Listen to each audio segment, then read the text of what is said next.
Kath, you got a little bit of noise there. I'll mute you for a second. Tonight, welcome to Stars International. My name is Frank Allen, and I will be your host this evening. The views and opinions expressed on our show are not necessarily the views or opinions of Targeted Massachusetts or Stars International. I'd like to read a quote from a very popular movie called The Terminator, and it was brought to my attention by a participant last Monday evening. And it reads as following: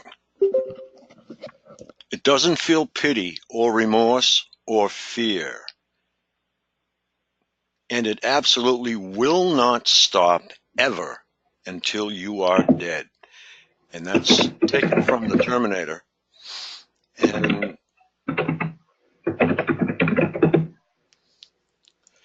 Justin, you're a little loud on the keys, man. And I posted it on Facebook, and I just put, "Does this look familiar?"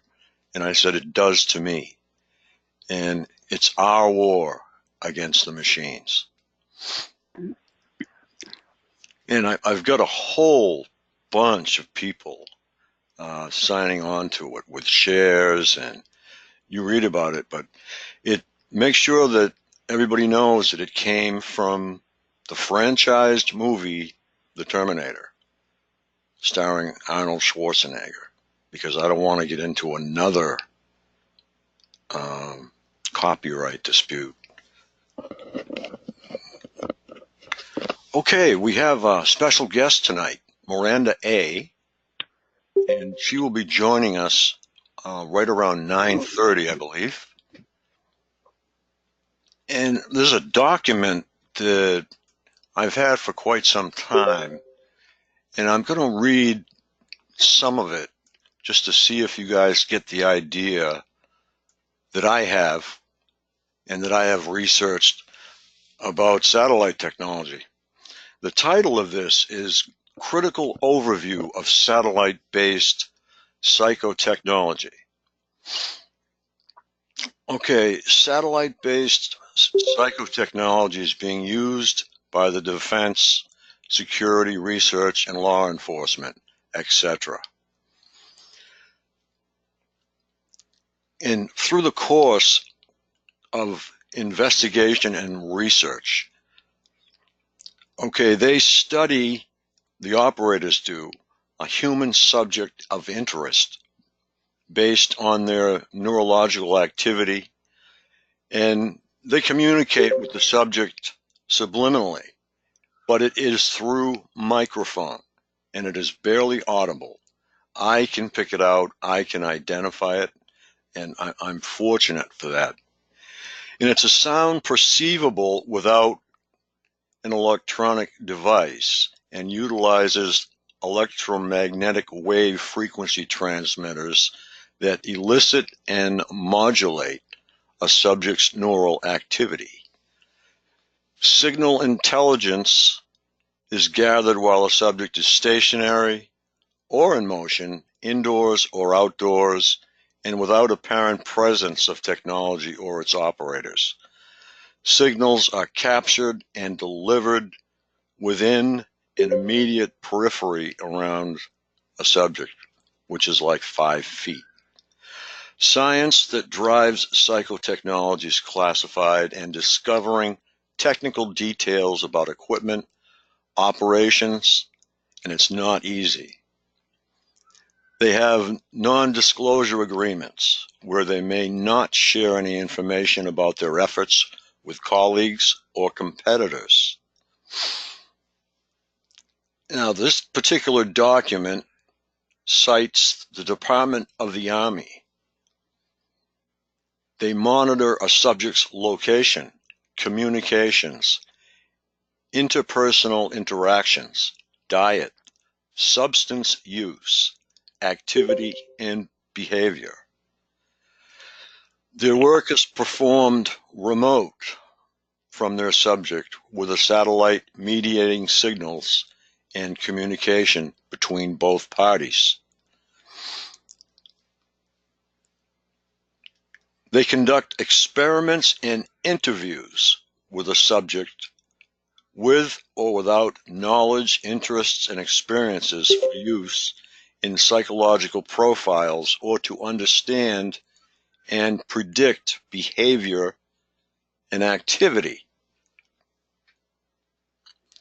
And what they use are neurologic signal sensors. And they are reading printed words, hearing spoken language, and forming sentences for written and verbal communication. Thoughts processing visual stimuli were also recorded with a high degree of accuracy, including facial and object recognition, shapes and colors, plus movement and activity observed by a subject in their environment. Hello? Yes. Hi, how you doing?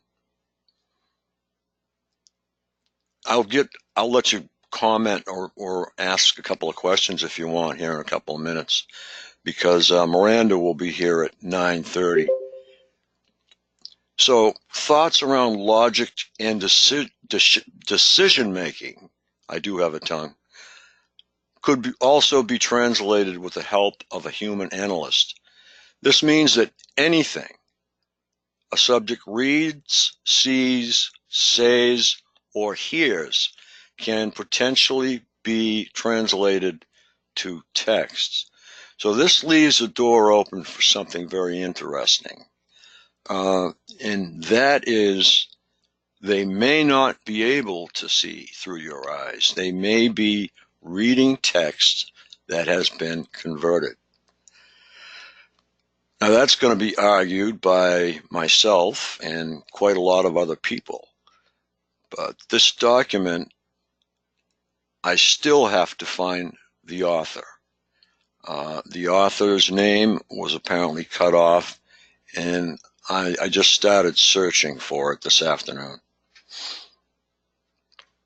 But psychotechnology operators communicate with their subjects using audio transmissions. And they're perceived as subliminal sound. In some cases, a subject is aware and can recognize what's going on. Sometimes they may not be aware they are receiving these communications. But the sound is processed nonetheless by the brain. Operators using a probing technique where a subliminal question or statement evokes involuntary thought. That's like if they give you a picture of a stop sign, you're going to automatically, say stop. That's one of the first things they'll do with you. They also used a subliminal messaging technique that directs a subject's thoughts and speech with limited or no awareness to the subject. And I'm just going to read through one more paragraph, and if I can, I'd like to get some feedback. Neural activity can be elicited and modulated using the electromagnetic wave generators with adjustable frequency ranges.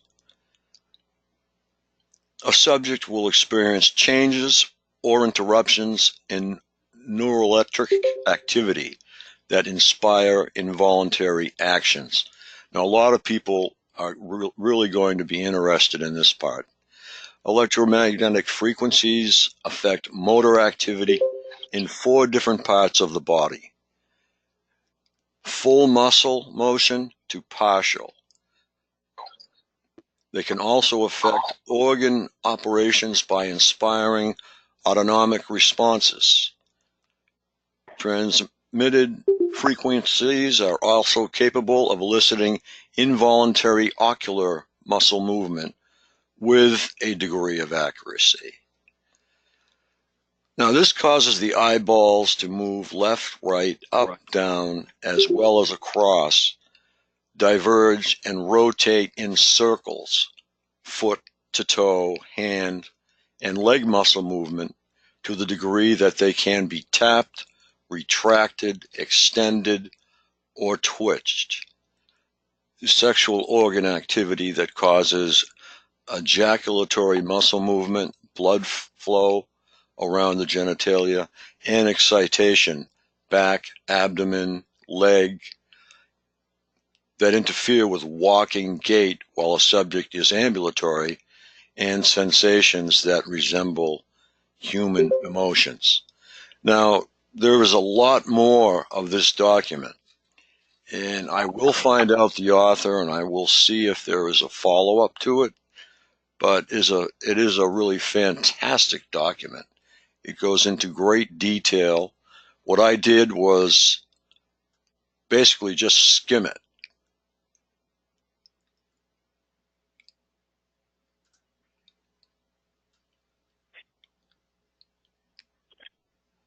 So, do we have any comments on that? This gives you a little bit of structure for those of you who are aware of what's going on. It gives you a little bit of structure as to why it's going on. Okay, Kathy, you still got some noise there. Sounds like you're doing your dishes. But it does give you reason, and it should give you a little bit of peace of mind to know actually where this is coming from. And I will provide the link to this document in the chat. I have to go up to my cloud and grab it. But I thought that the quote from the Terminator franchise was very, very fitting. And I'll say it once again. It doesn't feel pity or remorse or fear, and it absolutely will not stop ever until you are dead. And it doesn't exactly qualify because they really can't kill you unless they've beaten you down physically till you are afraid to go to the doctor or afraid to go to the hospital. You're not taking your medication. You're not following up with your doctor. There's so many things that enter into it. But that's my take on it. And I don't know, I think it applies. And that's our war on the machines. And it is war, outright war. And it will escalate until they are stopped, period. Any questions or anybody like to comment?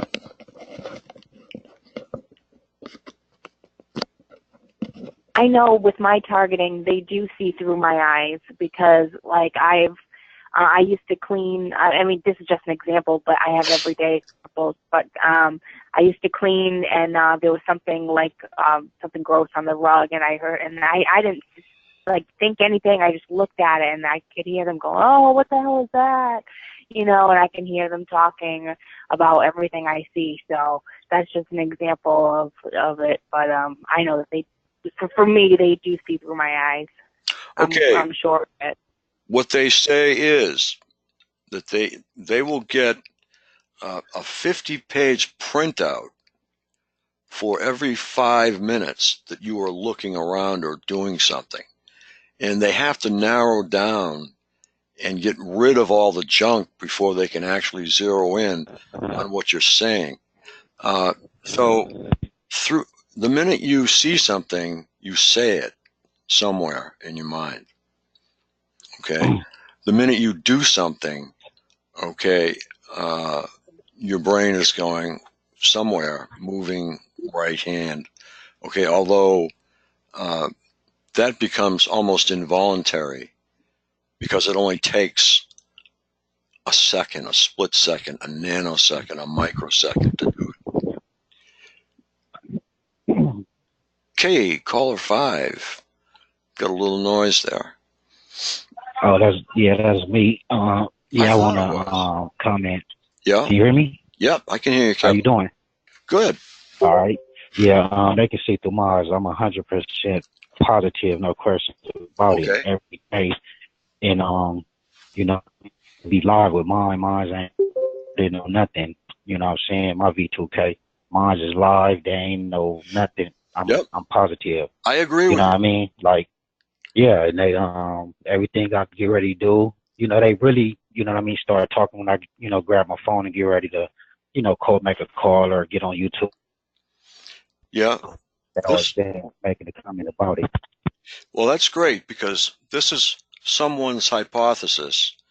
And Uh, as soon as I find out who the author is, I will uh, know better because there will be other documents to uh, go along with yeah, it. And if yeah, this is a very famous scientist, right, yeah. I would like to get some more explanations from him. Like But when I got already called you, soon I because, started dialing your number. There's like, look at him. He finna call. I know he's finna call Frank. Call. yeah, well, like I say, I'm trying to disprove the thing too. So, but I have to be Yeah, objective. I can't be. I'm in the middle. So I'm telling you that I'm trying to prove it wrong, and I really shouldn't be doing that. But you are proving it wrong so far. But we have to. I know when I pick up a book and I start reading, and I've got the book fairly close to my head. Yeah, I agree. I yeah. agree with you All right. 100%. Okay, that's all. I just wanted to comment on that. Okay, one thing I will bring in that I think is almost mandatory is that, okay, this is satellite driven. Would you agree with that? Because this guy ties it Percent up very well. agreeable. Hundred Yep. percent. Yep. Yep. And my reason is it's seamless. It doesn't matter if you go up in the mountains, down in the valleys. It's seamless no matter where you go. They never No lose matter you. where. That's right. Exactly. So if you have a ring of satellites around the planet, they communicate with themselves. So the ring of satellites is as one. And in a microsecond, they can have information on the other side of the globe. So this tells me that, Mhm. okay, it's 100% absolutely satellite driven. And no one can change my mind on that one unless they come up with some clear, very clear data about something else. Because the data that I've been looking at uh, since October 21st of 17, that's when I started really getting into satellites. That's Unity and Hope, which Mhm. is coming up the anniversary Sunday. Hey, Frank. Hi. Satellite, huh? What's that? Satellite? Satellite. I just got on. I'm sorry. Yeah. Yeah, sure. Just go on. I'm sorry. Yeah, satellite is most definitely the platform. It's the only logical explanation for the tracking and the accuracy of, you know, tracking you around the globe, like Brian too. I He, can say that when I was in Virginia, they were doing it to me. I drove up to Massachusetts. Same thing. I noticed right. no difference between the two states. So, that counts for something. I thought it was also cell phone towers too, Yeah. but definitely satellites. No question about it. Yep. Yeah. It's the only plausible, logical platform that I can come up with. I can't think of anything else. I've exhausted everything. I've I've gone into uh, ground-based radar. It has its problems. Uh, you have the horizon problem. You have mountain problems. You have all kinds of things. But the information can be emitted from a satellite. any information they want to emit from a satellite, they can. Trust me on this. The satellites are so versatile today. They can do just about anything with it. And the smaller that computers have become, you've got a supercomputer that will fit on the side of a nickel. So, on the side of a nickel. What about drones, Frank? Actually, the cost to keep, well, they would have to follow Brian too around the world, and they couldn't pull that off. I'm not going to say no to it. It might be another platform, but what I will say is it costs a lot of money to keep a drone in the air, and there would be, the seam would break when they had to replace it, because I don't believe there is any in-flight refueling for drones. So you'd have to have a drone that was totally self-sufficient. Connected. And also AI, because no person could stay up there for that length of time without, having, loads of food on board and everything else to go. No, a drone is satellite. It's just controlled. It's right, not, exactly. It's not. That's what I'm saying. It's not a flight, a manned flight. It would be a drone, but there's no way to sustain it, and the cost of keeping it up there, well, maybe that doesn't matter. Yeah, right. Well, I'll give you a good example. And I found this out this evening. This is Lorraine, Cape Cod. 2 years ago, my husband works at a private country club, and he is going to retire this year, thank God. And I was walking a dog for a friend of mine up there because they were having difficulties buying a new business, and they asked me if I had lost my dog. So I thought it might be a good thing. So anyways, to make a long story short, a man stopped me there. He was raking leaves, and he goes, hi, how are you? I said, I'm fine. And he goes, this is my dog, Flower. He goes, I just bought this condo over here. End unit, really great unit. I said, wonderful. And he said, my dog has lymphoma. And you know what? I used to walk 5 miles a day with him. Anyways, my dog had just died from lymphoma. And I used to say, I used to walk 5 miles a day with him, He quoted every single thing that I said, okay? Talked to a few people in the community. They said they had never heard of him, never saw him, and never knew the dog. And it's a small community. My husband, who still works up there, we have a perp next door, playing golf up there, driving a boxer Porsche. He's a loser of the week. Stops him. He's at the same condo, and says to my husband, "Hi, Pete." He goes, I'm just up here. I just got a place here, and I'm really enjoying it. I'm selling life insurance, and I'm doing really well now. And I'm playing golf. I just do my insurance in the morning. It's the exact same condo. Point I'm making. This is how far they go. Okay, Frank? They will buy the freaking condo. I see. To make sure my husband works up there. You see what I'm saying? That's how far they will go. They don't care, And my husband said, well, the guy seems to be doing better. I go, doing better, Pete? He's watching you. They've got him in that condo that the government owns. And that man that approached me 2 years ago was nothing but a perp too. And 2 years prior to that, I met him on the canal walking my dog, and he came up to me, not 2 years, 5 years ago. He was an older man with gray hair, sharp blue eyes. I recognized him immediately. And he came up to me out of the blue, and he said, isn't it sad how dogs can be poisoned? And that's how I never met him before in my life. And then I saw him again at the country club doing the same thing. And then now this kid's here. That's how far they go. So I am hoping and praying Karen Stewart's situation is going to go through for us.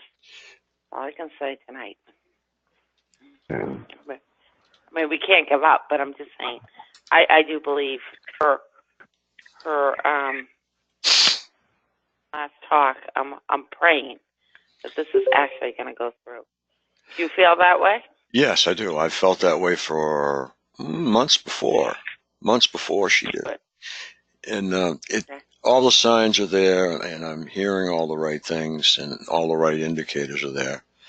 And there's too much surfacing everywhere, too much information surfacing. And Right.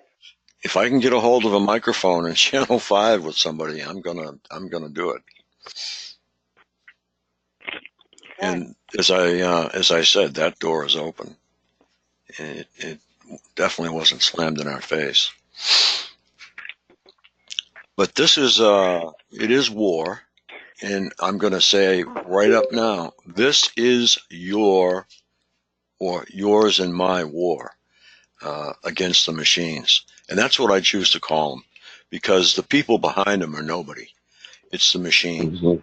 So once the signal's gone, and that satellite signal is shut off, that's the end of that. I hope so. Yeah. There's too many people suffering and dying, and children and babies all over the world, and it's just too much. It's just too much grief happening all at once, and there's too many people reporting this, and it's they're taking a real hard look, and they're taking a real hard listen to these calls, and they're getting the idea that we have had enough, to the point that we're getting, pardon my expression, pissed. And, a lot of people share my viewpoints, and a lot of people are very upset, to the point of I have to calm a lot of people down during the day that want to go out and do some, nasty things, and that's what I'll call them, nasty. But, once they get calmed down, they're okay. But, you have to, if you feel like that, you have to call, because it's not a good emotion to hold on to with these things.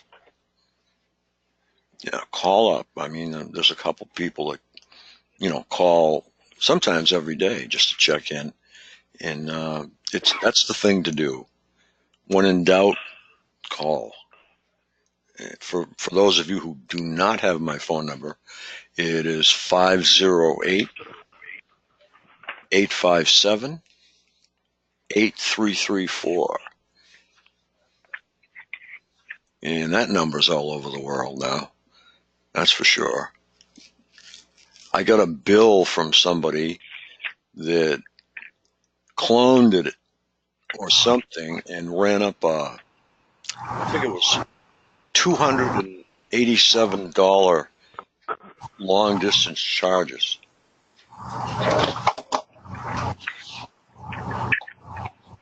Kathy, you got to fix your microphone. I don't know what's wrong with it, but it seems to be picking up what sounds like a motor running or street noise or something.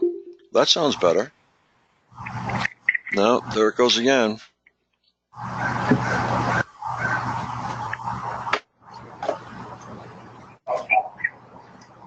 All right, that was it. You must have turned something AC down, probably a fan or something.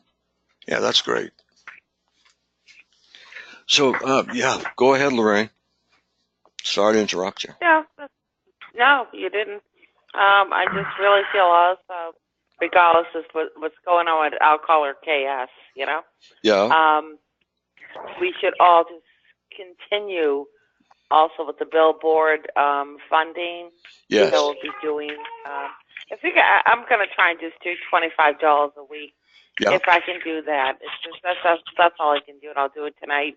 Yeah. And also, I'm working on the Wikipedia. I'm halfway through it on the electronic harassment. So don't just say, okay, in 1 to 3 months we might be out of this completely.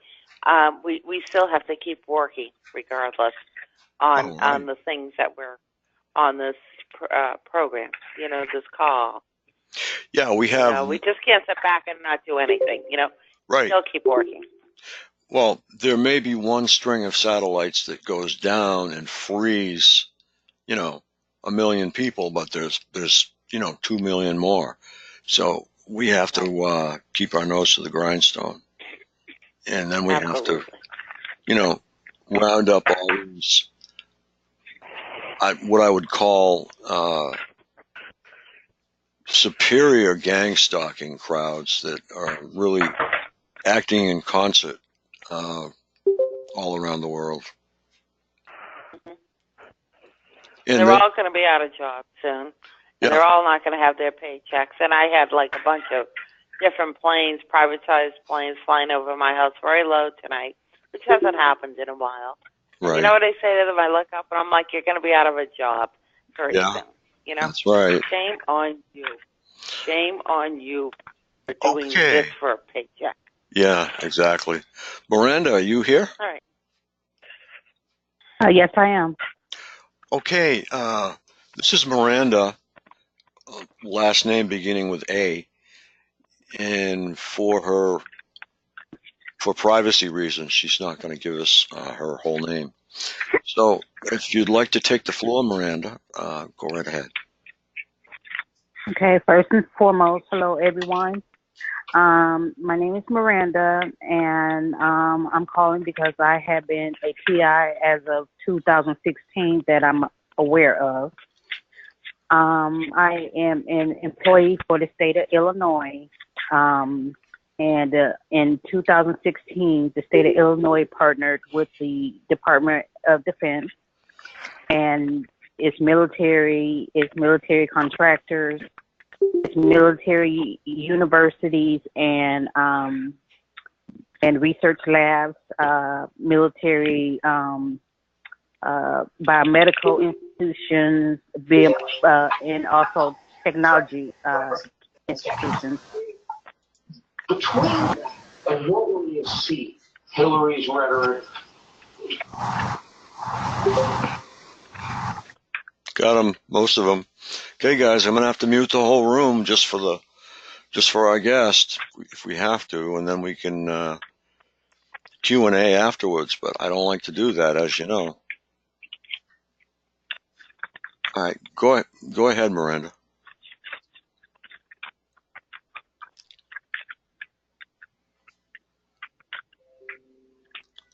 Okay, Miranda got booted off by the looks.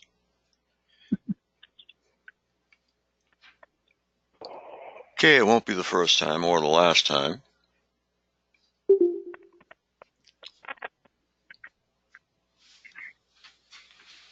Yeah, I just want to see if she logs back in again.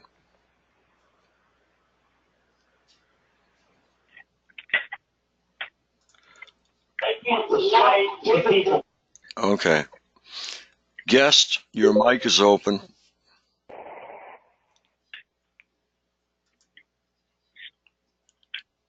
Hello?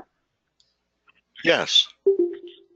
Okay. Can you hear me? Yes, I can. Okay. And they, as I was stating, they partnered with different research institutions such as MIT, Penn State, just different technology, Georgia Tech, universities from all over, as well as military research labs such as Los Alamos, Argonne National Laboratory, and different laboratories all over, military laboratories. And also military contractors, Lockheed Martin, Raytheon, Boeing, Northrop Grumman, and several others, aerospace and nuclear institutions. So, and also the state of Illinois had came into winning a contract for its Department of Homeland Security Emergency Management Agency, which was a Spectrum grant and a terrorist grant that same year in 2016. My targeting began when I was at work. Just happened out of the blue with staff just started harassing me for no reason. I began the job in 2014, and in 2016, the staff just started. A group of staff would just start walking past me, um, uh, giving looks and everything, um, and their voices. They would be saying certain things, but then a lot of times when I would walk past them, their voices would not be, their mouths would not be moving, but I'd be. And so this happened, began in 2000, summer of 2016. They would be looking at me all weird in the office. And then the atmosphere of the office had changed that summer. In fall of 2016 is when the group of staff just started doing the workplace mobbing. And when I reported it to management, management attacked me and forced me on a administrative leave, stating it was for my safety. And then they, while I was on the administrative leave, they forced me on a medical leave and told me to go see their psychiatric doctor because I reported to management, and when management did nothing, I went through the chain of command over their heads to report what was going on, as well as I had reported to the union as well. They forced me to go see their psychiatrist on the day before Easter of 2017. So I had to go on a Saturday morning and go to Chicago and see their fit for duty examiner. And when I went to see the examiner did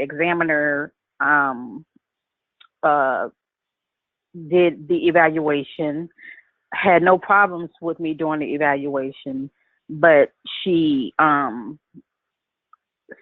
submitted a letter to the state stating that I have a unspecified mental illness, and the reason I was referred to for the fit for duty is because I was reporting staff harassment to management and to different people, and I did not dress the way I used to dress, and I did not do activities the way I used to do, which was false. And I began getting V2K on the job when the harassment began. I would hear the staff voices that were doing the group mobbing, but their mouths were not moving. And when the V2K was going, I would hear crackling. Like you can tell it was electronic, but it was crackling noise when the voice was going, and then a bunch of them would be going at the same time. And whenever I would go and ask the people in the group about what was going on or what was their problem with me, they all would be like, "What are you talking about?" Trying to make it seem like I was crazy. Through this process, when they pushed me off the job, I was off work for 6 months, not knowing what to do, not knowing what was going on. The voices were at my job. They were in my car when I drove, and in my home. And then the voices were going everywhere I went. So I didn't know what was going on, but I knew I wasn't mentally ill. So I when I was off the job, I almost lost, I was almost homeless. I lost my vehicle. I got in extreme debt. I lost family belongings of deceased families. I lost my kids' childhood memorabilia that I have of pictures and when they were in school and things like that. And it caused such stress on me that I almost became very depressed. And because I didn't understand what was going on, how the voices were in my home, how they were seeing me in my home, in my car, everywhere I went. They were in my phone. They were They were just in everything. When I was at the job, the voices were coming so much when I was sitting at my computer. I hit I forgot the exact keys where you can get the running background app on your computer. I hit those and found that there were running apps that had nothing to do with my job in the background, that had every electronic item that I had. It had my Blackberries, my iPhones, my new iPhones, the old iPhones, the iPod. I mean, it had every electronic that I had on there. And then it had Sims and stuff that had nothing to do with the state of Illinois. And so I hurried up and I printed it out.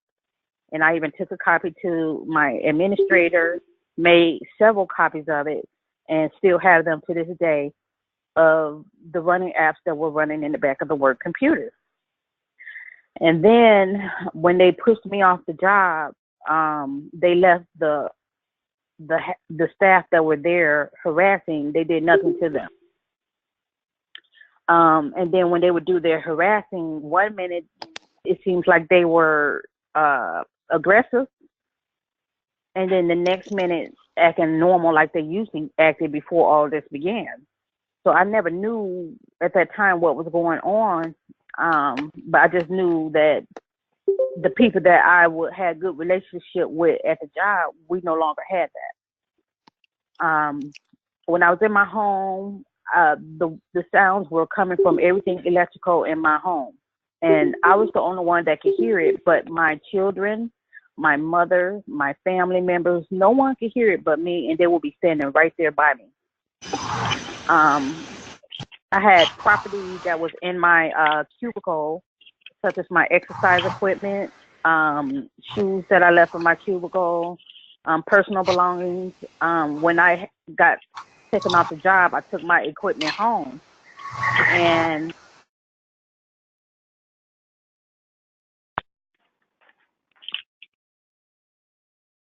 they put some type of nuclear chemical on it.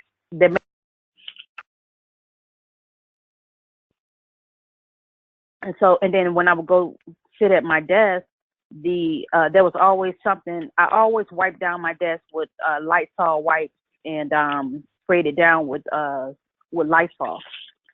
Every day when I went back to work, there would be dark speckled stuff on the desk, and when I would wipe it down, it'd come on the Kleenex wipes. And so I even took the wipe, put it in a sealed bag, and was going to use it for. And during the time when I was at work from February until they took me off work on March 15th of 2017, I lost like 32 or 35 pounds within a month. And it wasn't intentional because I never tried to lose weight. And my skin got like several shades darker. And I had vertigo real bad. And I thought that they maybe poisoned me. I had got down to a size where I looked like people would thought I was on drugs. That's how skinny I got. I lost all my muscle mass, and I'm into fitness. I'm into muscle building, and all the muscle I had left my body within 1 month. There were staff that were following me in traffic. Staff, we have other buildings next to ours that I didn't know the people, but they will follow me in traffic. And how I noticed is that I have those dash cams. I had dash cams, 2 in the front and 2 in the back in my vehicle all the time. And even before this happened, I had those. And so when I was driving, I always watch my area whenever I'm driving, and would see certain vehicles following me all the time. And so in particular, it was this one IT gentleman that worked next door that was trailing me on different days. And when he did that, I had put it on the dash cam as well as on my cell phone camera and video recorded it. And I called the police while I was driving, and I even showed the police officer in my county that that the car was following me. Well, he got away from it when the police officer went to him the next day and said, "Oh, I wasn't following her. I work in the building next to her. I work for the state of Illinois." And so I went over to the guy and I asked him, I said, "Why were you following me?" And he said, "I wasn't following you," but had this little smirk on his face. And, you know, I asked him his name. He gave me his name and stuff, but I did take down his license plate and took a picture of it.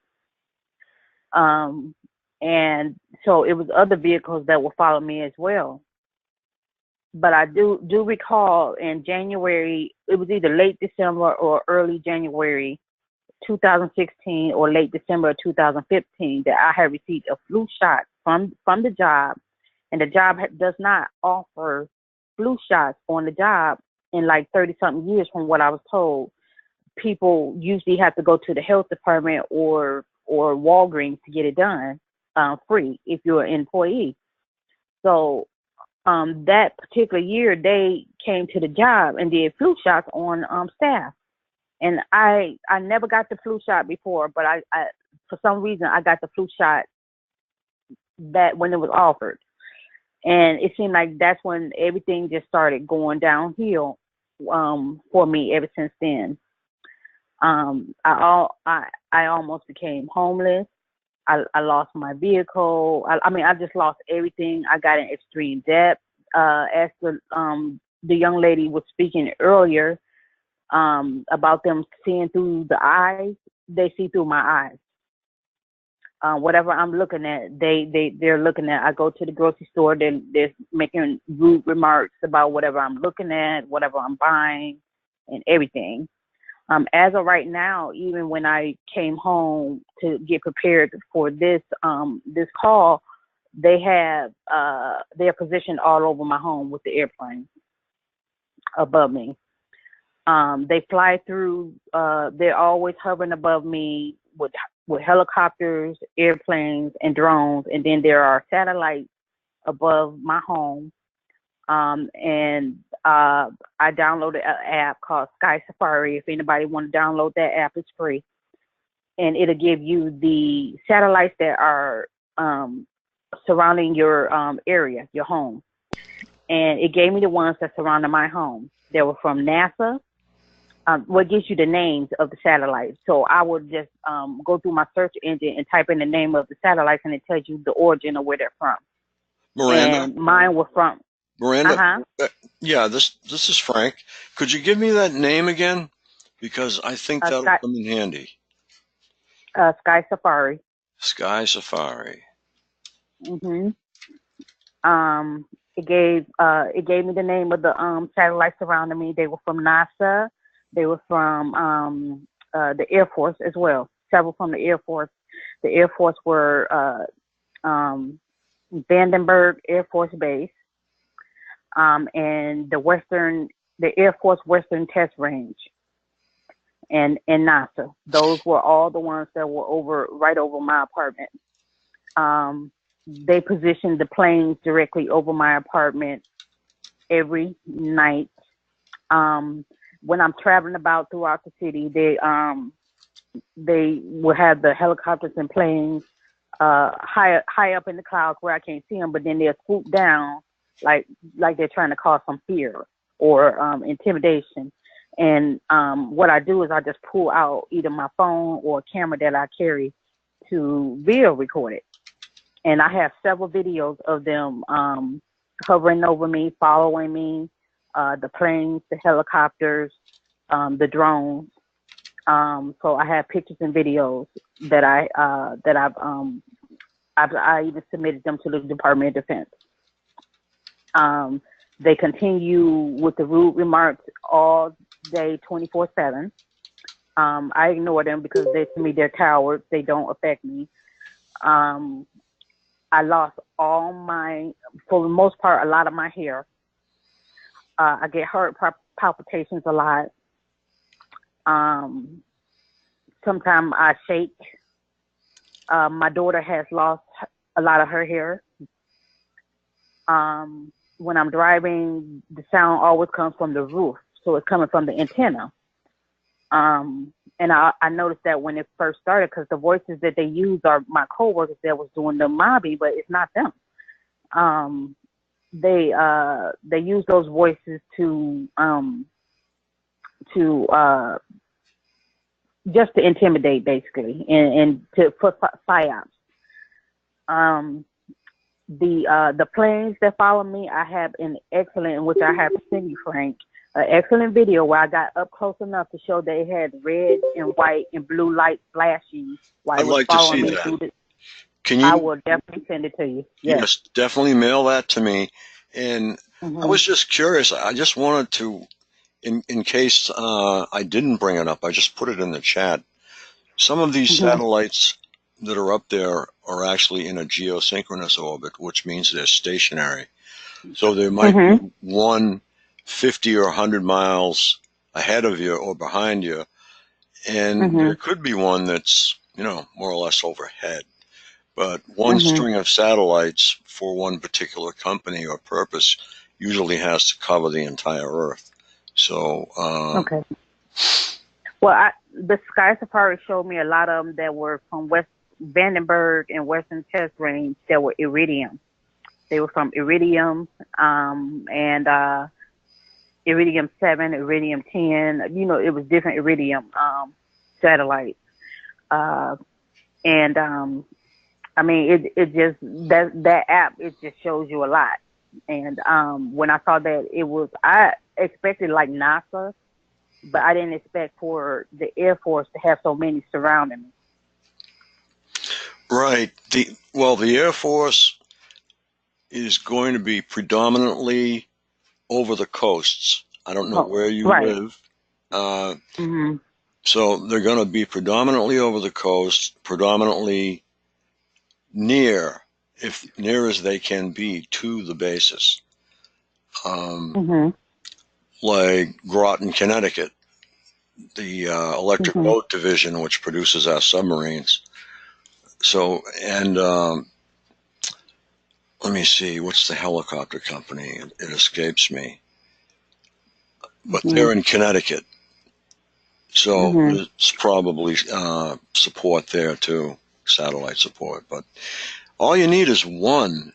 They can handle 1,000,000+ tasks a second. So, Mhm. Well, they have the Black Hawk yeah. helicopters following me. They have the small planes following me. The black helicopters, sometimes they'll come in double. Um, Yeah. and they're hover. They were even so bold to hover low while me and my coworkers were outside in the parking lot for a meeting at the job, and they hovered over the power line, staring down, flying by slowly while they stared at me while I was with the group. And I didn't have my phone on me, so I asked one of my coworkers to take a photo of it Yeah. since they were so bold to do that. And she did, and she got such a good close-up shot. And I told her to send it to my phone. I had that phone. I sent it to the Department of Defense. And I said, you know what? They are harassing me. They are stalking me, and I want to know why. And so they told me, they left me a verbal message as well as an email that this was the Inspector General, who stated that it's not them, that it's that I need to contact either the National Guard here in my city, or go to the police with it and show them the evidence, because I sent them all the videos that I had, well, most of them, and just to show them that I'm being harassed. No, it sounds like you're covering your bases. Really happy to Mhm. hear it. Really happy to hear that. And how Mhm. long has your targeting been going on? How many years? Okay, I noticed it in 2016. It could Yeah. have been before then, But I noticed that as everything started changing when I got that flu shot, and when I got that flu shot was in late December or early January of 2016. And that's when the state partnered with the Department of Defense and the military complex that they partnered with. That's when everything went south for me from that point on. So I think they chose me as a target, and for whatever their experimentation on me for. But when they took me off a job, and I was, like I said, they almost caused me to get very depressed. And I was verbally responding to them then, and they stated that that's what they wanted to see. And so basically they were looking to modify my behavior and affect my behavior. So they're doing behavior modification. Most And definitely. even now to this day, I really, for the most part, ignore them. But for the most part, they're looking for a reaction, and sometimes I get them pissed because they can't affect me, and I'll say something rude to them. And even with the planes and everything else, and the surrounding my home and stuff, I just go about my day, because you know what? If you want to call me a terrorist, if you want to call me do all these little, to me, they're childish games. And even when they, as soon as they put me on administrative leave, they put out an all staff notice stating that I cannot come back on the property. I was a threat. I came on the property with a gun. Then they put an armed guard up at the job. For my job, we don't see the customers at the site I was on. We did everything via computer or phone. And this is for the Department of Human Services. So we didn't see customers. So why would you put an armed guard there? And why would you put an armed guard there if there were not staff that saw me as a threat until they were told to counter my I had put in a no contact order for the ones that were mobbing me, and was taking them to court for the no contact order. And then that's the first time that they decided to counter me and say that, I was a threat to them and everything. So like almost 2 months later, they countered what I said and tried to put in a report against me. And like the police officers I talked to, I said, this don't make sense. I said, because if I put it in and then they turned around in March and did a counter, I said, who's telling the truth? And they all said it makes sense. They were retaliating back. So, they lied and said I came on a property with a gun. If you come on a state property or a federal property with a gun, you're not getting your job back. You're automatically going to jail. That's I right. got my job back. Yeah. So, they really smeared me. They told people I was mentally ill. I was a criminal. That I was a threat. My coworkers, even to this day, don't act towards me the way that they used to. They act like they are fearful. So when I got my job back, they even attacked my job performance. My job, they did a 2-year evaluation in one day. And that was the week that I was taking the job to the Human Rights Department. And so that was their little attack against me. And they marked everything on the evaluation poor. I couldn't do my job. I didn't get along with coworkers, all which is absurd. But I have emails and texts from staff who validate what I said had occurred. So there was no lying there.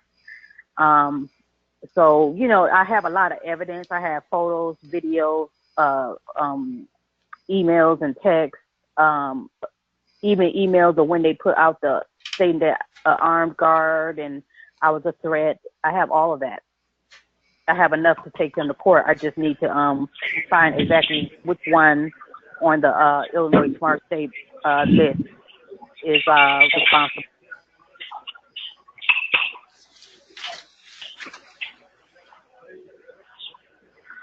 To this day, they still do the harassing. They have been flying over my home spraying. They have perimeter checks where they have the planes. Um, they All had right. planes that were.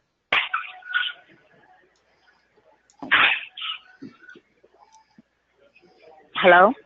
Yep, go ahead. I'm trying to find Okay. that. Yeah. They have planes that are spraying wherever I go. Like if I'm traveling, if I'm doing on my lunch breaks, I go walking. Um, if I even at my home, the planes will be making a box over my home in each direction, and then they're spraying. I even have good pictures of them spraying with the spraying of my homes. I get up Miranda, that close. we got a Uh wise huh. guy on the call. You're going to be off the call in about 30 seconds if you don't knock it off. You got that?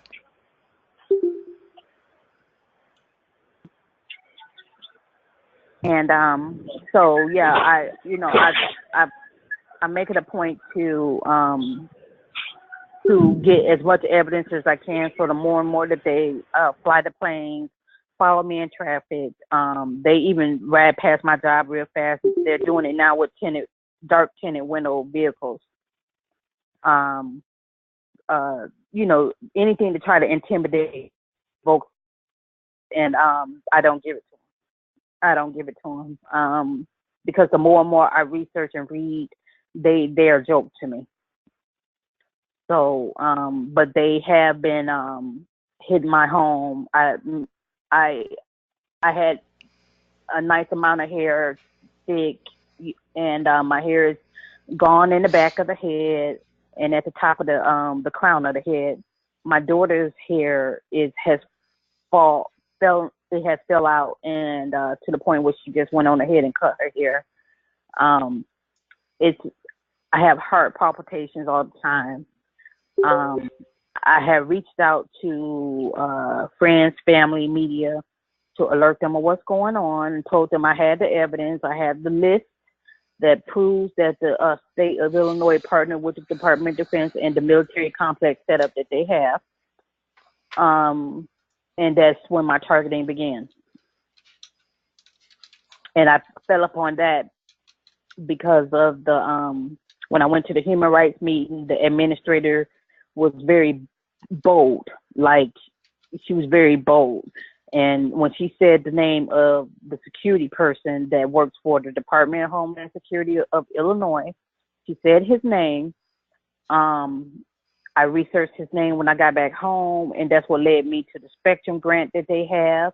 That's they received a large Spectrum grant for the state of Illinois and a terrorism grant, both around when my targeting happened.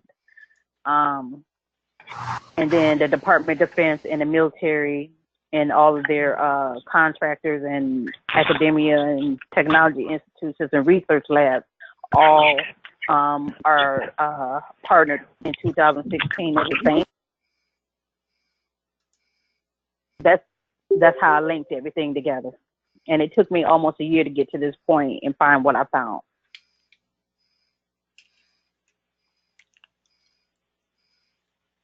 And so I try to tell people the more and more I find, I put out there, even, I don't, at this point, I don't care who thinks I'm crazy or whatever. I even post it on my social media because I want people to know, because if it happens to them or someone else they know, they're going to know exactly what it is. So I post everything I find, as well as what I found regarding the Illinois state and the federal government, for people to see, follow the story of what I've been saying.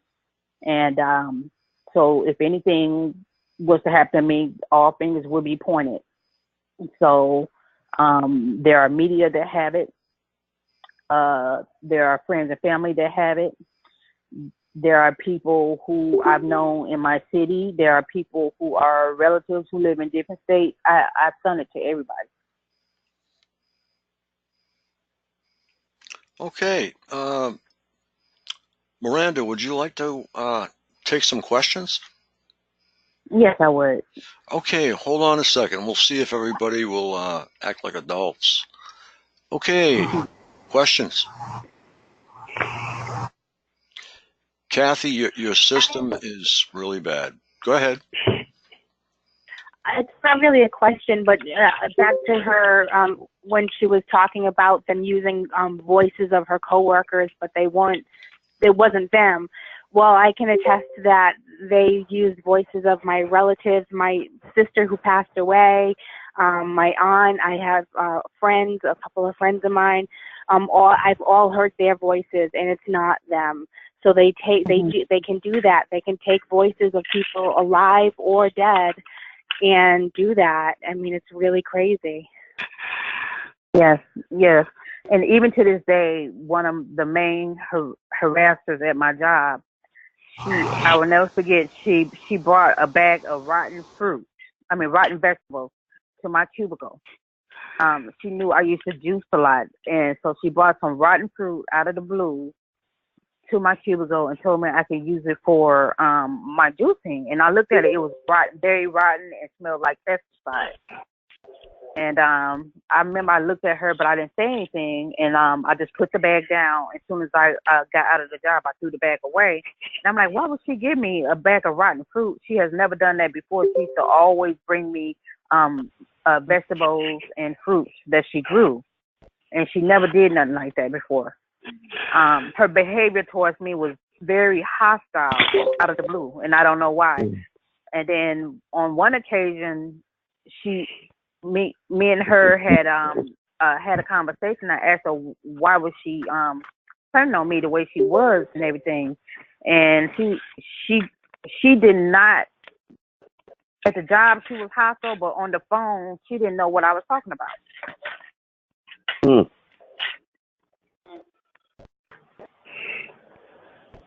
I have a question. Miranda, I'm sorry you've gone through this. But you said when you had a flu shot, you said that's pretty much when it started. You feel you were microchipped with this flu shot? Yes, I do. I think they gave me something at the job. They have. I asked the administrator that I have now, and I also asked a coworker who has been there for like 30 years. And I said, do y'all remember the flu shot when they offered the flu shot 2 years ago? And they said, yeah. They said they haven't done that in a long time. She said, I can't remember when that happened in a long time. She was like, that was years ago, probably 20-something years ago. And I said, like that. Even to this day, when I went back to work last year and even this week, actually, the flu shots are always offered away from the job at the public health department or at Walgreens. That year, it was only offered at the job, and that's the same year that the Department of Defense partnered with the state. Oh, shit.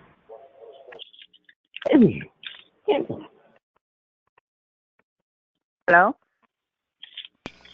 Caller 20, you got some background noise there, okay? Yeah, go ahead. And so that was in 2016. And once I started like researching the way I did, everything just gelled. I mean, it's like the flu shot was offered out of the blue. The staff started turning on me. Everything is in 2016. The staff turned on me. The following me in traffic. All of a sudden, claim a mental illness. All of a sudden, claim as a villainization and defaming and smearing campaign. The attack on my job. The first time in my life. Almost being homeless, losing cars and financial debt. I mean, all of it. And it's all part of the manual that I found. And I said, when I found it, I read it, and the person didn't think I was going to read it. Because it's so much to what they're doing. They didn't think I was going to read it and stuff. But when I look at something, my eyes scan it real quick, and then it'll stick in my head. Everything that they did, I found a NSA document that explains it. I found a CIA document that explains it. The Army, the DIA. I found them all, and I looked them up. Okay. And to this do you still have day, UK? Yes, they're actually doing it right now. Right now, but it's a joke. They're a joke to me. Right now they're hovering over my apartment. So I just did a, a, um a conference call with Ella, and they were making rude remarks then, and so they're doing the same thing that they did that they're doing now when I was talking to her.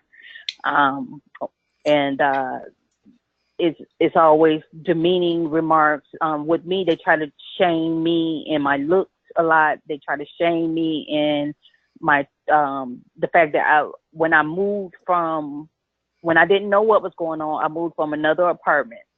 I lost so much because I thought my house was bugged. I thought maybe they put something on my clothing, on the property that I would take to my job, or everything. So I threw a bunch of stuff away. I gave us a bunch of stuff away. I ended up moving to another apartment. And the apartment I was previously at, I felt comfortable at because it was a lot of elderly people there. I felt safe because they knew my children and they looked out for me and my children. And we ended up having to move, and I was under such stress then because I didn't know what was going on, and they were still attacking me. They to this day they attack me, the way I look. They made comments about my kids. They made comments the fact that I don't have this, especially when I'm at my job. They try to make little comments to affect my workflow and my job performance. And to me, they're just a joke. I just continue doing my job and whatever. I mean, it's ridiculous. They sound like children to me. Do you get hit with directed energy weapons? I believe I did because my skin got shades darker. My hair Oh has no. fell out, Oh, you would and I know. had Trust me, you would know. You would know if you was getting hit with directed energy. It's like well, it's I what I get mean. Like well, I had vertigo very bad. And then my skin is always itching. And I was talking to someone previously, and they said that's a directed energy. They're hitting me um, because my skin is always itching, like something is. I don't know what are they using, but I did find a directed energy educational outreach book that explains each of their directed energy weapons. If anybody want to look that up, it's the 2018 Directed Energy Educational Outreach Book pamphlet, and it's very informative. That it'll tell you a lot about these weapons that they are using, and there is a association of the law enforcement, the government, and all of them that use these directed energy weapons. The contractors, everything. It gives the different names of them, and even when I go to the it's called the Illinois Smart State Blockchain Initiative. And on that, it'll give you Illinois connecting everything digital for the sake of boosting the economy and providing jobs. That's the guys they use. But if you look at the list, you have to really delve into it. It says Illinois is the first state to have the Smart State Initiative, and then it says that it'll give you UI labs and then IDC white papers. If you go to both UI labs and IDC white papers, it gives you the name of the partners. If you go to their web pages, to give you you can hit the partners. Once you hit the partners, it gives you all the federal partners involved. So they're probably doing that for each state. It may not be called Smart State, but they are taking the Smart State Initiative to different states now. And the partners are all federal, Pentagon, military contractors, NASA, National Science Foundation. It's a big list.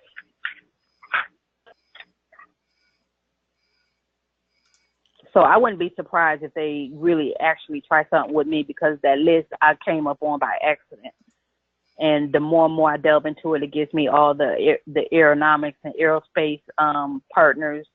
It gives me all the military contractor partners. It gives me all the nuclear partners. Everything has to do with national security. It gives me all the military partners. I mean, it gives me everything. That list is very, very, I guess no one has figured it out. I figured it out. And the reason I did is because my background is I'm a criminal justice graduate student. I've also worked as a correctional officer. I worked in probation. I've done mental health counseling for years. So the person that I am, it wouldn't let me take what they were doing to me. I kept researching and pushing. I was very tired, sleep deprived, but I still kept researching. And because I kept saying the people at my job did not pull the stunt that they did out of the air, because it seemed like it was well, how can you say, like it was routine, like it was choreographed. That's how it came across. And the way they pulled me off the job, the way the staff just turned on me, and everything is in that global organized stalking manual. And so everything that they did to me is in that manual.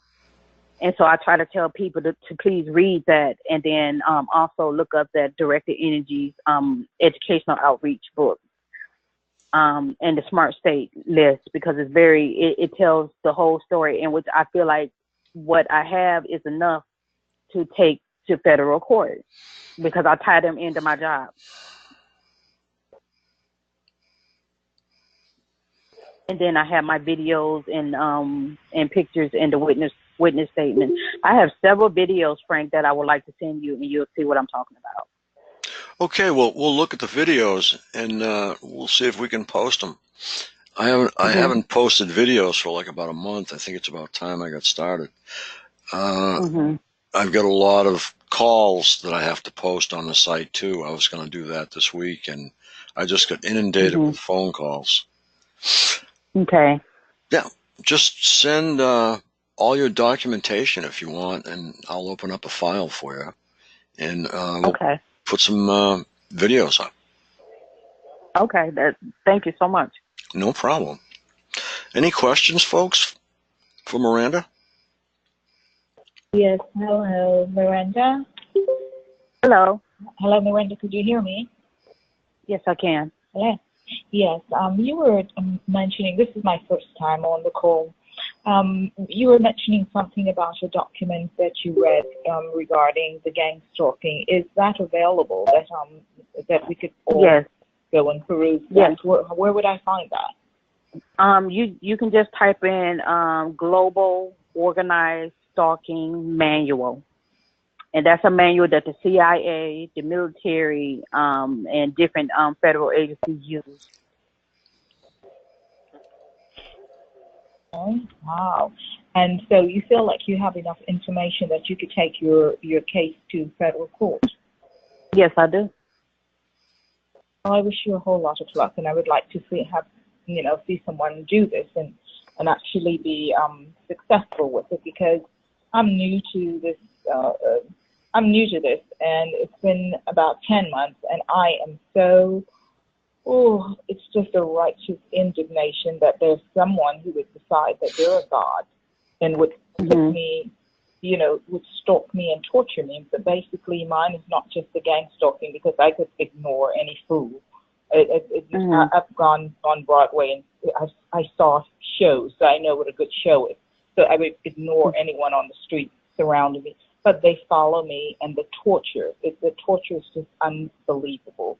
And what I find so insensitive is that it's done by, mostly in my situation, it's done by men. And I am just so insensitive, because my father died about 10 decade ago, and he was a real man that took care of women. I can't imagine that these men that are supposed to be protecting women are torturing women and trying to electronically rape them. So what I have discovered is that because of the diet of the American male for so long, they have a very high percentage of estrogen in their blood and not testosterone. So they're actually more of a hybrid mutation of men. And so I think they've actually been prepping them for this because there's something off with this whole thing. Yeah. Okay. Yeah. When the gang stalking, the workplace mobbing that happened, it seemed like the workplace mobbing, the targeting, and the gang stalking happened all at once. Like it was because I felt like I was in a twilight zone, and there was go ahead. I felt like I was in the twilight zone, and there was a gentleman at the job site that had a black mohawk, and he was heavy, and but I thought he was a new employee, so I didn't pay attention to it, but he would always give me these looks every time, and so, but his name would never be on the all staff emails or anything. Nobody knew, nobody had there was never a new employee name on the all staff email. When I got back to work, I looked it up and I couldn't find if there was a new person. That person looked like the person that rode in the back of my job. They rode low over the power lines, and I got the picture. And then they turned around when I was walking on my 15-minute break with my coworker and rode around towards the front, very low across the street from us. And I told her, I said, "Do you see that?" And so my coworker saw it both times. But the guy looked like that same guy, but he didn't have the mohawk that time. So yeah, these are and he was had his feet hanging out the helicopter. It was a Black Hawk helicopter with no numbers on it, but I do have a close-up shot of the helicopter. And his feet was hanging out the helicopter. He had on military those military fatigue those pants. He had those on and in a green shirt, and his feet was hanging out. And they rode so low, thinking they was going to intimidate me, but all I was thinking about was evidence. That's all I wanted. So my mind immediately went to get a picture. But the guy that was in the office looked just like the guy that was riding in the helicopter. And from what I was told by someone, that sounds like a doppelganger. I'm sorry? It sounds like a doppelganger, where you have two people that look very similar. Well, this was different times, because when the guy that was in the office, that's when my targeting started. That was in 2016. This just happened like probably in April or May or June, one of those months of this year. When he had his feet hanging out the helicopter. So they've been following me with the helicopters and the planes for a while. Now they come out of the clouds where I guess they fly above the clouds because they know I have the cameras ready. And then they get bold and try to fly down low over me to evoke some fear, and they still don't. I just video record it and get the pictures, and I send it to several people so that they can see, witness what I'm telling them. And then I always pan down to the area where I'm at so they can see the buildings and the streets where I'm at, so that they can know that it's not a doctored video. You have a special camera. Yes, I do. Oh, okay. Would you mind sharing with us what kind it is, so that if we would like to purchase something similar? Well, it's you can go to either Walmart or any store, Target or anywhere, and they have those video cameras that you can get for under $100. I bought this camera probably back in 2010 and barely used it. I only used it for my kids' graduation or something like that. And I know that it's a let me see if I can pull it out. It's a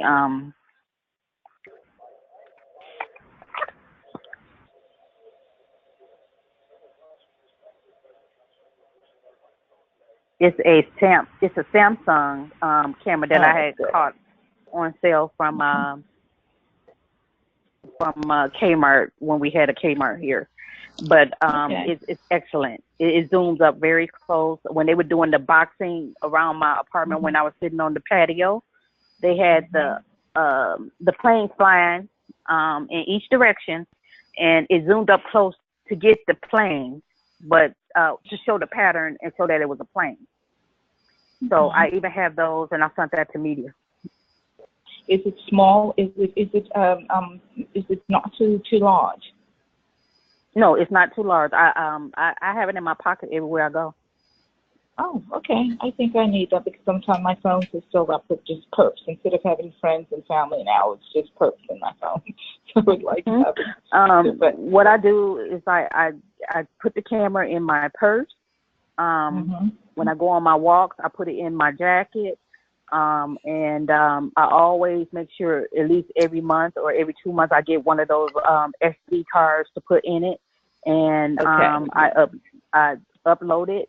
I upload it to my computers. I send it to friends. I send it to families. I send it to my media contacts. I put it on YouTube. I put it on Facebook. I put it everywhere because I want everybody to see what I was saying was not a lie, and I'm not mentally ill, and it's the truth. And this is what your government is doing. Could you tell me what your YouTube channel is so I could check it out? It's called Miranda. Okay. Okay. Well, I wish you the best, Miranda, and I'm so sorry for what you're going through. I'm sorry for all of us, actually. You know, well, none of us should be going through this.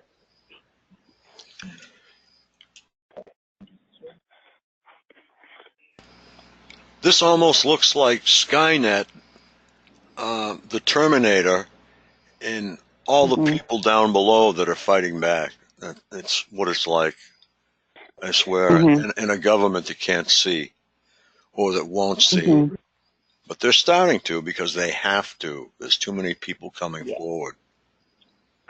Well, I received a letter from the senator, one of the senators here in Illinois. I contacted him on his website. I sent him an email in which I have to get a packet together to send to him. I haven't gotten to it yet. That he's over the CIA Senate committee. And then I also contacted a representative here who also told me that, yeah, it's a good idea that I contacted him. But I have to send him the information so that he can see what's going on. And then also I did during my research learn that NSA office has been located in downtown Chicago. And it gives the name and the street and the building. And it has a partnership with the NSA and AT&T they have supercomputers in the building. And on the Smart State list, that's called the Illinois Smart State Blockchain Initiative. AT&T, different utility companies and phone companies are also on that list, along with the military and federal agencies. So you've been doing your homework. It all goes with this targeting stuff. It all goes with it. Everything that I've researched and read on targeting, is correlates with that list.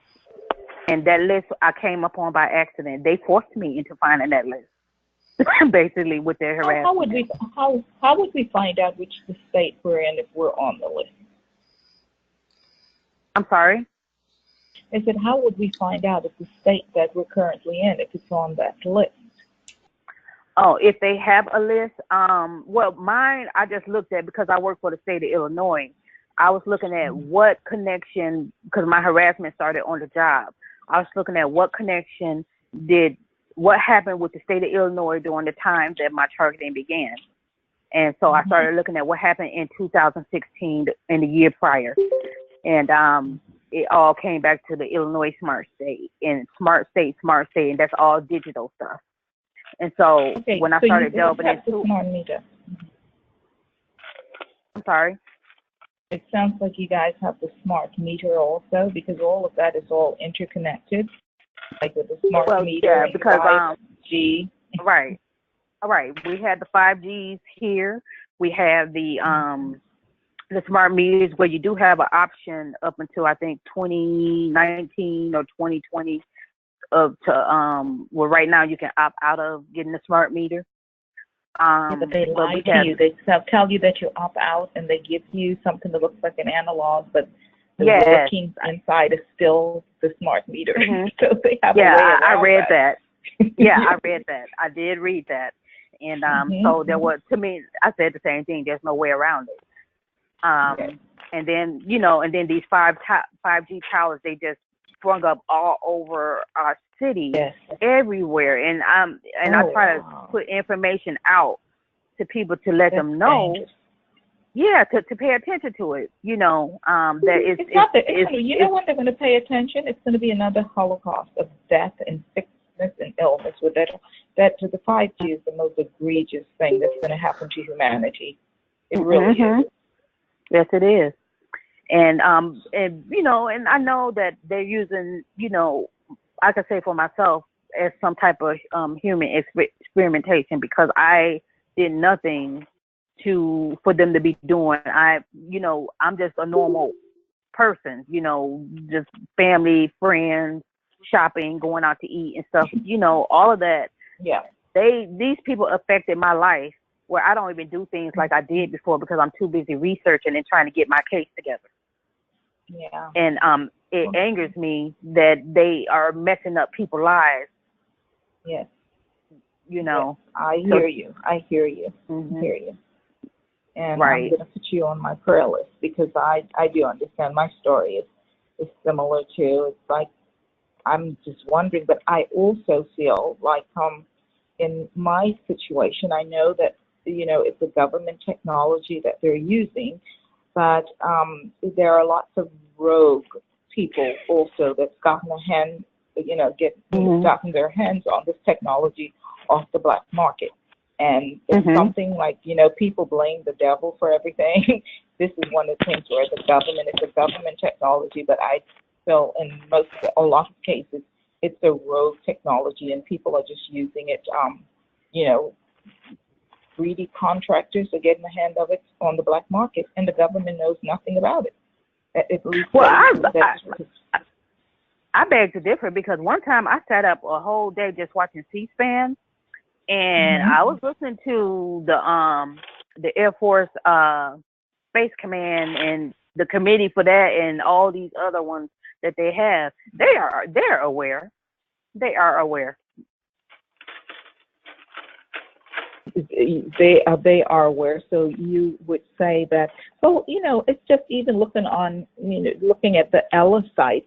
There are some people, it's because they have a situation where, they sued, they end up winning a lawsuit from their job and they end up, being targeted. Mm-hmm. So would the government be involved in that, or that's someone who got a rogue? There's anything that could be abused, I think it is, and even if the government or they haven't gotten around to it yet, I feel like at this point it's being abused by a lot of rogue agents also.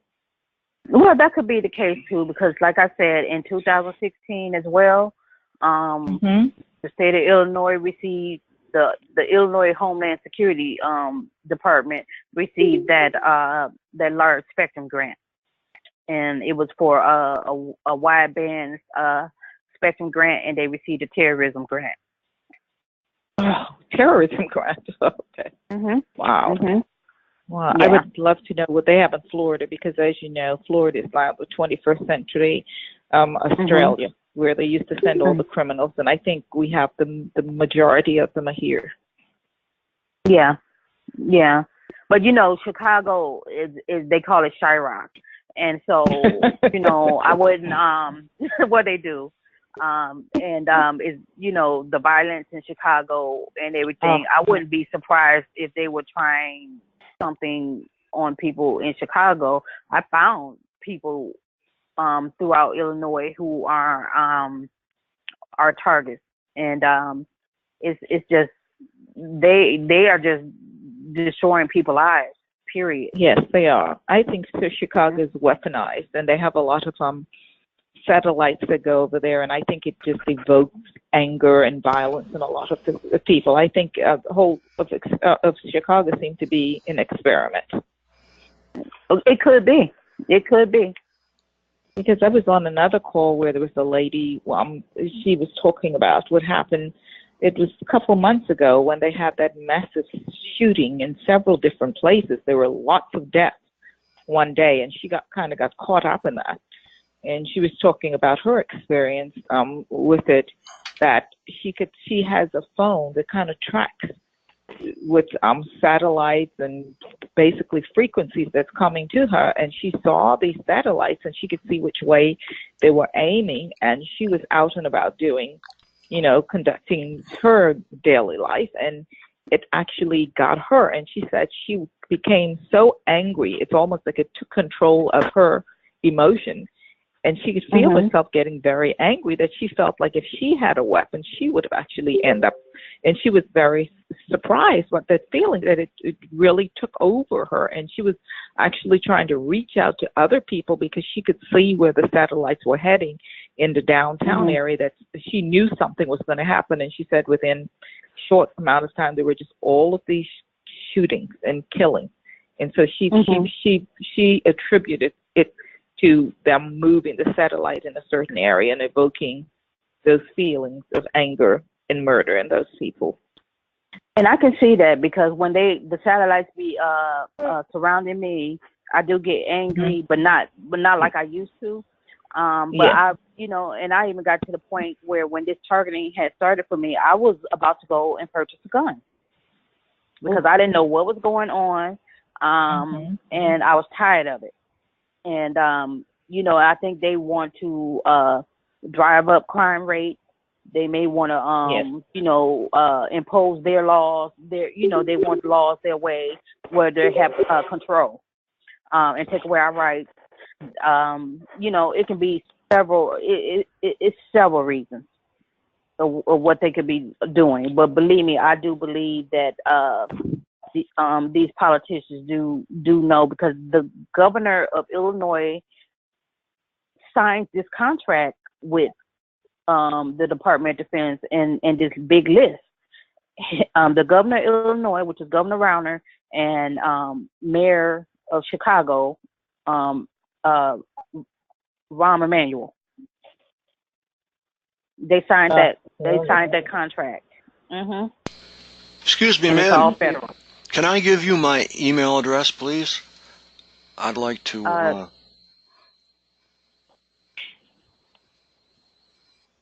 Hello? Yes. Can I? Yes. Yes. Okay, Yes, you can. It's Frank at targetedmassachusetts.org. Okay. And drop me a line, and we'll get you on the newsletter and updates and whatnot. And if you throw in your phone number, you'll get text alerts too. Okay.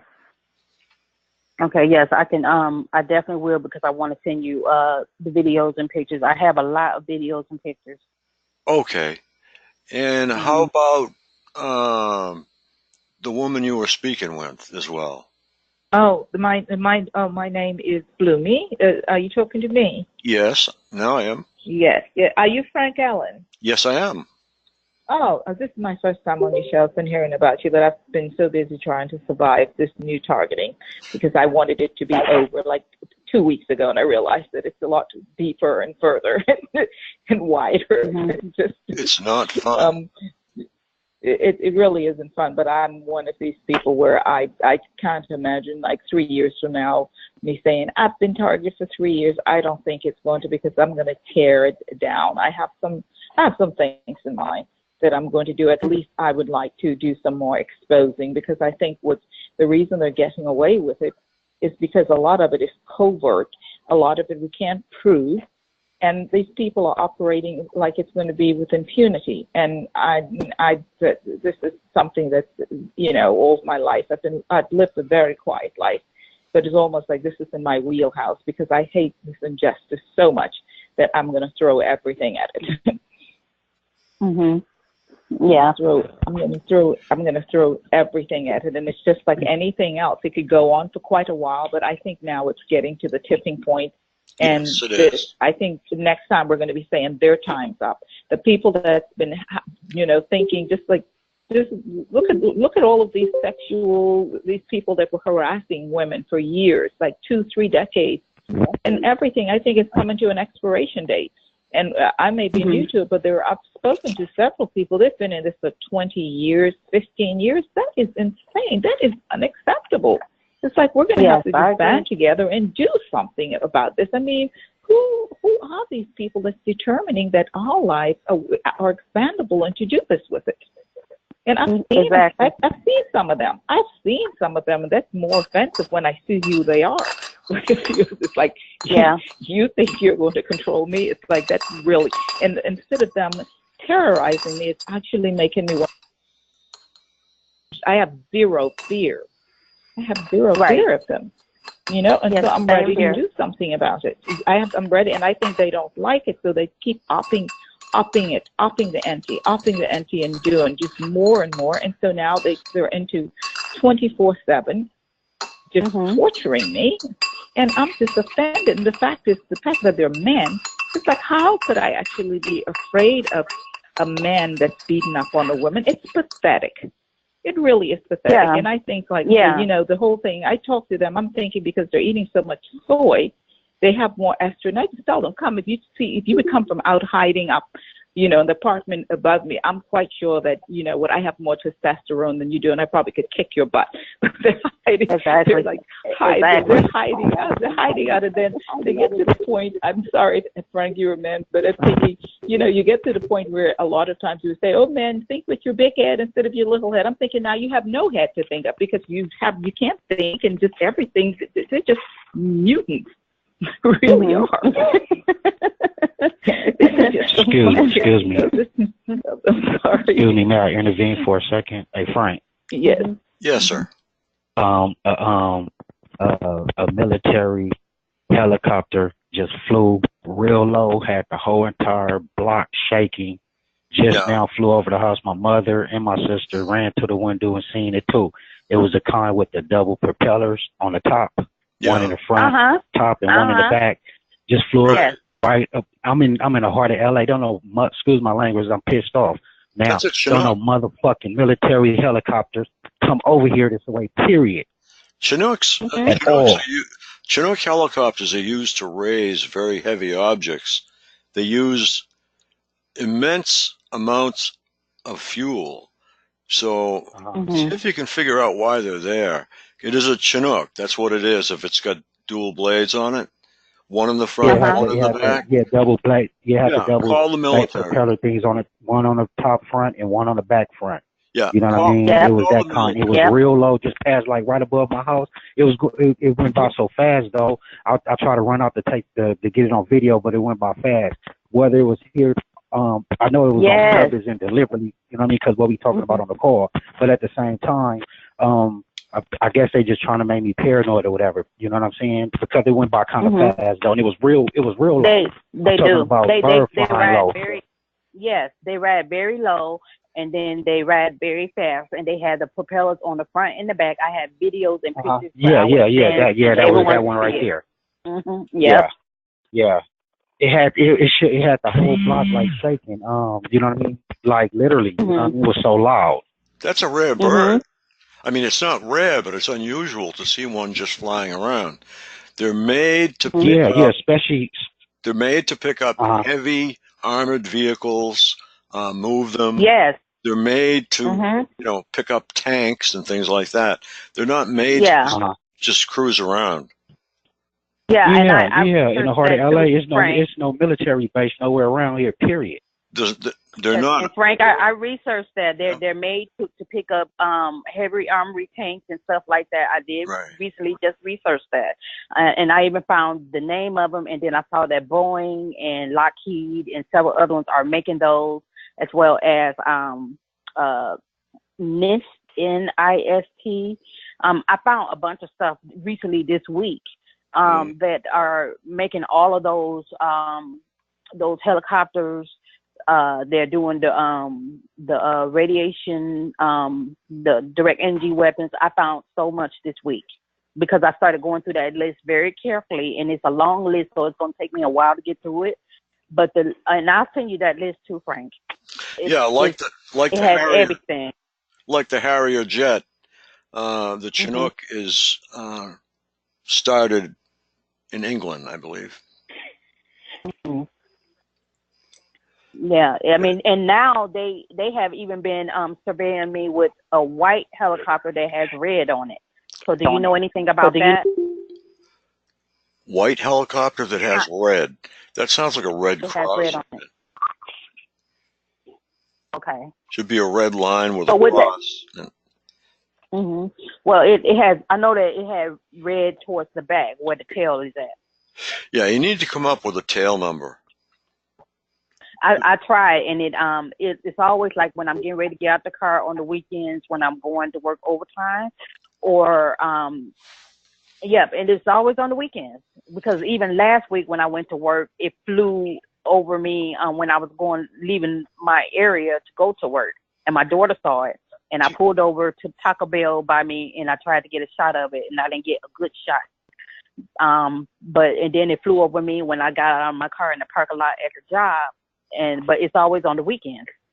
Yeah. Do you have a National Guard unit or any kind of? Yes, over here in our town, and that's what the DOD inspector told me to contact them for, in which I did a FOIA on Muck Ruck, and then also another agency I had contacted for a FOIA. They forwarded it to the National Guard in my town so that I can get answers on why these. Because I sent them the evidence. So that they can get, so that I can get answers on why these helicopters and planes are following me. So I encourage everybody too who are getting harassed by the helicopters and the planes and the drones to go to Muck Ruck, complete a FOIA request. So where? $20. Where do we go? Muck Ruck, MUCKROCK.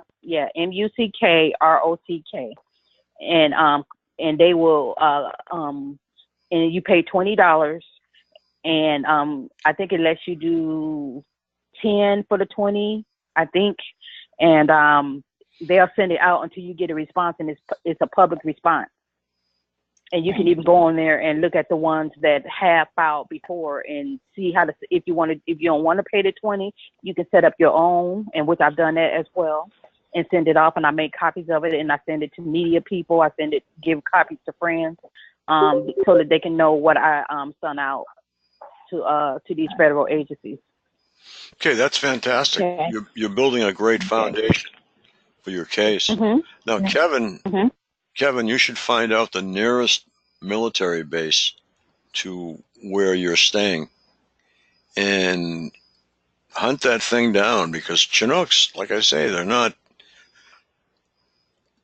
they're uncommon, you know. Yeah, there's down in LA, like on the outskirts of LA, you know what I'm saying, but not just in LA, you know.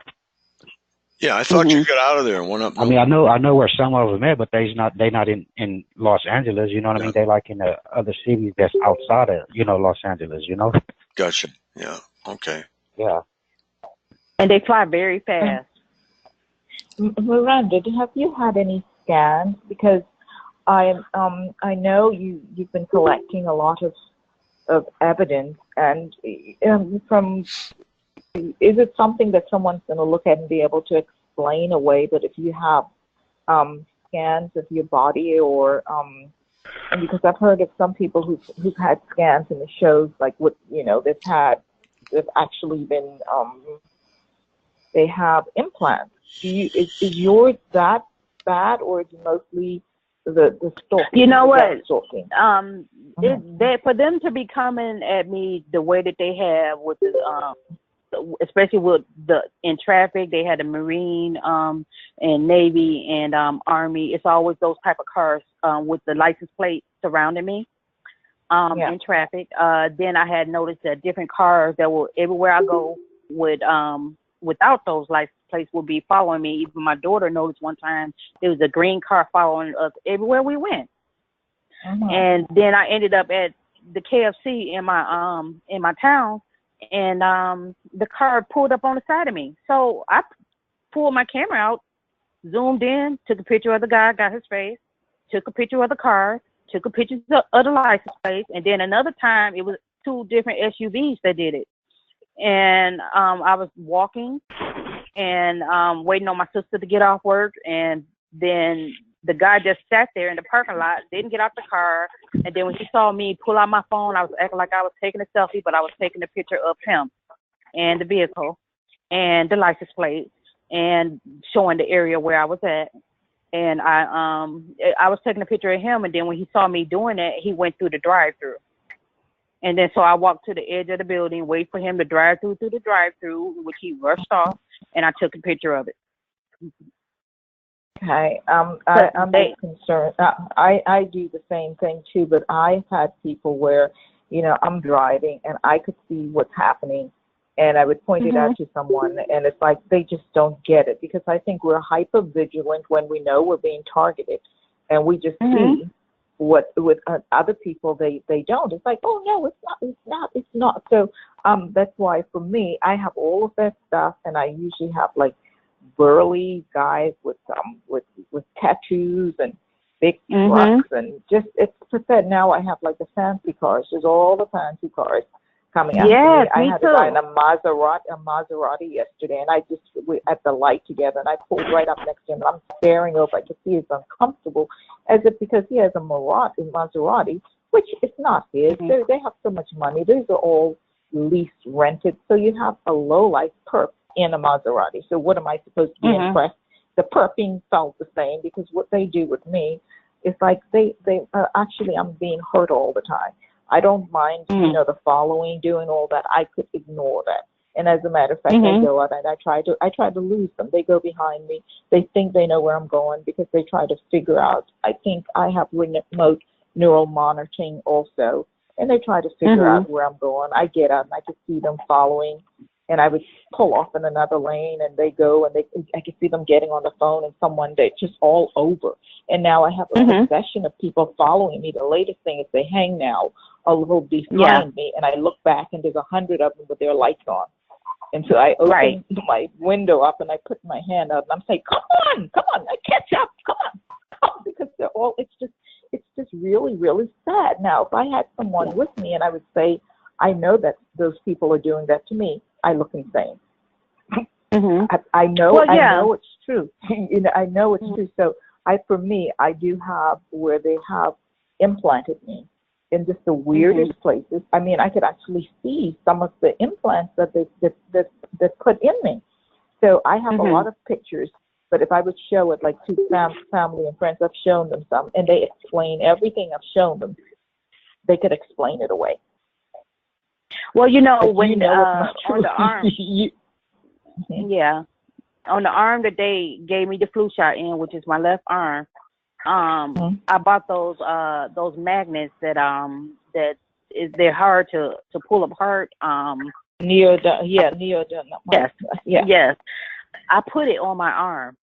It kept flipping on my arm. So they injected me with something, and I even I had my daughter take a picture of it, and I had her take a video of it, in which I have it. It stayed on my arm, and then I put the part that would pull away on it, and it flipped. It kept attracting back to the arm. Wow. Yeah, you've got something in there. I think when there's something with you, you know what's going on. Yeah.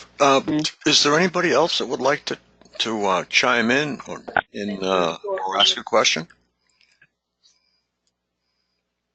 Yeah, I've been listening on the call for a while, and I thank everyone for sharing. And I've just been listening a lot, and I am trying to get as much advice as I can. I've been going through this for 6 years, and I can't believe it's been going on for 6 years every day. But I am trying some new shielding. I just bought a shielding hat today. I don't know if it's going to be effective, I have to try something, and I'm looking into buying some materials and making maybe like some kind of like a Faraday tent, something that's not expensive because I don't have thousands of dollars to build a Faraday cage. I really don't bother. think I'd be able to build one. Yeah. It's not going to help you. No, it's So not. I'm trying to get. I'm going to be getting some materials to build like a Faraday, like a tent, to something to drape over my bed. Not going to help you. And I got someone that's kind of giving me some inexpensive materials and things that I could get to try to do this in my bedroom, because I'm being electronically raped. Yeah. And it's been happening frequently during the week, and it's been so bad that it's interfering with it's just completely interfering with me physically and mentally. It's traumatizing me, and I have to do something to stop it. I can't work on your let head. it rape me, you know? Work on your head. That's what's being attacked, okay? Everybody Okay. thinks that every part of their body's being attacked, but it is your head, period. Yes. Yes. So you're saying they're going through the head to do this to my private parts? That's very, very true. Yes, it is.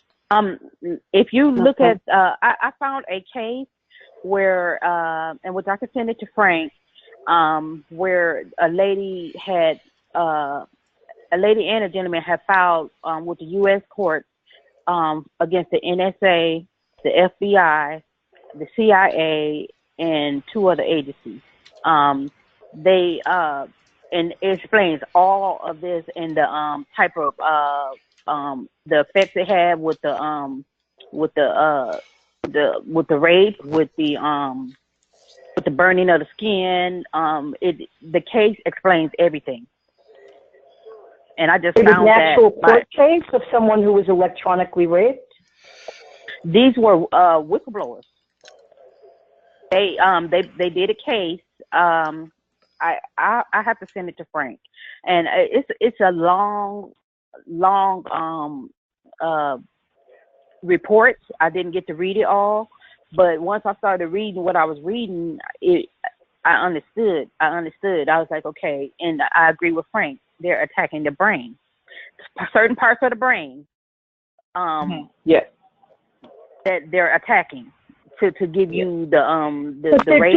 They're doing a force on my actual private parts itself. Like there's a force of energy, and they're actually moving and vibrating it and pulsing it, and they're doing like these stimulations and vibrations. Okay.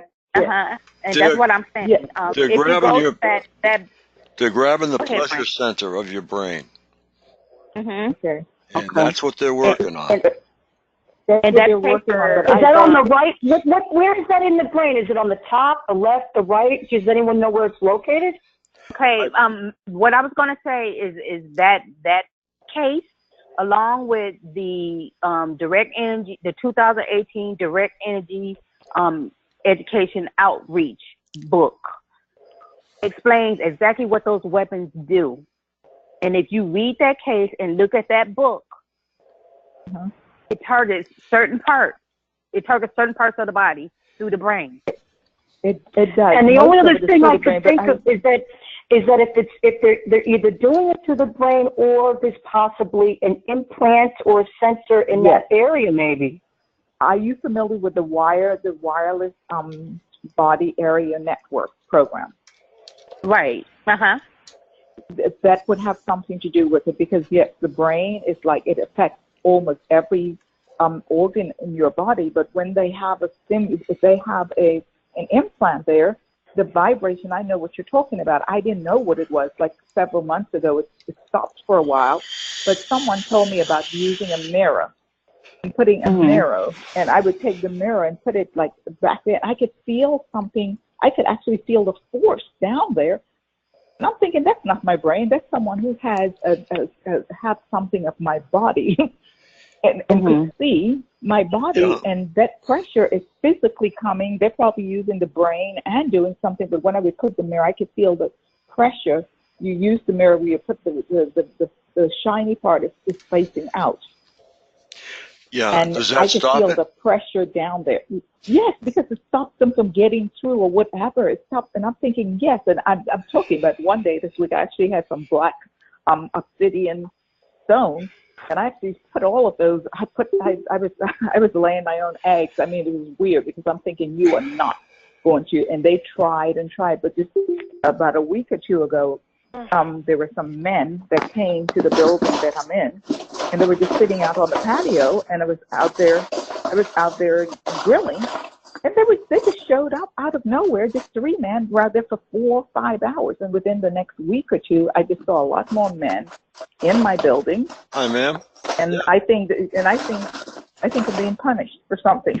Thank you very much for telling me all this. And Frank, I'm being honest with you. I really can't take what they're doing to my private parts of my breast.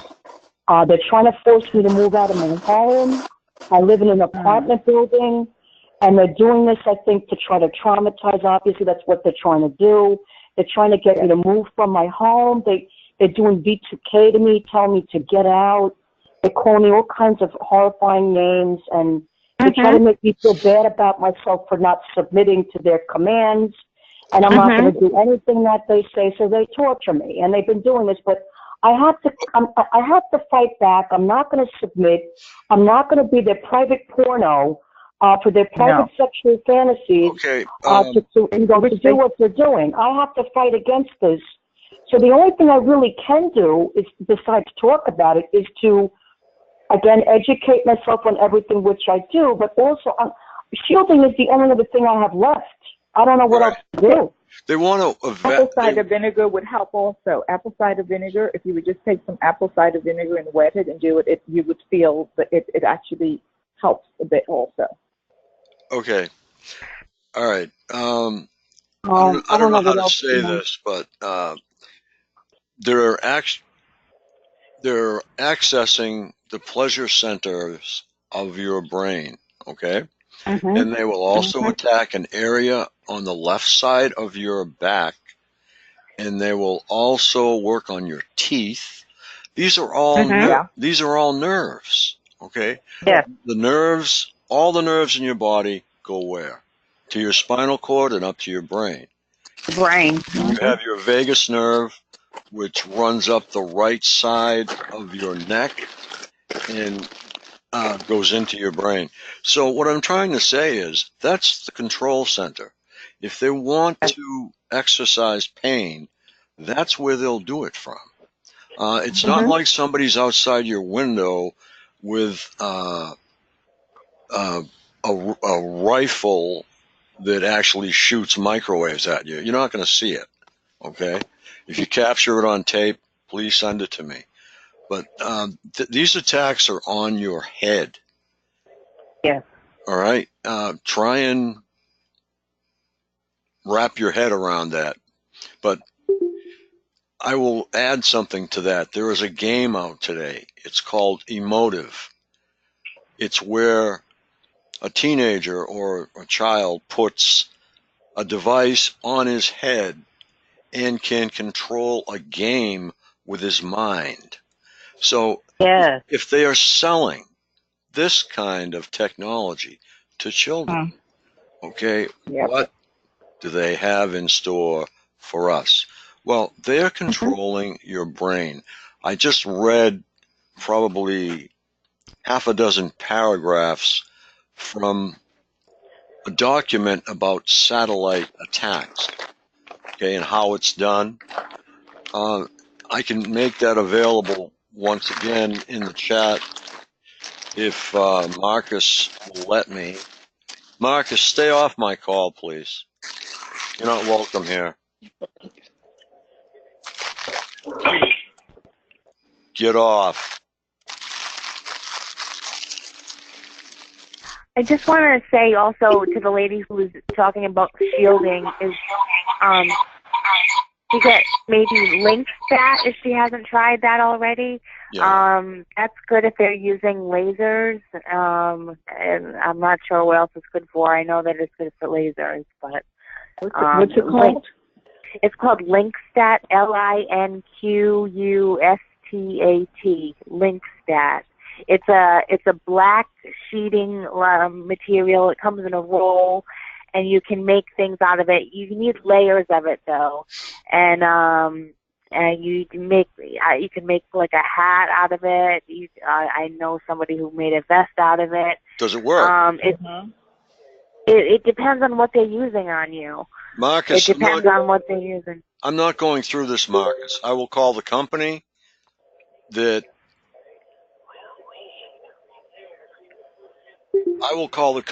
provides this venue, and they will call the police, and they will deal with you. Stay off of our show. Thank you. If I was on the web app, I could actually lock him out. Lock him out. Frank, have you heard of the evil smart dust or nanotechnology? Tell us anything about that. The nanotechnology, I think, is moreover possibly a diversion from what is actually going on. Because that... Well, I beg to differ, because, Frank, on that smart state list, there are biomedical institutions all on that list that deal with nanotechnology. Yep, I think it's big right now, too. I think it's with the smart dust, and also I'm telling you, I haven't told my story. I haven't told my story, but I think they're actually trying to turn me into an electronic, like a cyborg. The universities and the research labs that's on this list, I looked at them. There's MIT, Stanford, University of San Francisco, Penn State, University of Michigan, University of Illinois. Wow. They're all doing nanotechnology and smart dust. Excuse me. Does anyone know what state or city that Marcus lives in? Because I am going to call the police right now, because he is coming in and out of the call, causing problems. I live in Florida. I think you live in Florida. Yeah? Okay, well, we'll find him. Frank. Yeah, that sounds like it. Okay, so do you know VASA was on that list? If who was? VASA. Frank. VASSAR, the college VASA. VASSAR. They may be, the list is very long. I'm sure they probably are, because there are a lot of out-of-state colleges that do research on behalf of the federal government. Private colleges also? Private colleges? Yes. And the way that they... Okay, and the way that the list is broken down, it has different tiers. So you have private industry, you have educational, private. I mean, it has every. In fact, Frank, can I have your email again, and I can send that to you right now? Certainly. It's Frank at targetedmassachusetts.org. Okay, I'm going to send it to you right now. It's a very long list. I'm in Florida from New York. You're neck of the woods. Hey, Frank. Yes, sir. I think Marcus lives in Florida. I'm here in Minnesota. Okay, because I remember a long time ago he used to say he lived in Florida. Yeah, I've got some notes from last week. He pulled the same thing. And I didn't call the police, and I should have. So this time, now he's coming in by phone.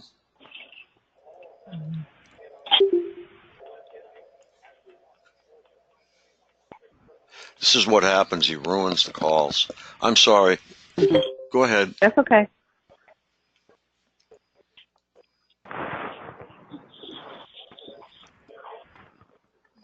Frank, so I'm sending that right now along with the setup of the military industrial complex. The names on the military industrial complex are also in this list. Okay. And this is from the Hagman report.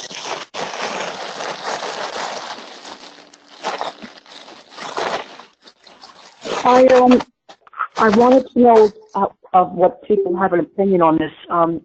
WikiLeaks just came out and updated their definition of targeted individuals, and it is really, really bad. I mean, it's really defaming our character of people who are really suffering from this technology. And he's actually taken quotes from the Targeted Individuals Association. He's also put a quote in there by Romola D., who has a news article called Everyday Concerned Citizen. And she's a journalist. She's also a mother in Massachusetts and has children. And she's been one of these people that have been fighting and supporting TIs, fighting against what's being done and exposing it.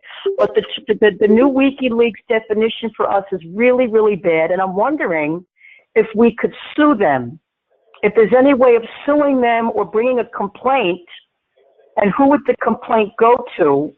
Because this WikiLeaks and defining targeted individuals, there's so much proof out there about microwave weapons, about the Cuba sonic attacks.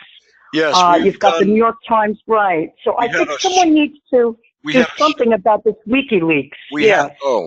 Not WikiLeaks, Wikipedia. I think what you're trying to say. Because they just updated their new definition for target individuals as of this month. If you listen to Lorraine a little earlier, Lorraine is tackling that whole thing legally and all. And we are also going back after Webster's Dictionary for the same thing. Okay. Because if any of us want to who do we maybe I'll create a petition, but who would the petition go to? Who has oversight over that? Does anyone know? We have all. There are different Senate committees. Go ahead. We have all the information on WikiLeaks. It's quite a list. I mean, Wikipedia. You mean like the owner of it, the founders and the owners? Yes. Yeah. Okay. Lorraine from Massachusetts is taking care of that. Okay. It's just very disturbing to read this. It's not just disturbing, but it's completely false. There's got to be something we can do to counteract it. So. Well, from what I looked at, as far as because intelligence and law enforcement and military, I looked at the Senate committees, the different Senate committees, and I know that the senator of my state is on the Defense Senate committee. So when I sent him his packet, along with evidence of the pictures and videos, I know that I probably will get some type of response from him that he cannot overlook it, because I'm basically proving my case when I'm sending it to him. So I would suggest looking at contacting your representatives or senators, and I even took it so far to contact the White House and get a White House ticket, and I told them I had photos and everything to prove the harassment that I've been getting from military. Okay. That's good. It's good that you're going forward with this and you're exposing it and going to these people. And you have a right. You have a right to fight for your rights and fight for your human rights, your civil rights.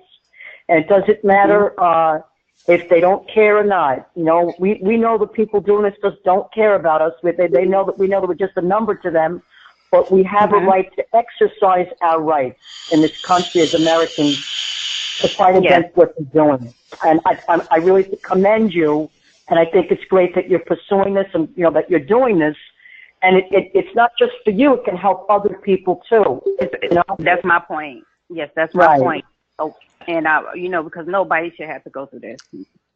And that was my point of doing. And every time I do. If I do a FOIA, I let people know that I did the FOIA, and I put up a copy of it. Because because I just want everybody to at least have a paper trail where when this does get exposed, they're gonna have to respect you and what you went through and acknowledge it. Well, some of the things that I read, that I've learned over the past 6 years of things that TIs can do to help add credibility is write their own book. They can also write an ebook for free. And some TIs have done that. And but like I said, with this Wikipedia coming out, trying to portray us as mentally ill and delusional, it's just, we have to get this stopped. We have to, he said Lorraine is working on it, but we definitely got to do something to not have that written up that the way it is, and it's just hurting our she's working on it, ahead. Yeah, she's working on it, and we're working on Webster's too. So that's good. Yeah, if she needs some help, she'll give us a call. But she is very, very good. Frank, I sent some emails to you. I don't know if you received them yet. I probably have. I will check when I get a chance. The smart state list, as well as a close-up video that I have of the airplane with the flashing lights following me, and then I have to go on my computer to get the one where the Black Hawk, as the gentleman spoke of earlier, that fly fast with the propellers on the front and the back, directly intentionally flying over me on several occasions. So I was going to send you that video as well. I have several other videos that I'll send you throughout the week, but those are the ones I just sent as of today. Okay.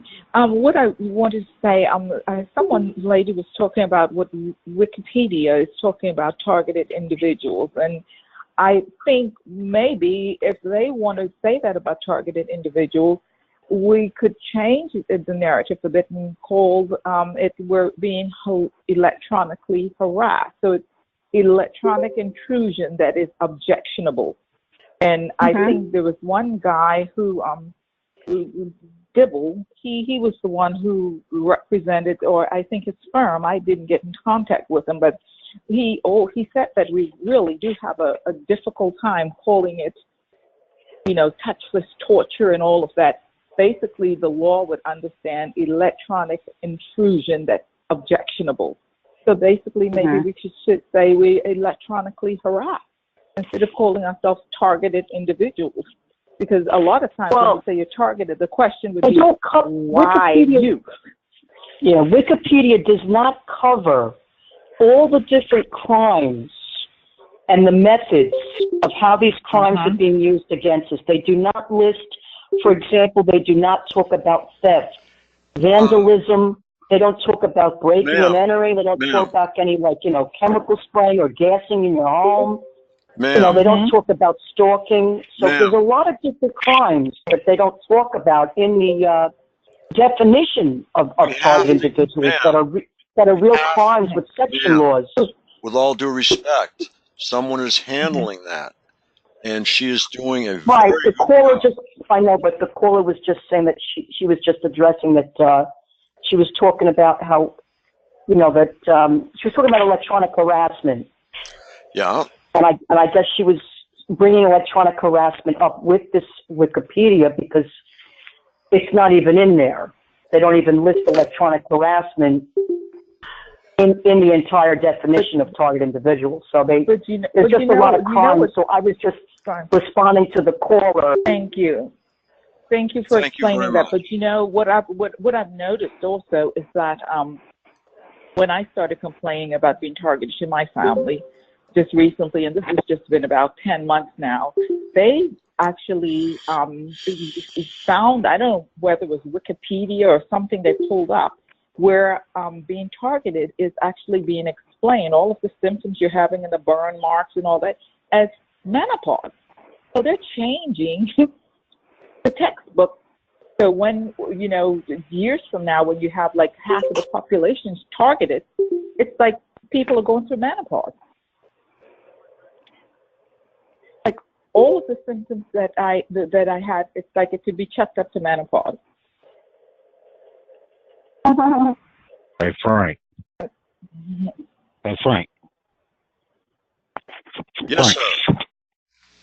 Oh yeah, I was wrong. I just now looked it up on the internet.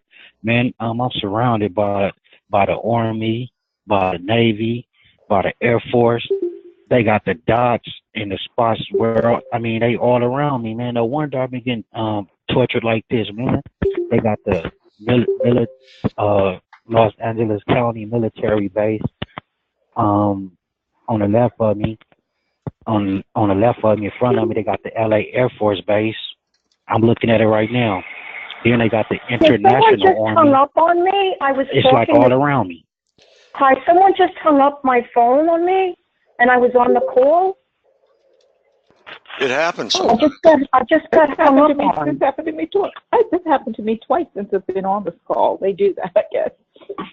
Yeah, that's something you got to get used to. You know why? Do you know why that happened? Why? No, I'm asking. Well, yeah, you're talking important information, and it's something to annoy you and to let you know that they're in control. They're watching. Oh no! This has been happening for and they years can, on these calls. They can This is just nothing because new. they can. Linda, Nothing new. what do you know about Marcus? Because Marcus has come in the call 40 times and makes noise. What do I know about him? Yeah, I know he's in Minnesota. That's what I know about him. He's on Facebook. He's on Facebook. I know he's on Facebook. I know he lives in Minnesota. Here he comes again. Bless his heart. Hi, Lorraine. Is that but Lorraine? I want to mention. Can I say something to the lady who talked? I heard you on Ella's call last night, and I again say you are so brave, and you are quite an inspiration to the rest of us to keep on going. You have faced so much, and yet you just keep on marching. And to me, that gives me faith. Thank you so much. Okay. And I want to ask. Okay. Well, thank you. I want to ask you, what kind of response have you gotten when you submitted a FOIA request?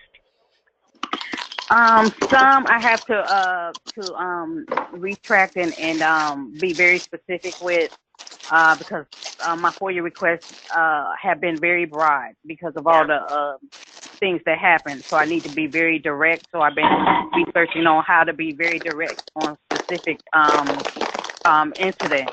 That's all. You don't think I did? Yeah.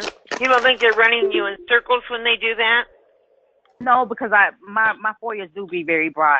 I really, and so I need to research on how to actually pin it down to certain things. Mm-hmm. But they are responding in a responsible way. Yes. Very good. They're not just saying it's a matter of national security and you can't know anything. No, That's not what they're doing.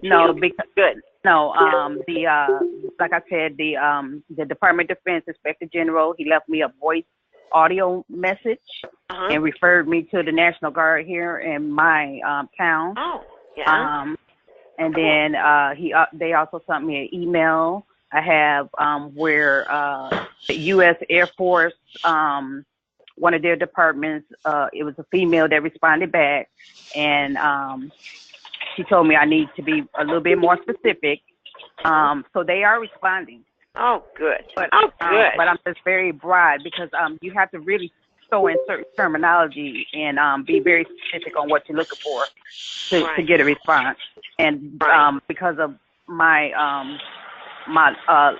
legal background, I really delve into it, but I have to be, I don't want to make it so broad where they're like, okay, she wants too much and, I want to pinpoint certain things. So right now I'm going to focus on the satellites, the planes, and the things I can prove. Right. So that's what I'm going to focus on as of right now. The V2K, I don't really focus on because that's going to make them think you're crazy or whatever. So I don't even focus on that. I just focus on the tangible evidence, physical evidence. Okay. And, also, may I ask you something? Did you say that you got your degree in criminal justice? Is that what I heard? Yes. My goodness, that just may be a big reason why you're targeted. You know, you're strong, you're gutsy, and you've got a good background in figuring these guys out. Good for you. Well, I think I was targeted because on the job I was very quiet. I just exercised with a group, but I was quiet. I'm single, and so they were looking for a specific person to target. Yeah. Well, I'm not quiet, but they got me. Well, they thought I was. Yeah, really. I guess you fooled them. Yeah. Well, thank you very much. I would like to connect with you in some capacity because I would like to know. And when I get my call up and running again, I would love to have you on to talk. But I would also like to talk to you about those FOIA requests. I suppose I can get your information from Ella or Frank. Yes, both should have my information. Okay, Frank, would you give him permission to give me your information? Sure, no problem. Great, thanks, Frank. I'll give you a call. I'll ask. Right. Okay, thank you very much, and thanks for talking to us. You really do have a lot of brave things to share. It really helps. At least it helps me, and I'm sure it does others too. Okay, thank you. Well, you know what? This is how I look at it: is if they try anything.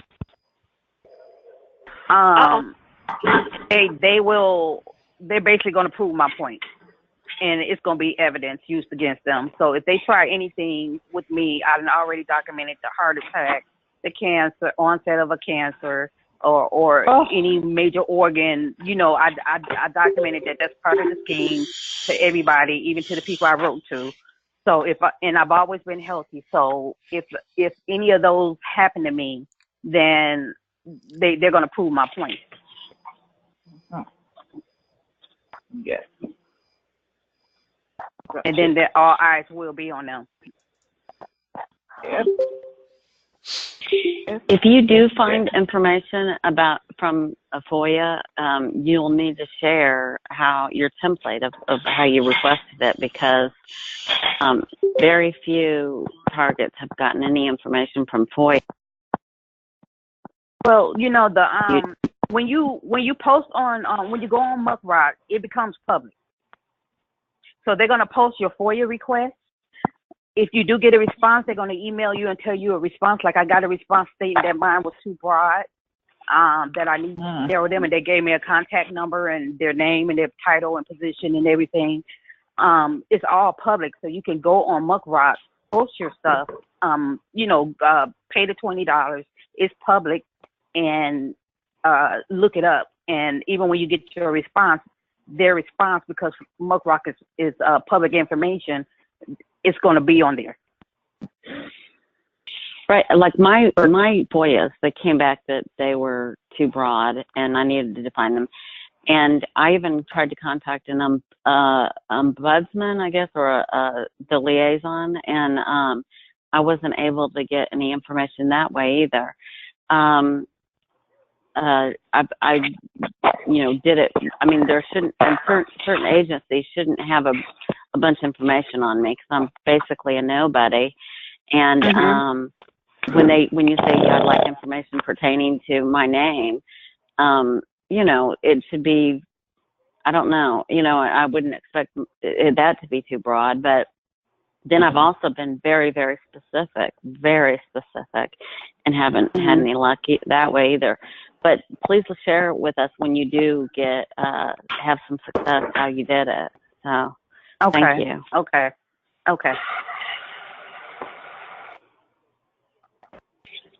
Interesting. Very interesting. I'm sorry. And I was going to add. I'm sorry. I'm very involved in keeping one individual off the call, and my lockout has failed. So I'm going to have to use the web app. So just bear with me. Go ahead. Can I ask you one more question? Who did you submit your FOIA request to? Like the DOD? I sent it to the DOD Inspector General. Okay. I'll ignore him. I sent it to the U.S. Air Force, senators.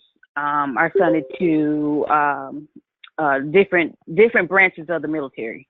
Their inspector generals, the NSA, the FBI, Department of Homeland Security. I sent it to all of them. The White House. The U.S. Senate Committee, Muckrock didn't have where it came up on there. So I researched the some FOIAs on how to approach the Senate Committee. And like I said, my senator here is on the Defense Senate Committee, and which he sent me a letter in which I could send that to Frank as well. Where he addresses that he's on the Senate Committee for the defense, and so I have to send him the packet that I have. I have to get it prepared and send it to him. But I want to get the pictures developed as well as send him a stick of the videos that I have. And I also contacted the NAACP and other people who I feel will listen to my story. I haven't heard back from them yet, but I just keep reaching out to them. I contacted the local TV news stories, even though they haven't responded like they're interested, with the exception of one. But like I said, if anything does occur, they will have the information that I have, and then it's going to be linked.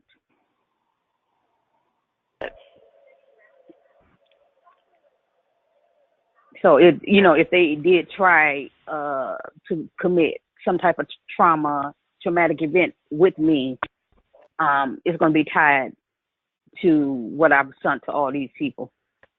Yeah, good for you.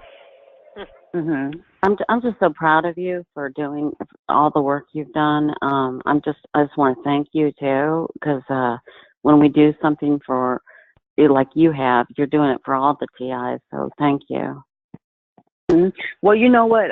Like the lady previously when we first got on that was speaking about not letting them cause fear in her and intimidation. My V2K handlers, they always they call me out of my name constantly. I can't tell you how many times, excuse my language, I'm called a bitch all through the day, and I always tell them, call me Miss Bitch, or next time be more respectful with calling me a bitch. And so stuff that piss them off. And so they just try everything that they can to get a reaction and cause fear. The airplanes, the helicopters, the people following you in traffic. When they follow me in traffic, I slow the car down. I don't stop it, but I slow the car down so that I can get my photo and my pictures. But I also slow it down because if you're going to do something, you're going to do it. But y'all ain't that, to me, they're not that brave because I got too much on you. And you're gonna draw too much attention to the scheme. So, and I post it on social media, everything that I find, everything that they done, and my discoveries. So whatever happens, they're gonna draw attention to themselves. Well, it sounds like you've done some really extensive research, and I can't wait to read it. Yes, and I have. I still got a lot to do, and I feel like the fight. I have a lot to fight, but I feel like I have enough to take it to federal court and win. Good for you.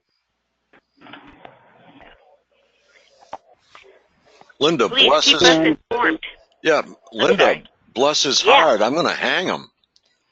I didn't say bless his heart. I said bless her heart. Oh, no, okay, because I'm going to hang him.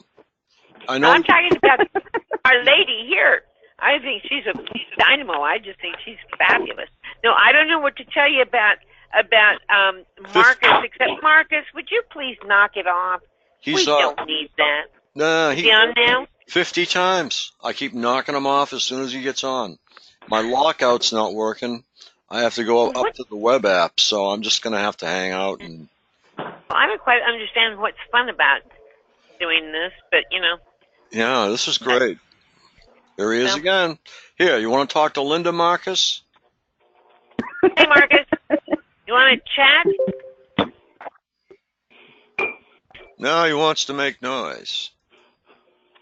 Marcus. Marcus. Come on, hon. You know. Do you want the police at your door tomorrow morning? I've managed to get where you live, okay? I didn't call the cops the last time.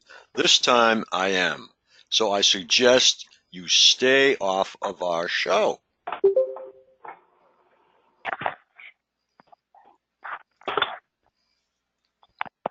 Okay.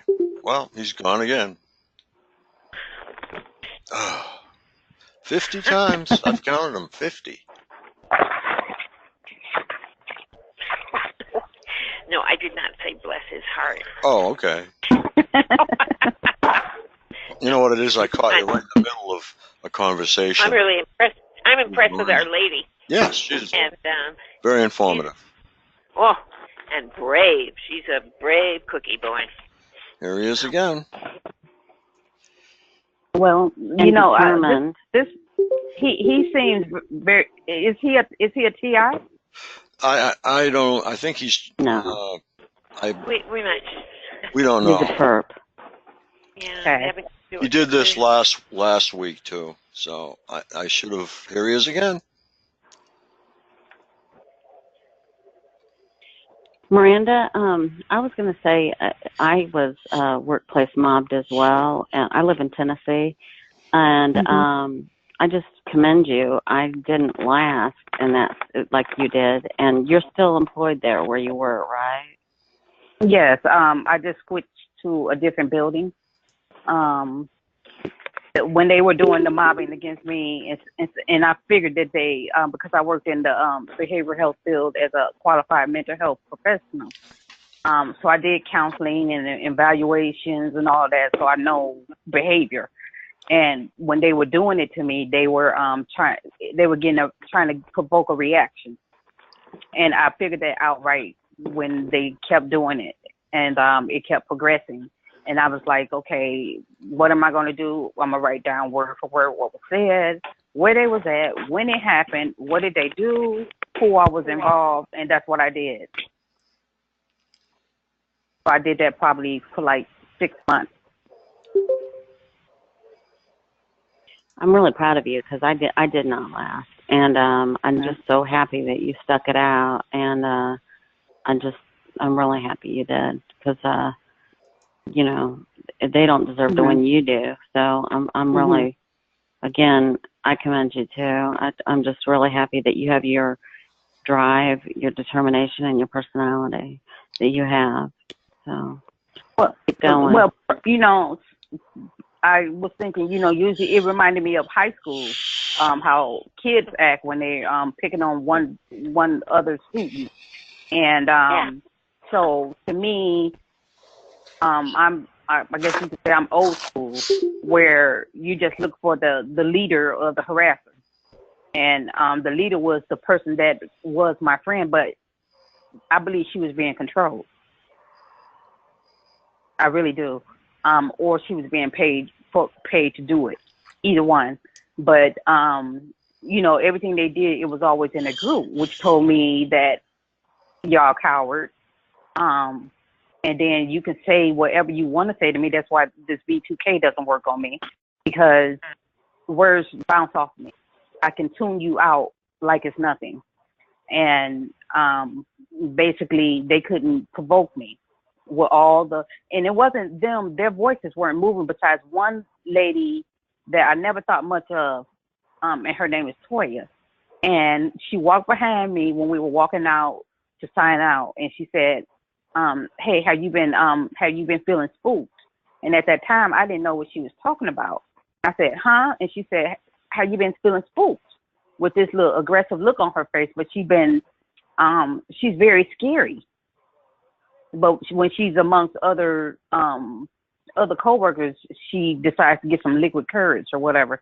So she said that to me, and now that I know what I know, that's what they use in the intelligence agencies. They call it spooking. And I was like, okay, that makes sense now. Now, when I found what I found and I thought about what she said, I said, so it's intelligence involved. Because she said, how you been feeling spooked?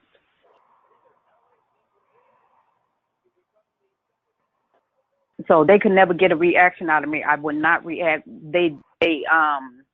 I was felt like I was in the twilight zone.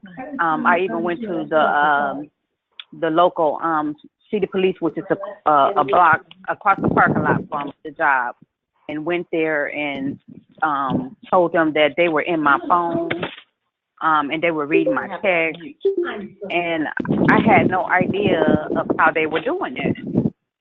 And but the whole setup at that time was to make me look crazy, because if I was an officer, I would have thought I was crazy. And I had no excuse for it.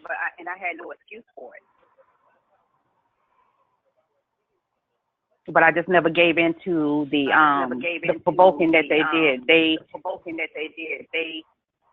They were not going to eliminate my livelihood. I had kids to take care of, but they had to do it the way that they did, which was remove me from the job. It was administrative leave, and then it was a forced medical leave. And I fought them on that, went to 2 psychiatrists, a psychologist, counselor, and all said, put her back to work. Nothing's wrong. One of them did say the only thing that he saw was stress related because of what I went through. And that's it. Yeah. When I was going through it, the psychiatrist, I gave him some information about the gang stalking, the program and everything. I handed it to him, and I didn't say that I was being, that I was being harassed, but I also highlighted where it said corporations can be involved in this and all that. I highlighted that to him, and I gave it to him, and he never discussed it with me. I believe he was kind of part of it too, or he was complacent at least in the whole thing. Well, the psychologist I had gave the information to, I gave him a big packet, and he listened, but he never heard of it. I think he never heard of the term, but I'm sure he heard of it, but he just never heard of the term. And so because he didn't, I never put out to him anything that was happening outside of the job. I only told him about what happened in the job so that I can get my job back. Because if I would have told him the V2K in my home and them following me in traffic and stuff, he wouldn't have believed me, and I didn't have evidence then. And so I never brought up that. I only brought up the bullying at the job and the witness statements and stuff like that. Because the purpose of the program is to get you incarcerated and institutionalized, to not, spill the beans on what's going on, actually, this deep state setup. Do you think it's because you have, you or whoever is targeted is because they have information of illegal activity or knowledge, and that's why they become targeted, is because they want to shut them up and put them and get them incarcerated or institutionalized? Is that what you're saying?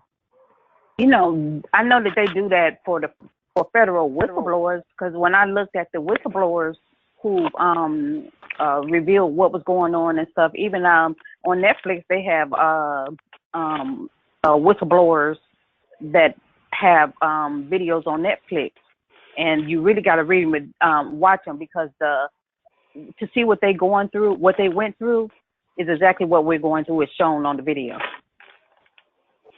Targeting, the different targeting practices, the job, messing with your income, turning your family against you, breaking up your family, everything. The economic, the emotional, all the harms that they can cause, occupational, financial, emotional, physical. It's all in those videos. Okay, so look under federal whistleblowers. Is that what you look under? No, what got me to looking at the federal whistleblowers is when I started looking at William Benny's interviews, and I listened to Richard Lighthouse, and I was just listening to different people who spoke about what's going on, and then I started like really researching the different. They basically say that it's for used against federal whistleblowers and in the political world. So I started researching stuff like that. If you look at it now, they're doing it to Donald Trump. Okay. I work. Yeah. Yeah. Go So ahead. I mean, we're seeing it right now. What Netflix series did you look at on whistleblowers? I can't think of it now. I think one was called Silent something. It was about Kiriko. Is that his name? His last name is Kiriko, and Thomas Drake, and a female that were attacked with their federal jobs because they would not sit back and let them do what they were doing, and they whistleblowed. And so they were telling their stories, and one of them got incarcerated, and he's no longer incarcerated. That was, I think it's John Kiriko.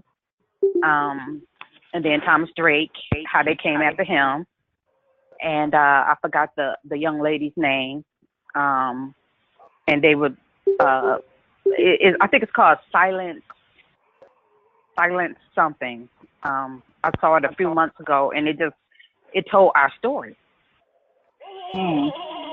How low they hit, how they, everything. Yep. I believe that because I know the family part, because that's how I knew they started with my family. Yeah.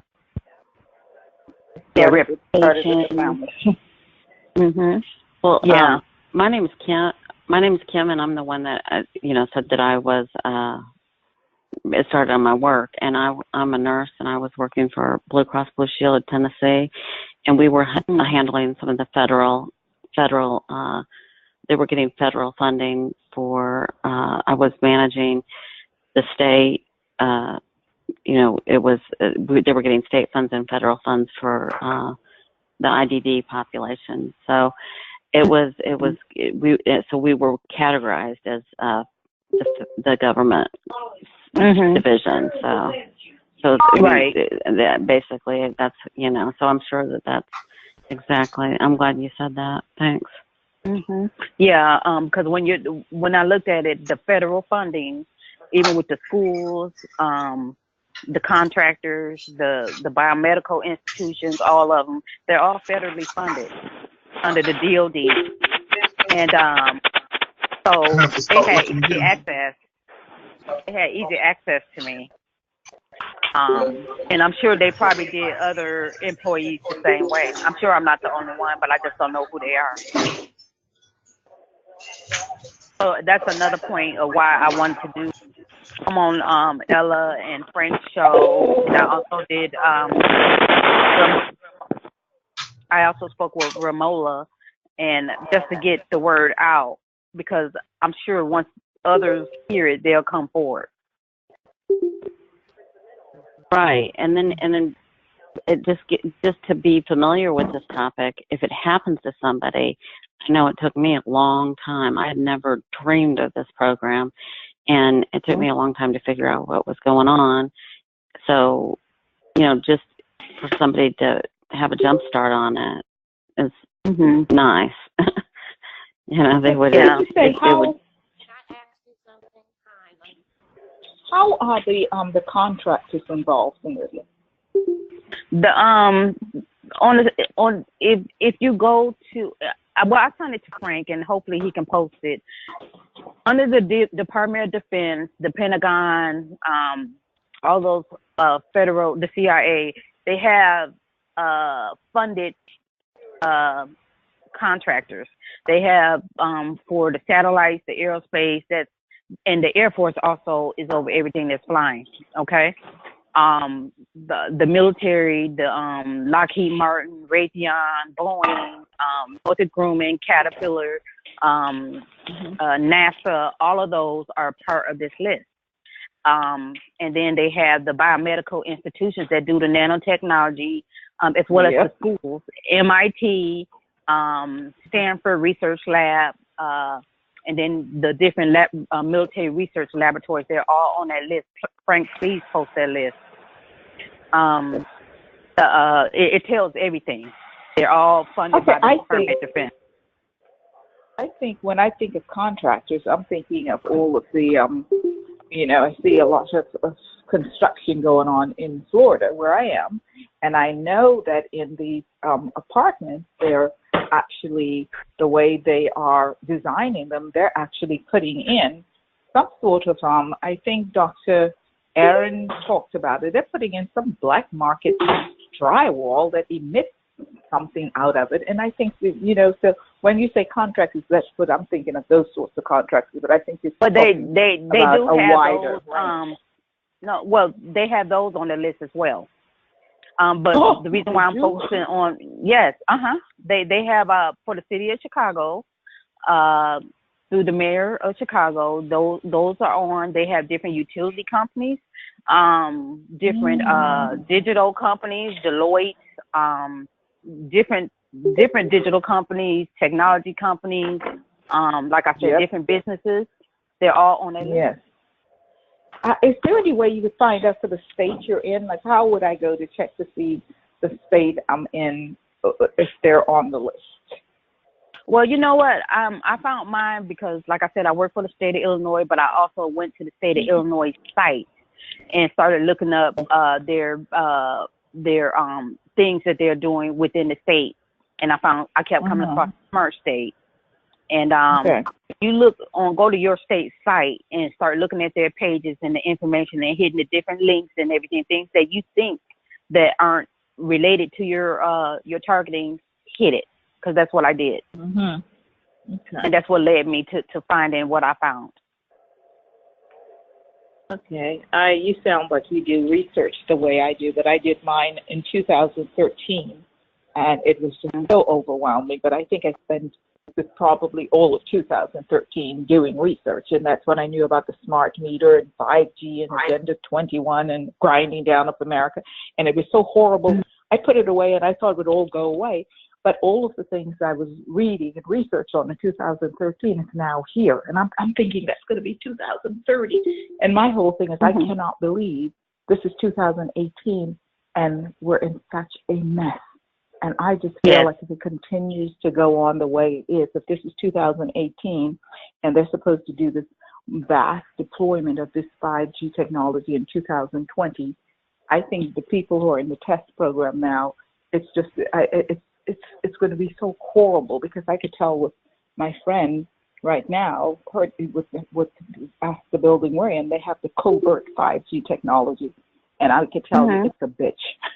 It's a bitch what they can do with this. So I can't even imagine, And I thought this thing would take place in 2030. And if this is what they're doing in 2018, God have mercy on us. Oh no, I live next to right, like probably 2 blocks away from a police department. The Gwen Towers right there. And I even it's actually in the center of a park. The police station is right there, but it's right in the center of a park. And I do my walking, and I even drive past it when I'm out driving. And I pull up, and I even just take the camera and just zoom in on it. And it's the stuff that's on that. It's believe what you read about it. It's they have so much on those. The cables, the antennas, I mean, all of it. And everything they're doing is wireless. Yeah, I'm just so affected by it. I could drive in the car and pass under one of those 5G canister, and I get zapped. It's just awful. I mean, it could just passes through your brain, and you could just feel the effects of it. And this is just one state. And so I can't imagine in 2020 when they want to, just to deploy it all over. And it's so harmful to the children. Just look at all these children with the problems they're having. I can't imagine what's going to happen, like on a wide scale. I mean, it's just coming a second Holocaust. And I'm just assured of that, just based on what this technology is capable of doing. Well, you know what? I'm not sure, and maybe Frank could elaborate on this for me, because sometimes I think that way, and sometimes I think, like, are they trying to use us as test subjects to get prepared for a World War III? Because what's going on here, China is doing it, Russia is doing it. What's always coming up in the news is always Russia and China. And so even with this targeting stuff, they try to, with the hacking, they're always saying it's Russia or China. I think but it's not just Russia, China. Hi, I'm Vanetta, and I've heard you on Ellis, and I'm glad to hear you tonight. I want to say something about witnessing illegal activity, and that's one of the reasons where I was aware that I was being vetted, because something very strange was going on. I looked out when I was moving from the apartment, and they were going through papers in my garbage, and things proceeded to the point of of them putting the on my phone being hacked and listening to my calls. And I didn't understand until I moved to another city, and I just happened to be walking by, and I see these two young ladies going through somebody's trash behind an apartment building in Baltimore. And that's before I knew I was targeted. But I did witness illegal activity, and that seems to have caused a big major problem. And from there on, I had problems no matter where I went. And the illegal activity did involve the DEA. And I realized what was going on, and that they were involved heavily in the drug trading. I don't care anymore, in Detroit. And as so much as when I went to call in and report what I was seeing within my apartment building, that's when the drug dealers came after me. And so I realized there was a connection that was happening, and I was and also what I thought was, police were actually contractors. They were not DEA, and they were contractors. But when I called DEA to the hotline, that's when they got on to me, and also dealing with off-duty Michigan State Police. Who were the drug dealer security. Yeah, and off-duty Detroit police. Yeah. So from there on, I had a problem. Yeah. So I'm the one with something illegal. Yeah. See, I constantly would replay, like, why did they select me when I never did anything, and they started harassing me out of everybody in that office, and and the only conclusion is I can come up with is they implanted me with that flu shot, and I'm human experimentation. We all are human experimentation. You're right about that. It is experimentation. And as you pointed out in the major media, when you see it, it's always China and Russia, but they do not address what's going on in the United States, because the same thing is happening here with American citizens who haven't done anything. I'm a hardworking, but I happen to think foolish enough to be a good citizen and start calling in when I saw my neighborhood change and started complaining to the police. And I do remember clearly going to the police department one morning, 6 a.m., and I was followed home. And from there on, that's when like I said, I had problems. But it's true. It's a lot of it. I become aware of people talking and listening on these calls. And and listening on the calls and going on YouTube and reading articles on alternative news that this has been going on for quite some time, because I listen to the program Coast to Coast, and George Nuri has been talking about targeting, and he's been talking about implants for about the targeting for about the past 2-3 years, but he's been talking about implants for about the past 5 years. So the word is getting out there it's mostly on alternative media. And I would like to see the so-called big media pick this up, because it's definitely out there. And I find it interesting that when I did understand targeting, that a lot of journalists have been targeted too. And I think it's out of fear that they don't say anything. Yeah, it's always out of fear because it's the government, and you know, like I said, if it's in God's plan for me to leave this earth, I'm doing what He want me to do before it happens, because I'm gonna reveal what they're doing. I'm gonna reveal what I found. Amen, sister. I think you're very brave, and I want to congratulate you, and you're very organized. What I find interesting, that the people they tend to target, as the nurse from Tennessee, are usually people with a lot of skills, with this kind of reverse sense. When we wake up and smell the coffee, like I realized through my ability to research stuff on the internet, that's how I found out I was targeted. And when they put on to me in Florida, I had moved to 4 states, and the young lady across the hall, who was really a bona fide schizophrenic, but also she was targeted, and I guess, and she tried to tell me, but they flipped her to a perp. But before they did that, she told me, and she kept telling me about the feds targeting, and I started researching what she was telling me, because they literally hacked my computer, and I worked for insurance companies. So I know just how insidious they are when they come after you, and I'm just really proud of you, because I had the workplace mobbing problem also, and I couldn't figure out what was going on, and I'm just so proud of you for being calm and collected, and going through what you went through. You know, and that's and I hope people listening out there who aren't saying anything, because there's a lot of people on this call, as it was on Ella's last night, that they listen to you and understand that you have to fight back, because if you don't, it gets worse. I tried being quiet, as many others who are now speaking up.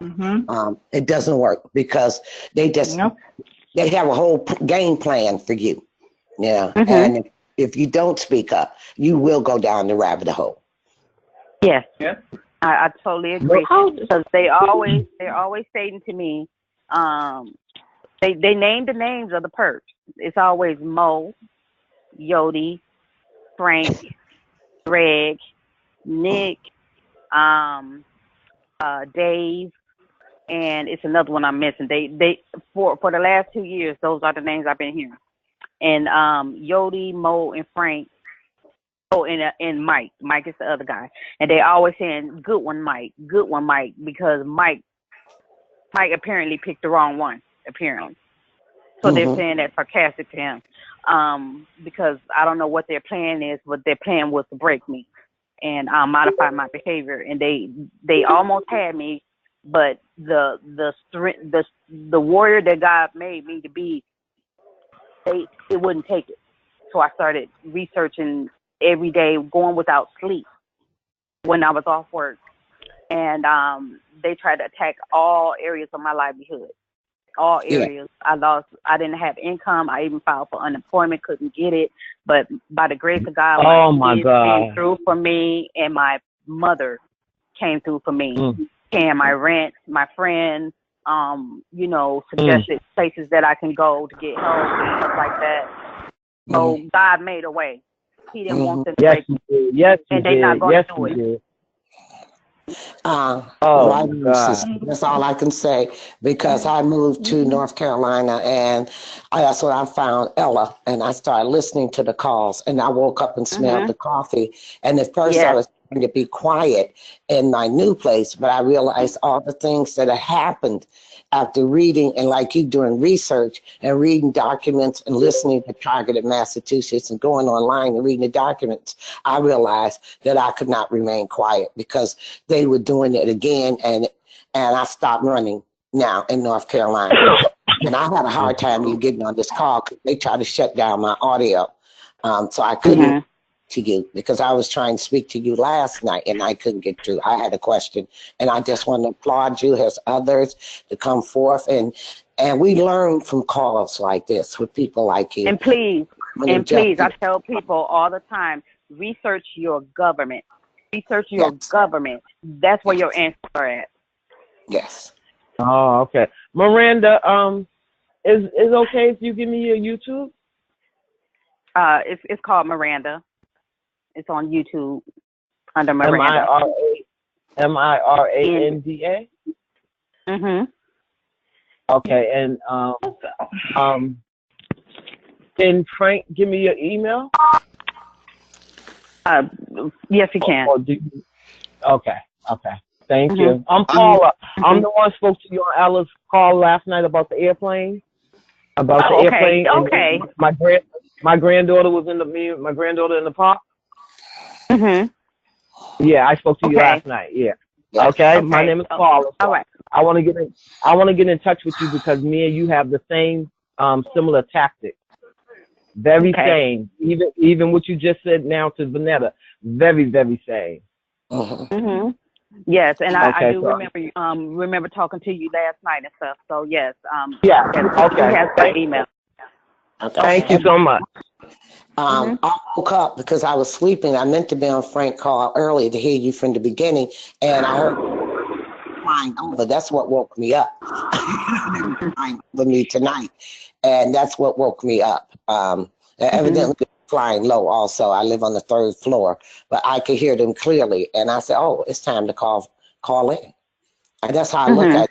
I see the behaviors now. I totally reprogram myself as to respond in a proactive way, such as calling in on a call. But when I'm out on the street, I ignore them. And I make it clear, I supposedly hear your thoughts. Don't come anywhere near me. You can purpose you want, but do not come anywhere near me because they set up in Chicago. I was part of Chicago TI Gang and split me and another lady off from the group. And we were down by the Chicago River. And I was trying to tell her because then they hit her with a directed energy beam. I was trying to tell her to get up because this was not the place to sit down. The river front, the actual river being about 10 feet from us. And when I got up at her walking and she was talking, I was very aware that they were gang stalking us and following us. And I said very quietly to myself, I didn't want to frighten her. Get away from me because you come anywhere near me, I will push you in the middle of the street. And let the cars run over you. And then all of a sudden, all the gang stalkers just disappeared. And we walked on and we got a cab. But sometimes, and like you, sometimes you have to speak up. And let them know that, there is a line in the sand. You don't respond to the stuff, but at the same time, you don't run. Exactly. Yes. And then when you educate yourself on what the program is doing, they're trying to get you to react. They want you to act out. They want, they want to affect your behavior. And what their goal is to get you incarcerated, to cause loss, to cause harm, and everything. Don't feed into it. Flip it. And that's what I do. Arch Street, and I realized that they were following us. And I realized at this time they may have tried to do us harm. And so that's when I said to myself, and so they could hear me, don't come any closer. Because the other lady was talking and she was frightened. I wasn't frightened. I was furious. Don't mess with Vanetta. Do not mess with Vanetta. Tired, Frank. I'm just sick and tired. Does anyone know the peace what movement. to do when your phone is bugged and it's perping you? Oh yeah, you know it is. Oh yeah. Yeah. What do you do about that? I've had 10 phones and hack them. So I just figure out ways around it. to Frank. He tells me how to mute myself. And I've learned a lot about technology. I've educated myself. And I sit very quietly, and I'm not going through another phone again. I may have to say that now, but I may have to. Yeah. Keep the phone clean. And that's what I said. My phone. Circumvent them. Yeah, That's what I did. Actually fixed my phone to perk me. Yeah. Yeah. Yeah, but they're going to get in it regardless, because I was changing my phone, my router, everything, my computers, and they destroyed TVs, they destroyed computers. They get in it. I got to the point that I'm not going to do it. I'm not going to do it no more. And I keep the same phone. I was changing my phone numbers. I stopped doing that. And I'm not going to change my phones anymore until the other one was so hot I thought it was going to blow up on me. That's the only reason I turned it in. Yeah, mine is so hot. So what do you do? What do you do though? How do you change that? Well, we don't know that. I don't know that. I have been trying to see what the research I do. Because of that list I found, I go straight to the source, and I don't try to go off of just the blogs that be going on. I go straight to the military, Air Force, look for their manuals, look for specific words, type in specific words. I go straight to NASA, in which I did do a FOIA request for them as well. And I go straight to, like we have the University of Illinois here, in Chicago, Springfield, and Champaign. They in Northwestern University. They do research for the military in Illinois with the Argonne National Laboratory, which is military, and that's in Illinois. And that's, I believe, all of those are parts of my targeting. And I worked for the state, so those are state universities doing research for the federal government. I found where they did the aerospace stuff, and it has all the energy stuff that they use for the directed energy and how they can see, and to where they're doing research on how they can a third world type of where they can see into a black hole type of thing.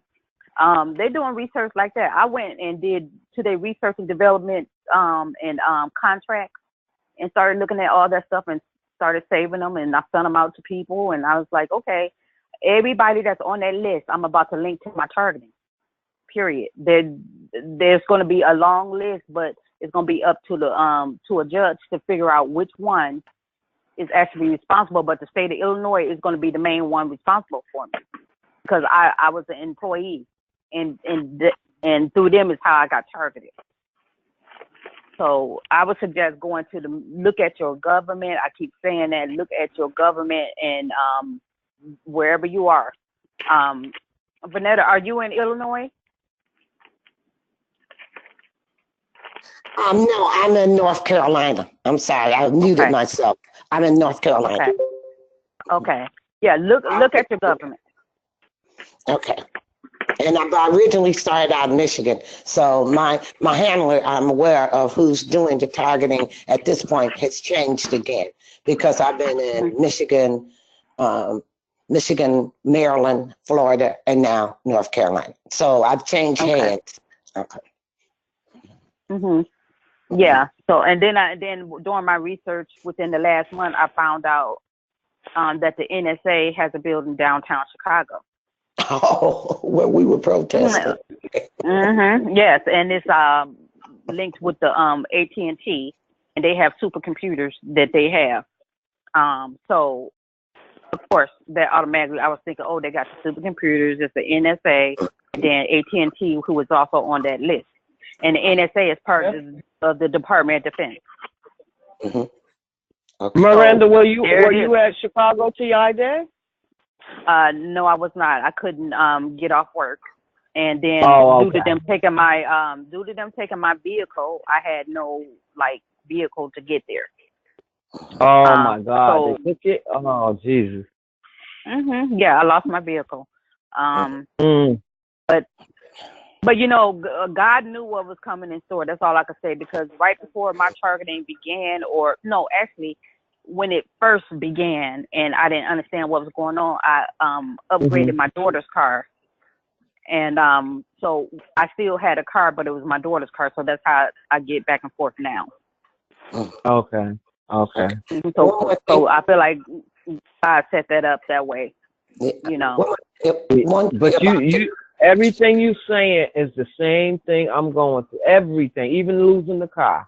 I lost mine too. My job, everything. Everything.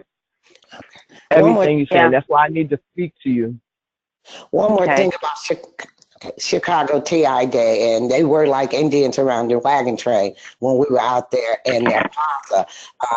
And the same vehicles kept circling, even though we ignored them. It was about 15 or 20 of us out there. And from the time on when we first came out, and it was about 10 of us. And they just kept circling. We knew the cars. We recognized them completely. I mean, after you see them 5 times, it doesn't take a genius to figure out. And we ignored them. And we stood out, and we stood there, and we stood in the rain, and we held those rally signs up. And the night before, about 40 people came to the pre-dinner, and one lady was hit with directed energy. But I'm saying what I'm saying because no one treated anybody strange. It was a caller on the phone last week, I believe, or Monday, who was saying that she was treated strange, and I was there, and it never happened. And I know the caller. I didn't argue with her at that time, but that didn't happen like that because Chicago is right the TI Day, and for her to come on, and I tried to talk to her, but I realized that she had been so profoundly targeted that she sees everything as being persecuted, even seeing us as persecuting her because we didn't react to her the way she thought we should react to her, even though she showed up at the rally at 5 o'clock and was wondering why people were a little miffed. Well, we've been rained on. A couple of people have been and it wasn't about her. It didn't happen like that. The people were very cohesive. We did talk to a lot of people who were walking by. So, we aware that we were downtown with NSA. I find that fascinating. Oh yeah. If you type into your search engine NSA Chicago, it'll tell you the street, the address, and that it's merged with AT&T. Yeah, because actually it was more perps out there, I hate to call them perps, domestic terrorists out there that rallied than it was TIs. Yes, and I must have counted myself. I was quietly standing there counting them. It had to be, I counted about 40 during the day. That's a lot of money. Yeah. And when I left, at Suburban, right to the airport. Yeah. Well, I even forwarded the TI Day in Chicago to some media people that I've been contacting, just to show them that it's happening to so many of us, and to show that it's real. And I don't know if they ever made it out there or anything, but they do have the videos. I sent them the videos as well as the flyers. The media was contacted, and thank you, Miranda, and someone else contacted the media. I believe Ella did. One interviewer from Chicago Sun-Times made it out there. He interviewed Dr. Matt, but it was kind of odd. It's almost like a media blackout that day. And because news is usually always looking for news, and I'm sure the people riding by and they were honking in support. I'm sure people called in and said, and what the best thing about Chicago TI Day rally, the people got to see us TIs. We unveiled, and they realized that we are not crazy. And as I said, standing out there on the street with a loudspeaker, we are your sisters, we are your brothers, we are your uncles, we are your mothers, we are everyday people. We are not crazy, but we've been targeted, and this is a program that is constructed to make us appear a certain way, but there's much more going on because it's electronic surveillance, and it needs to be stopped, because I think this is the game plan for all of the United States. and we're just the canaries in the coal mine. We're telling you what's happening. Yeah, I totally agree. And I try to enlighten people as much as I can. I don't tell them about the V2K yet. I always tell them about the surveillance part, and I show them the videos and pictures, and then I start showing the proof of military and intelligence documents to back it up. And that's how I get people. I mean, I had family members that told me, I believe you. I've had, I talked to my friend today that I used to work with years ago in corrections. She told me, she said, yeah, anybody that know you know what type of person you is, and they'll never question whether you're crazy or anything. And I always make a joke. I said the only thing that would be crazy if I got my hands on one of them. That would be the only time I'll be crazy. But other than that, other than that, I've never been crazy. So, but I think, if we can provide them evidence when we're telling, that's why I said go and look at your government stuff online, research your government. There was stuff that was signed, this Smart State stuff, we all didn't have enough, they put it in the newspaper as it was to build the economy and get jobs for the state of Illinois. They didn't, and the newspaper jumped on it like it's the federal government helping to build the economy.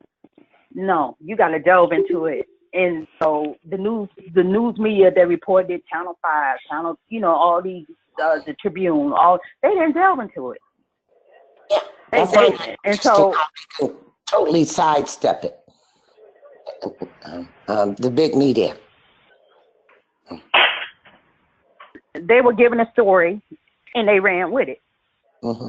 And I always said this, even as a child, when I had a fascination with law enforcement and investigation and stuff like that. You can always look at what's you got to go beneath the surface. Yeah. There are crimes created every day and new ways of creating the crimes. I told the human rights lady that's doing the investigation for my workplace model.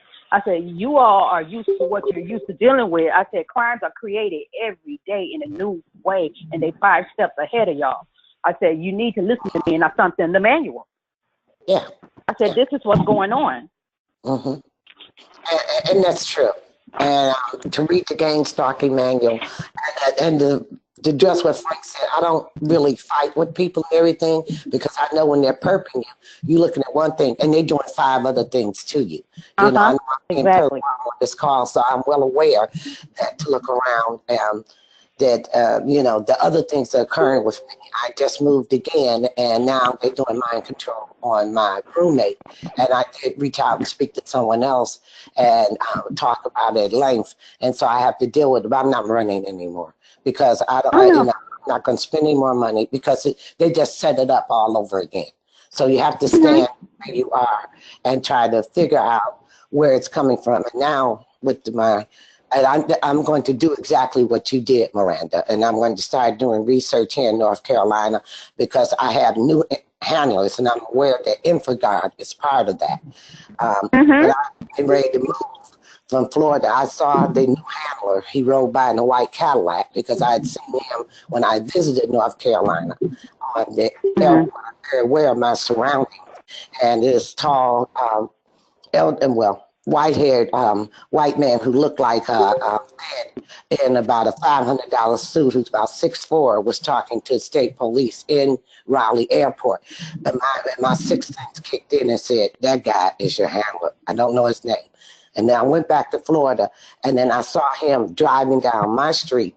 Now, what's the coincidence of seeing somebody in the airport in one state, and then you're walking down the street from the grocery store in another state, and there he is. And then when I moved to this building, I saw him in the lobby talking to a citizen, and I knew that the perping was going to start again when I'm in this building I'm in now. And he wanted me to see him, but I'm trying to find out the names, and I'm going to do some research and see also who is doing the research here, because again, this is a big research area. I'm in the Triangle area, and they have Okay. And the Triangle Another thing I would suggest too, in which I went to the White House initiative because at first I was focused on the brain initiative, and then I was like, no, because I'm like, okay, it could be the brain stuff, but then I went to the White House initiatives.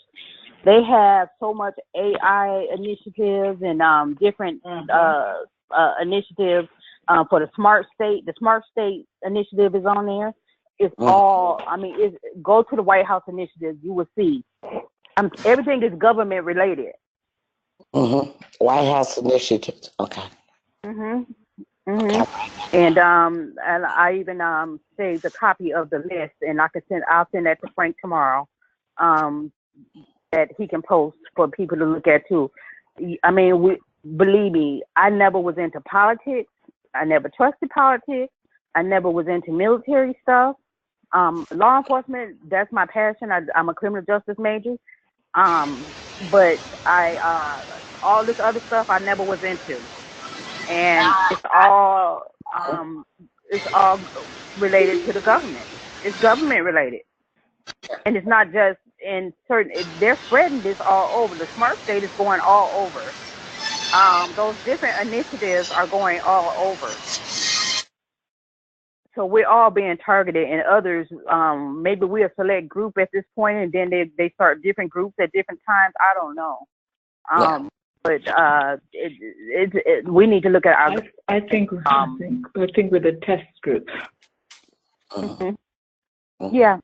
I think we're the test group because this is not supposed to be widely deployed until 2020, and that's what they're telling people. But covertly, they're now doing it for these 2 years. Because everything that the government's doing, what's interesting is that you could research and find it. It's almost like it's an open secret, but you have to dig for it. Yeah, you have to really dig, and it's time consuming. It takes away from your life. Believe me, in the last year, research has been, I didn't even research this much in school. Well, your life wasn't on the line then, you know? Yeah.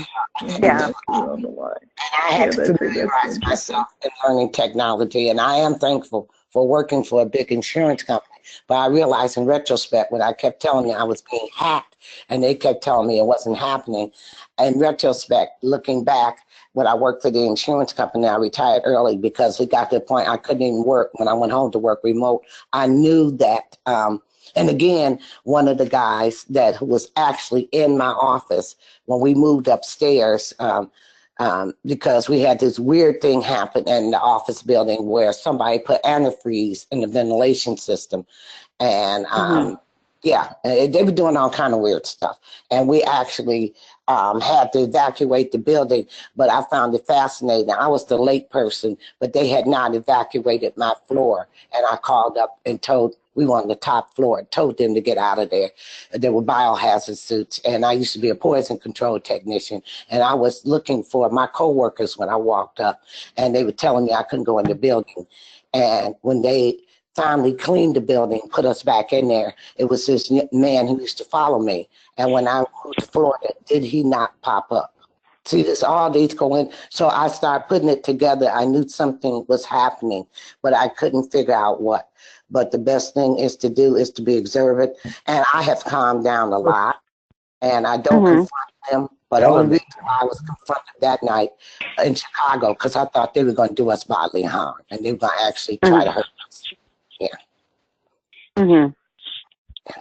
Yeah, and I personally recommend no one confronting them. Like if you can get evidence on them with while they're doing whatever they're doing, that's fine.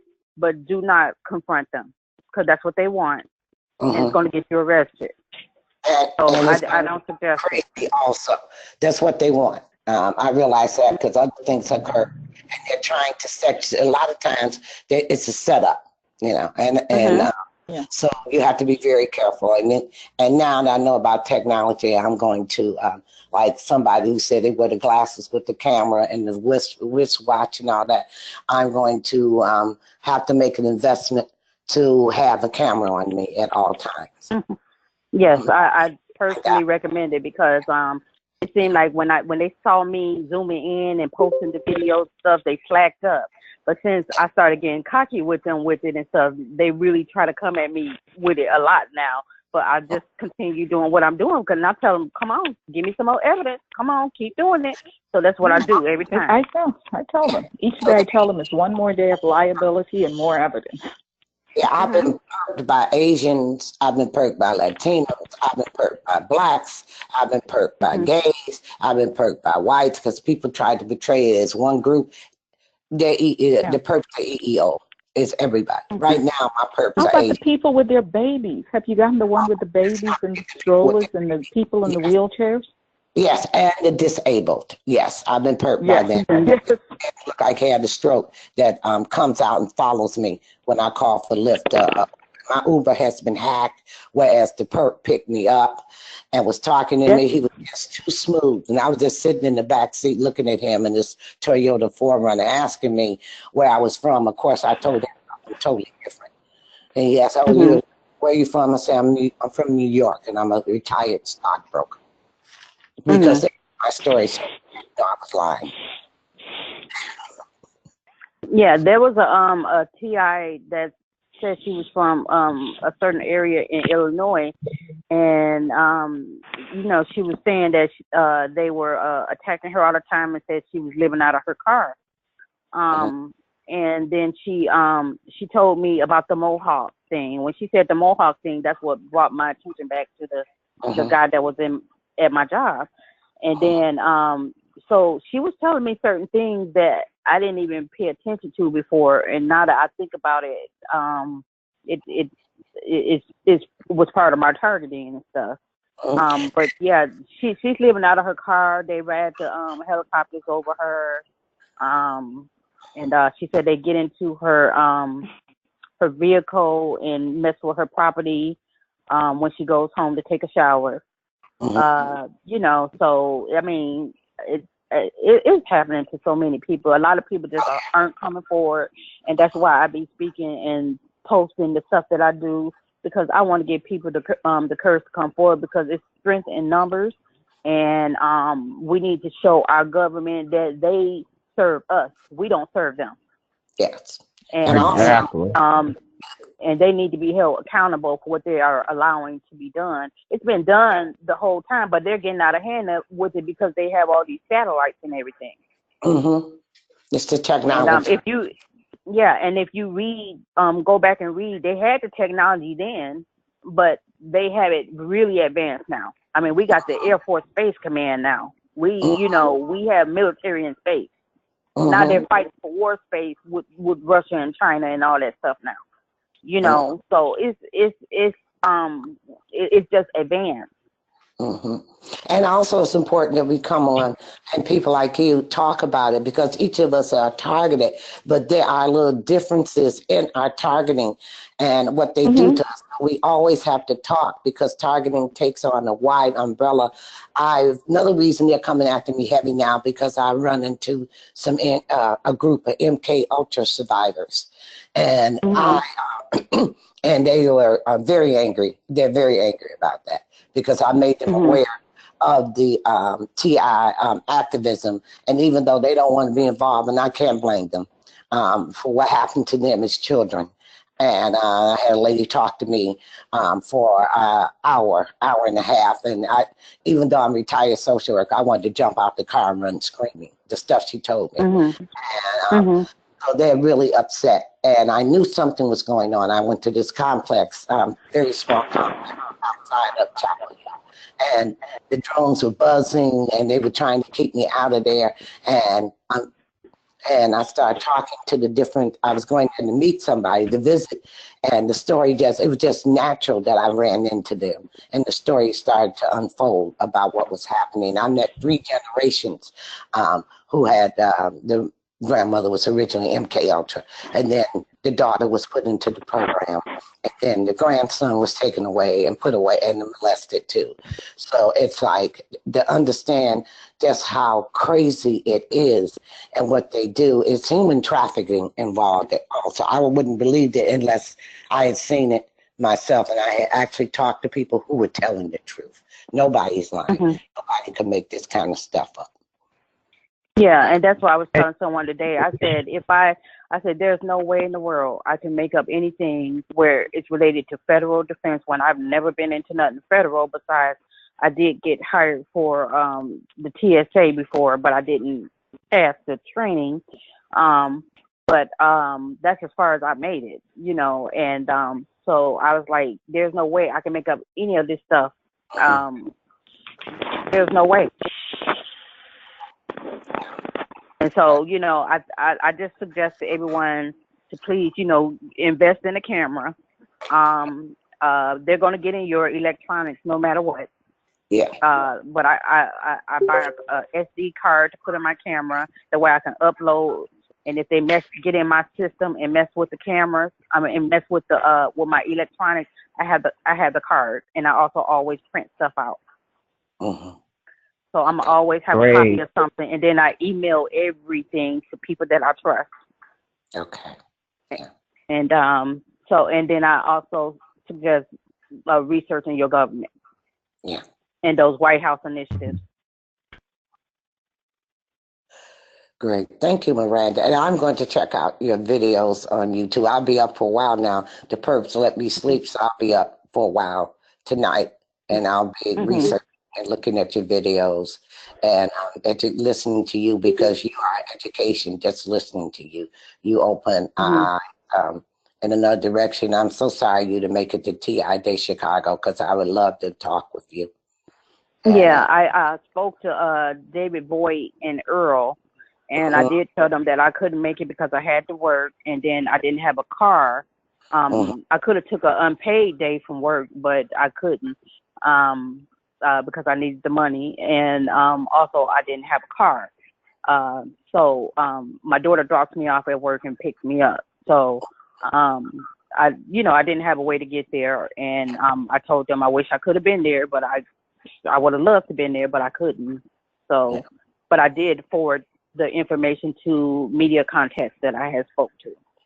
And by the way, Earl Watts was the organizer for TI Day, and he did a fabulous job. And unfortunately, because they targeted him so heavy and caused a car accident the day of the pre-rally dinner, that his daughter is having trouble. And I'll say this, I believe that she's being targeted. And so he had to withdraw from the organizing the TI Day coming up this weekend. And I believe because, of course, when they go after your children, you are going to try to protect them. I agree. I agree. Yeah. And so, like I said, my prayers is for everyone, for strength, for protection, and for this to come to a hope. God will handle it. They may think they have the upper hand now, but in the end, God wins. God got the last say so. He got the last say so. I keep telling people he got the last say so. Ain't no way in the world, honey. We wouldn't even be here right now if it wasn't for God. And I agree. And I tell them all the time, the only entity I fear is God. I don't fear man. No. Me too, girl.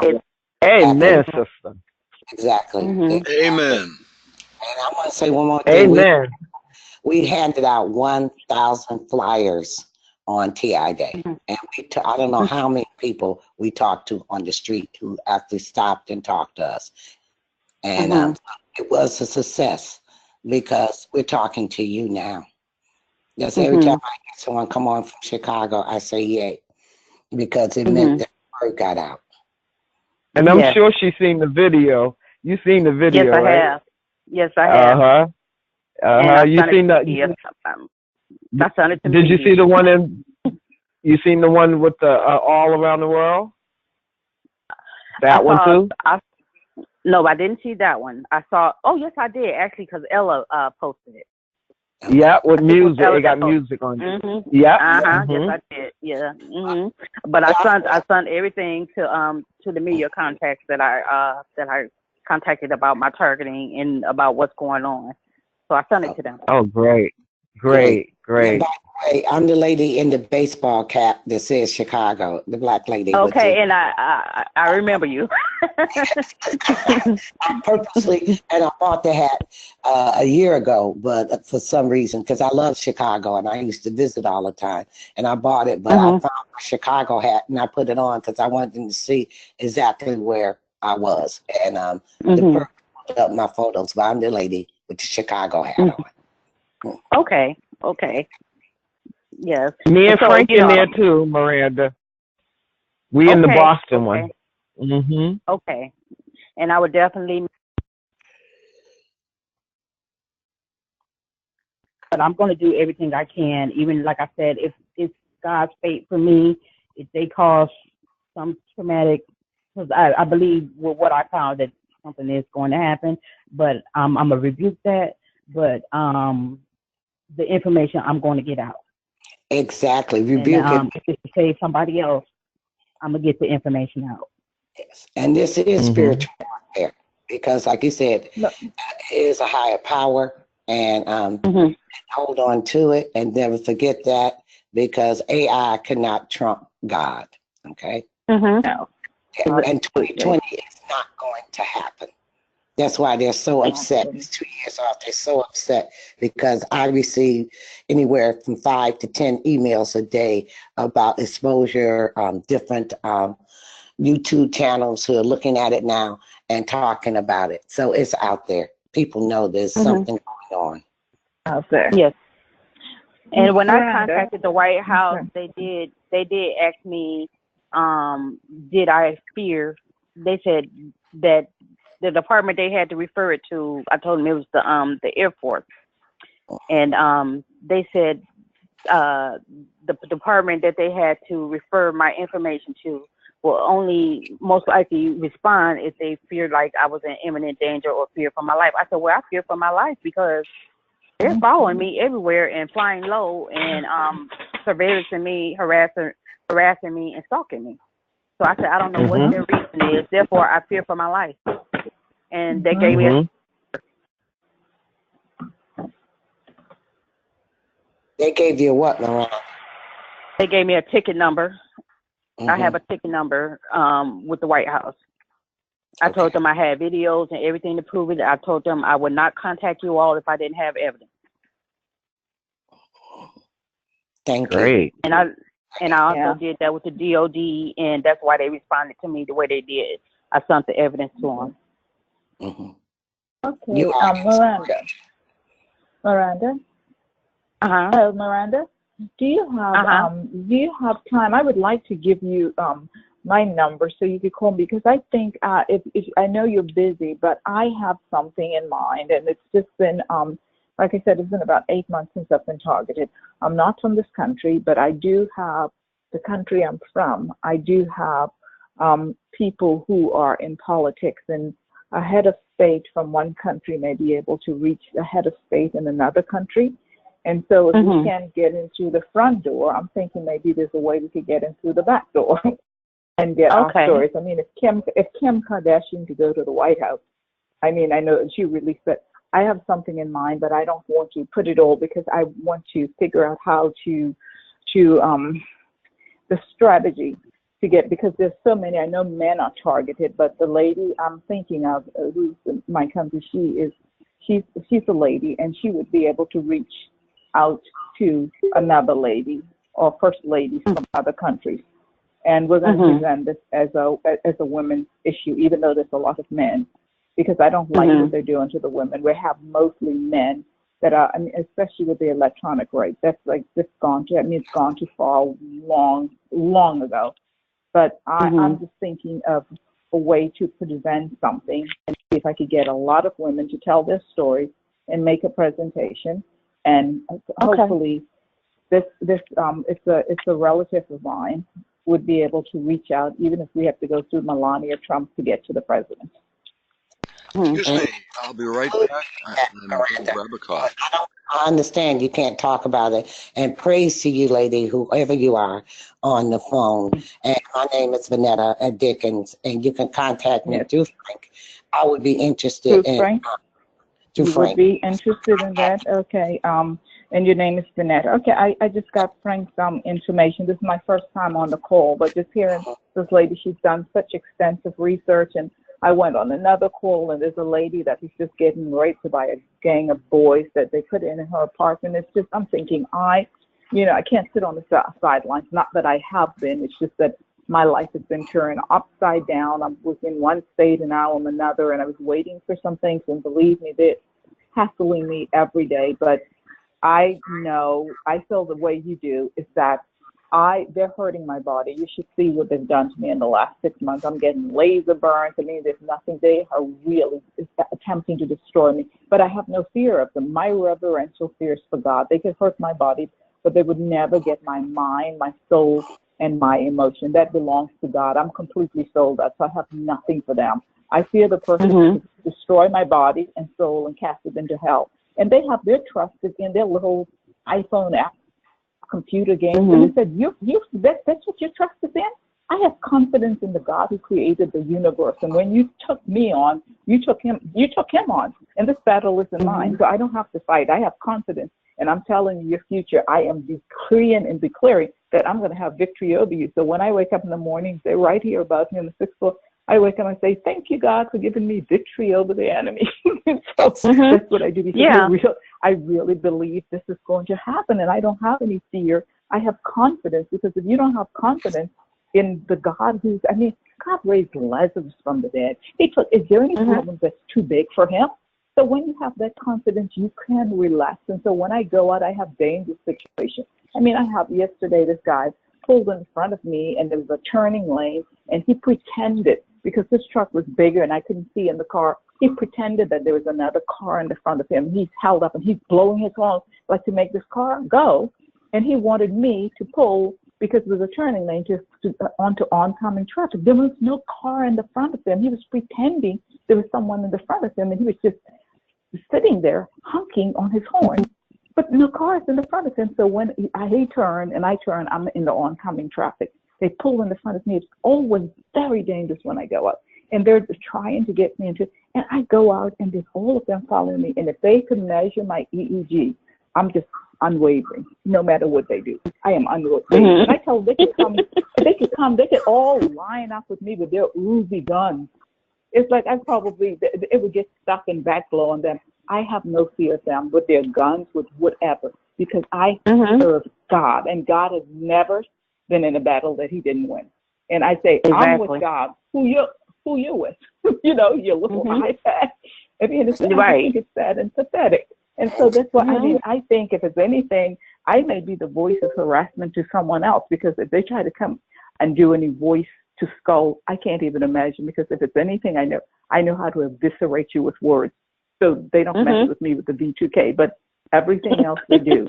They actually do everything. So basically, I stalk them with my words, because I really let them have it, especially the men. Yes. It's like, I cannot believe, like I told you, like, go eat some more soy, because you're just turning, like, the only thing we're going to compete with is because the ones I've seen, because of the way they're eating, they have breasts. And I tell them next time they keep up like this, they're going to be using Kotex. They're turning into it's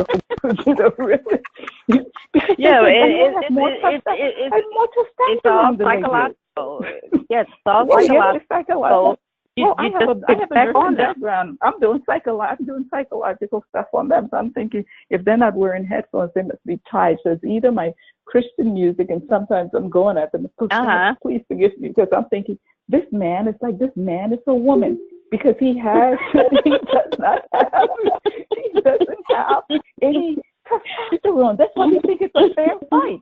He may look like a man. Just because you have as much estrogen as I do doesn't mean this is a fair fight. You're like if you didn't have that body, like that, you don't have a testosterone, because you're eating too much meat, and it's loaded with soy, you meathead. And this is why you feel like it's like, I'm telling you, I think I may be the B2K to someone else, because I really get on them, because I'm just so incensed that most of these men, are doing this. And I'm thinking, what sort of world do you want your children to inherit? But apparently they lie to them and tell them that they're going to have the fancy cars. And I remember too, oh, you're doing this because you think you're going to have the fancy car in the house and your kids are going to go to private school. But you are the youthful idiot, the 21st century youthful idiot. This is exactly what Hitler did with these people. He used them to round up their neighbors and all of this. And what happened? We hear about the scientists and the physicists, but the youthful idiots, I think they were the first part of the Holocaust. When they outlived their youthfulness, they were gotten rid of. Exactly. And you know what they don't realize either is that the ones at the top that's controlling it, they got them under surveillance too. So they can, contract whoever. You're being watched too to make sure you don't snitch or turn on them or whatever, and they will turn on you. The enemy always turns on himself. So and so they don't even realize that. When I tell them, they follow me in traffic, they're a joke to me. I just flipped that camera on.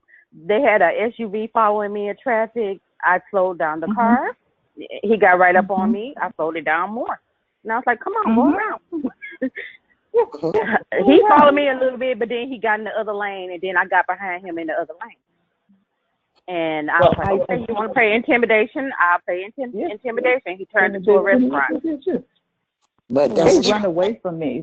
They run away from me because I see them and I adjust my mirror and they're behind me. And I'm thinking, you park. And I really could read my lips. And they get off of the other lane and run away because I know. The reason why I know is because there's something, the building that I'm in has tried to do something to me where they have to follow me wherever I go. And it's almost like it feels like they have tentacles in my scalp. So they send someone, they have my frequency. And I know when someone's following me with the frequency because they have to be close enough to me. And it's almost like it latches onto my head. Yes. And if I go if I speed up, what is that called? I don't know. But I have to read all the. It's so much. It's overwhelming doing this research. I promise you. But there's a guy that lives behind me that drives a. Now I learned this from another TI. There were Chrysler 300s and SUVs that were either red, black, or white. That was always following me. It'd be the same vehicle but in different colors. And then I started seeing the white 300 when I'm walking at my job, when I'm at my home, which is in like 10 minutes away from the job. When I go to the grocery store, I said, oh, this one of them. So whenever I see him riding past my job, I take the picture of the car and the license plate, and it's a black guy. And then he lives in a house right around the corner from me. I said, oh, so he must be doing the frequency, So I rode past the house, took a picture of the house and the cars. There's two of the same Chrysler 300s in the parking lot. And then I also put it on video. I want his face. One day I was at the light. He came up to the light and gave me a nod, like, hi, how you doing? And I looked at him and I was like, what? I'm like, I don't even know you and I've never seen you. So I just looked at it, and then he went to across the street to the Kroger that's across. And then I circled back around and I went to it. And no, actually he went to the Kroger parking lot, but he went through the ATM, which is the PNC. And I went and I circled the PNC where he was at, and he was there, and then didn't get anything out and left. And I was like, oh, so that's when I took notice that he one of them. Then I started seeing the guy ride past in a different car at my job. He'll go through the alley while I was doing my walk. And I said, okay, he's one of the military people. Because he looked military. I said, he's one of the military. And like Linda Costanza, way to the. When I speak, I'm out on the street walking. I used to walk a lot until they started spraying me with so many nano products. And I would encounter them to them because they would be walking and this infrared here, and they look quasi-military, but I know that they're not. And they have their badge turned inside where you can't see the name on it. And always say, good morning, how you doing? Yeah, I'm not afraid. Usually I'm very cordial when people, I approach people, good morning, how you doing? Even the person in the building, I speak to them because I haven't done it. And I'm not angry with them because as you said, Miranda, another lady, they're going to be the first ones to. And I tell them that since they hacked my phone, I get up every morning well, actually, before I pray for 2 hours every day, and I tell them, you're going down. I say, if you're so busy listening, don't you understand that you are going down because you are, again, the useful idiots, and they're going to kill you because it leads straight back to them. And we can't figure out, we may not be able to figure out who's who at the top, but if we snatch you up, we'll be able to figure it out. So don't you know they're going to get rid of you. They're going to use you up, and also when they use those direct energy weapons on us, which they use on me every day, that is blowback. Dr. Catherine Horton talks about it in her videos, and they're not shifting, And so, and they're hitting themselves, and she showed when they hit your apartment, they go to the apartments on either side of you too. And the person doing the shooting, using the weapon, is also getting the blowback. Yeah, because when I was in my other apartment, there was a young female that had a daughter that moved in the apartment up above me. And whenever I went to the bathroom, she went to the bathroom. Whenever I went back to my room, she went to her room. And I found that very odd. And I didn't know all the stuff I know now, but I just knew it was happening. Every time I moved to get up to go to the bathroom, she did. And then when she'd see me in the hallway, she would look a certain way. And I forgot what her last name was because I looked at the mailbox and I took down the name and I started looking up who she was related to. And because this town is very small where a lot of us know each other or know family of the person. And I forgot what her last name was. I think it was Tucker. And she just looked very suspect to me all the time. And when my spirit tells me something, I trust it. She looked very suspect, but I would speak to her just to pick up because I like to study people's behavior. I don't listen to what people usually say. I go by what they show me. And if it's a consistent behavior and stuff, that really tells me a lot. So when I would get up and go to the bathroom in the middle of the night, she would go to the bathroom in the middle of the night. So I went to the kitchen, ran water. She ran water. So it was just very odd to me. But I didn't know none of the stuff that I know now. I just knew it was odd. Yep. Well, what's interesting is the very first day I was targeted, I knew exactly what it was.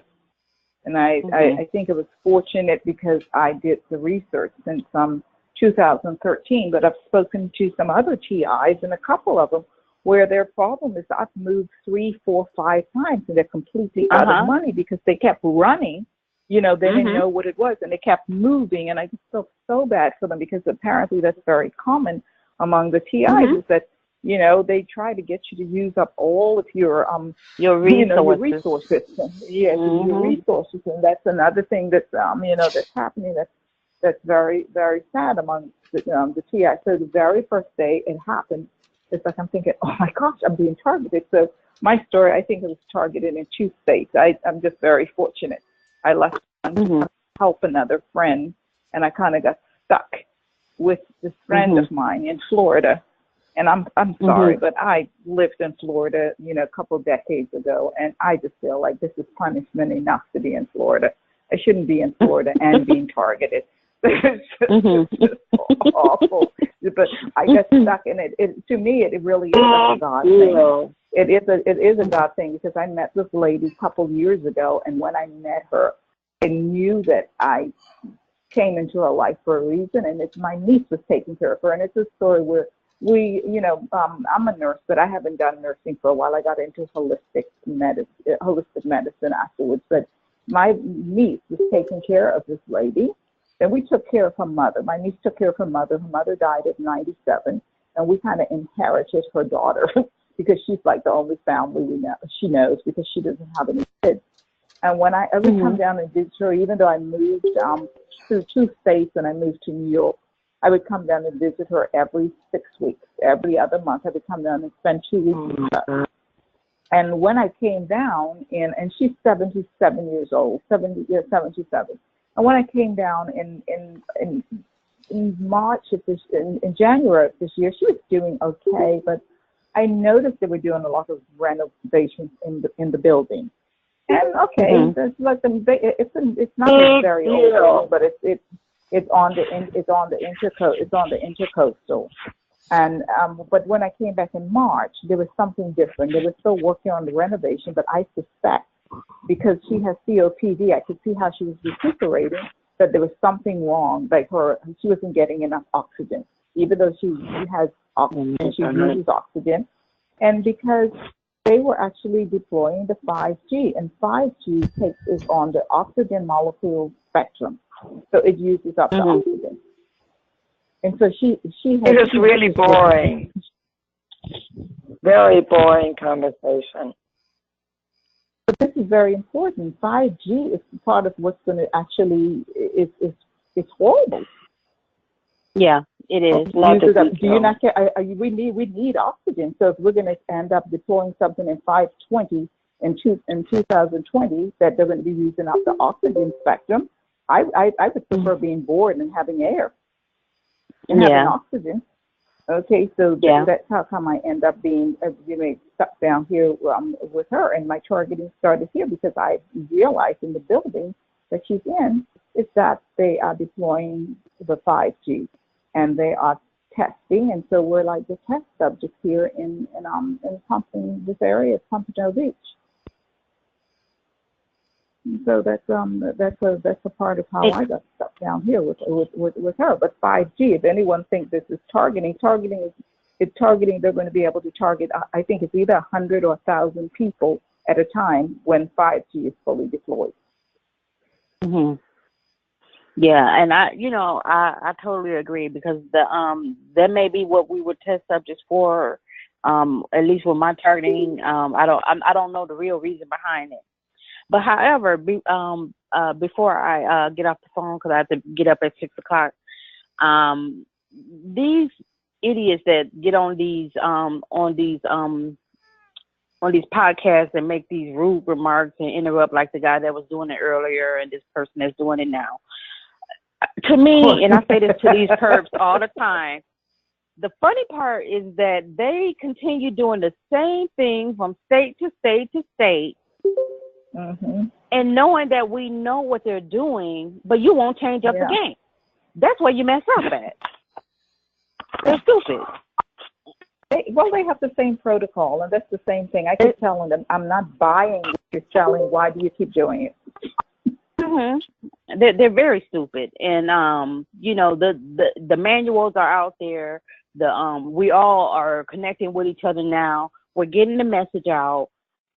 We know the protocol that you all are using. Your little negative comments, which have no effect on me whatsoever. That to me, I told them, I said, you got to bring a gun to the battle. That means you got to stand in front of me. You won't do it. You're doing everything covertly, so therefore you are a non-factor. So cowards. They're cowards, And I'm a female. I'm 5'2". I'm a female. But I believe whoever it is, I will take down. That's how much anger I got in me for what they did to me. I would take them down. But they would not come face to face with me at all. So all I can do is laugh. They are cowards to me. They are scum. So all I can do is laugh. Because when they do their little comment, just like when you were talking, they were interrupting. You are so pathetic of a human. You are a waste of skin. You know what? That's exactly what I said. I said they're burn victims, innocent burn victims that could use that skin that you're using to pretend to be human. Because that's the only thing that makes them look human. So I said the same thing. And I have a barrage of names that I call them. They're Nazis, they're sociopaths. I mean, some of it is racism because this lady is Jewish.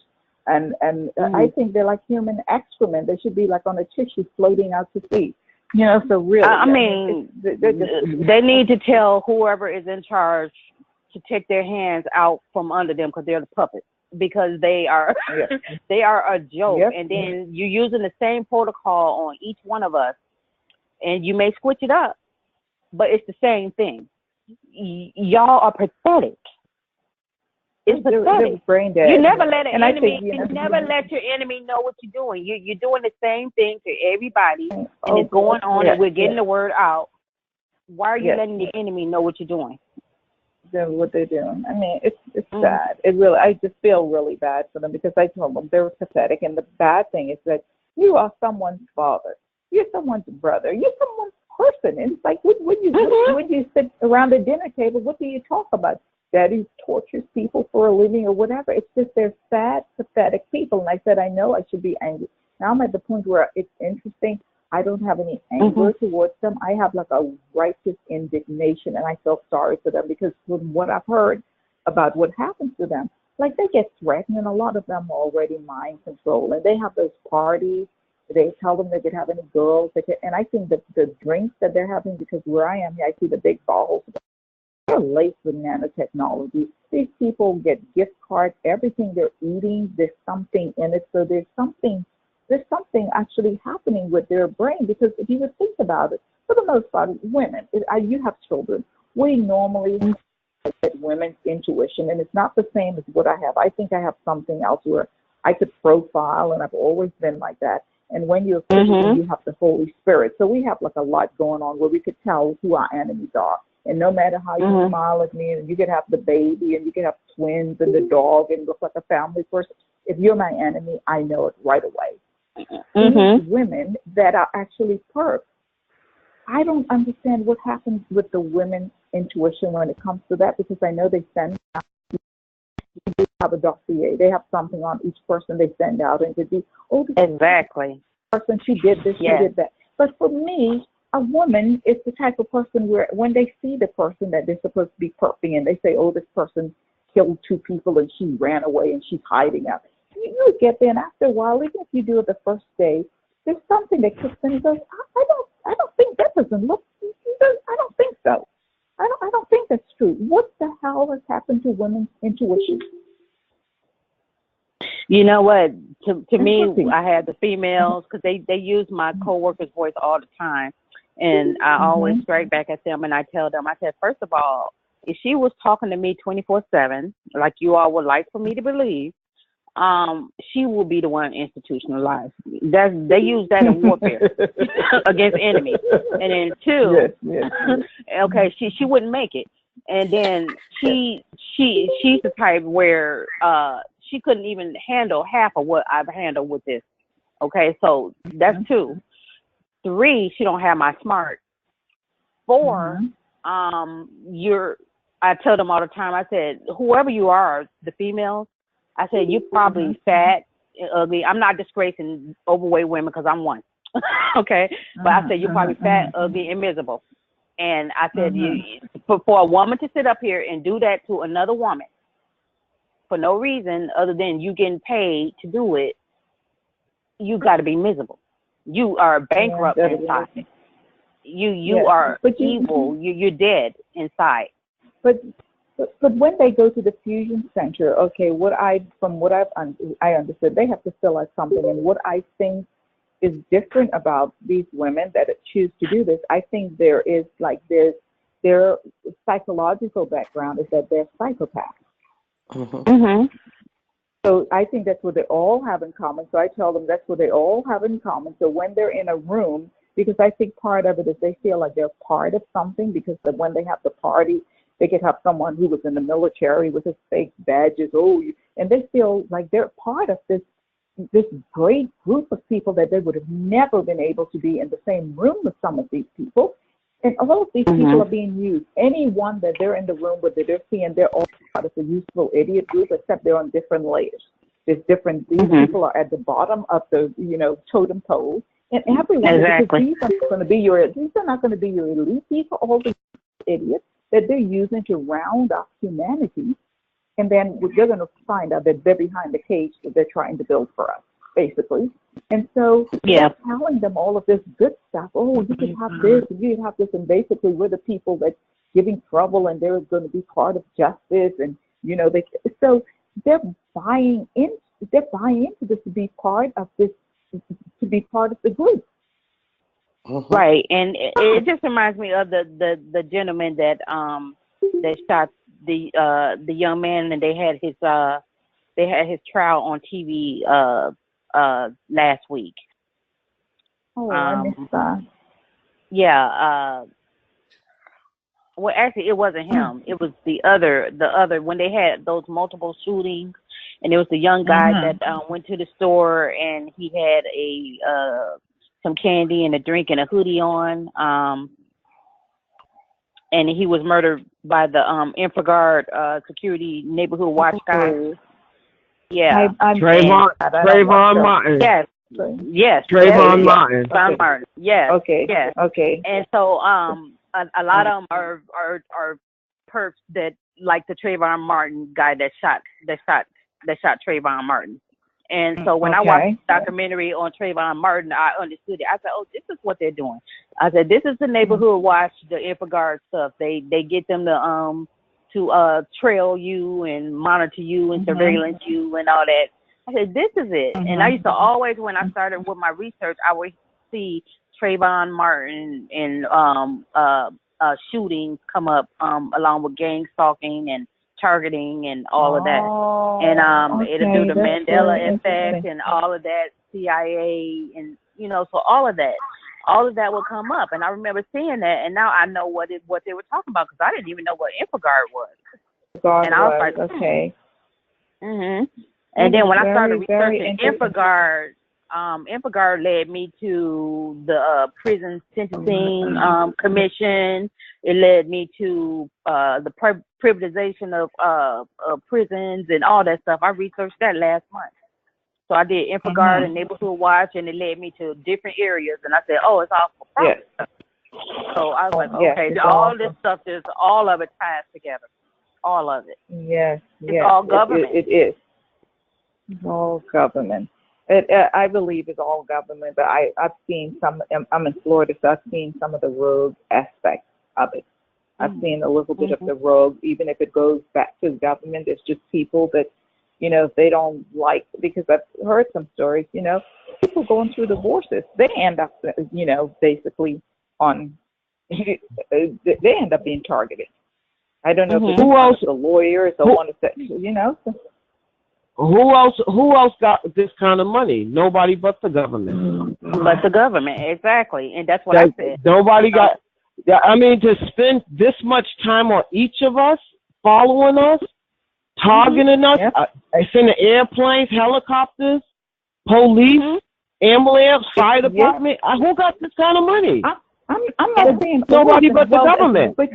Because they give it to like if you have someone who is a contractor, they get the money from the government, and I think it's all going to lead back to, it's going to all lead back to, the FCC is given money, because I know Verizon and AT&T is involved in some of that, but you have really contractors, and what they do, how they get the money is because they want to surveil people so they could get the information. They want all of these smart appliances in your home, so they can have everything connected, so they could shut it off while you're out. The free Wi-Fi. Yes, and it has to do with eventually later on everything is going to go to POU. I mean, we could remember years ago. I don't know the ages of everyone, that when you had certain times of the evening where your phone calls were less expensive. Does anyone know anything about that? I remember that. A certain time. Okay, well, this is all going to be. This is all going to go back to that time of use for you to turn on your washing machine. Time of use for you to have, the water. The water. Yes, the water, your air, all of that. And that's all about human control, because that's only a part of it. But they want to lace us with nanotechnology for what? So we could all be like brain dead, and they could tell us, you just work, you like cogs in the wheel. Because for some reason I'm so angry with them, because I would understand. I said to them, You know, if someone is using coke, the reason why they take coke or crack or whatever is because they feel like they get a benefit from it. It makes them feel something. They're actually trying to dumb me down by, you know, they did something with my brain, and you're trying to impose your inferior ideas on me, or however you are on me, because I am much better than what they're trying to do. I walk a certain way. Well, they programmed me to have a walk, which is that's different than my walk. And one day I'm looking outside and I saw this group of people, and I saw the lady was walking like she has one leg is higher than the other. She has one hip higher than the other, and I'm walking. I'm thinking, oh my God, it hits my brain up that I'm walking. So it's almost like it's like an Agatha Christie movie where it's Murder on the Orient Express, and there's a group of people in the building that I'm in that they've decided that they're going to have their own, they're going to, you know, create their own electronic robot. And it's almost like everyone is giving you a different Can I interrupt you? Yes. Can I interrupt you for a second? I have to go to bed, but I would like to say something. Yes, please. Yes, thank you. Is Frank still on? Yeah. Oh, yeah. Frank? Yes. This call goes back to Vanetta regarding the TI day in Chicago. Yes. I am the lady that she said showed up at 5 o'clock. Well, let me say something to that. First of all, I come from a suburb. Those people had a hotel downtown. Maybe they are not targeted, but they can't sleep at night. I'm targeted from 2:30 in the morning until 6 in the morning, and then I go to sleep. So I sleep until 11 o'clock, then I walk my dog and have breakfast, and I have to walk a half an hour to the train. The train to Chicago takes 1 hour, another half an hour to get to the Daily Center. At least I showed up, and I was not being appreciated for showed up. There are other people from Illinois that didn't even bother coming to the Daily Center, but I did. So I don't appreciate Vanetta's comment. What are you talking about? The only reason I brought it up because you came on Frank's call last week, and those people did not treat you rude. I was not there at the time. I was at the dinner later. When I left the lady because she was sick. I didn't see anybody being treated rudely because everybody was too busy trying to talk. When you came, we were shutting down. I don't know what happened because they were getting ready to shut down. But you were not treated rudely. We had been rained on. Wait a minute, Vanetta. I was at the dinner as well, but that's another story. When I showed up and it went to Matt, and you felt he didn't say anything. What do you want me to do? And you felt as though that you were treated differently, and you weren't. That's the only reason I brought it up. And yes, I am targeted, and I got hit with dues when I was in Chicago.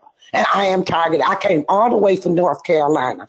I understand that you have, I understand to get on the call and said that people treated you strangely. That's not true. I didn't observe that behavior. I was out there all day. TI day, and I was there the night before, and you were fine the night before. No one ignored you. It was about 40 of us in that radio, in that restaurant. But to come on and to say that they treated you strangely, and you emailed me that was not true. So I had to address it. I'm sorry that you feel that way, but I did not see that. And like you voiced your opinion, I voiced mine. And yes, I am targeted. They kick my butt every day. You are no different than the rest of us. I'm getting it every day. Every day. You tell it, girl. You tell it, girl. And I don't cry about it. I don't accuse other people of not caring about me because I realize this is a spiritual fight. And I'm not going to turn on the other TIs and start saying mean things about them. You didn't care about Midge when you were talking to her about how her husband beat the crap out of her. You talking about you didn't have time for that. You did not show compassion for the other TIs. It was all about you. And I understand what you're going through, but you understand that we all are going through that. And I was targeted from the time I left my house, on the plane with me, sitting with me, in the hotel with me, next door to me in the hotel. And I still got out. I did not accuse Midge or anybody else. Because when we got split up from them, I realized I was angry at first. That was the perp setting us up. It was not Midge. It was not Matt. It was not David Boyd. It's the program. And it's easy to blame us. Can I say something? The program with you, when we don't want to do come beyond with you, because all you want to do is talk about yourself and what you're going through. And for to say those people treat you strangely, that's not true. We were very kind to one another. When you showed up at 5 o'clock, I don't know what happened because I was on the phone. But I do know what you told me when you emailed me and you talked to me and how you didn't care about anybody else's experience. And I had to take a lady back to the hotel because she was sick. And you said, well, I guess she think I did it. Get real. Grow up. Well, okay, women, can I please say something? And I live by Chicago. I wasn't there. I thank you both for being there. But if you all think about it, the program is set up so strategically. It's actually brilliant, actually, the way they set it up. They want us to turn against each other. They want us to fight. Because if there's separation, then we can't fight. So we don't need to fight. Amen. Same thing I said. Amen. We don't need any more arguing. I mute myself because it's not true. I let you go on last week, but I'm going to speak up. Because you don't give a damn about me and Mathis or anybody else. It was I. And my thing is we. But she could have, I mean, no, I'm not making excuses. I wasn't there. But we don't know whether whether they were messing with her that day or not. I mean, let's not fight amongst each other. We don't need that. I'm sorry, Miranda, but she did this last week, and I'm tired of it. She's just, if you're faced with something, you have to stick up for yourself, and that teaches you how to stick up to the perps. It's a situation, they happen, and you got to put them behind you, ma'am. Yes, exactly. Vanetta's one of the nicest women around, okay? So 2 months. You're both nice women, and there shouldn't be any conflict. Okay, I'm sorry, Miranda. No, you don't owe me an apology at all. No, I just don't want to see us. To put it behind her, and she came on, and it did not happen. And we got to put this behind us because there's another one coming up, and there are many more battles to come up. And it's not about try to isolate us and make us think there's each other. That's why I don't call nobody else a perp on the calls, because I understand it's a game with them. It's a game, yes, it is. And I'm not mad at Nancy. I'm just speaking up. Because everyone's catching it. Now, you want to care about somebody, give Earl Watts a call. Because he's a targeted deputy now because he did the organizing. Give him a call. Text him and tell him you care about him and his daughter. Pray for them. And I pray for you too, Nancy, that you get out of that rabbit hole. Yeah,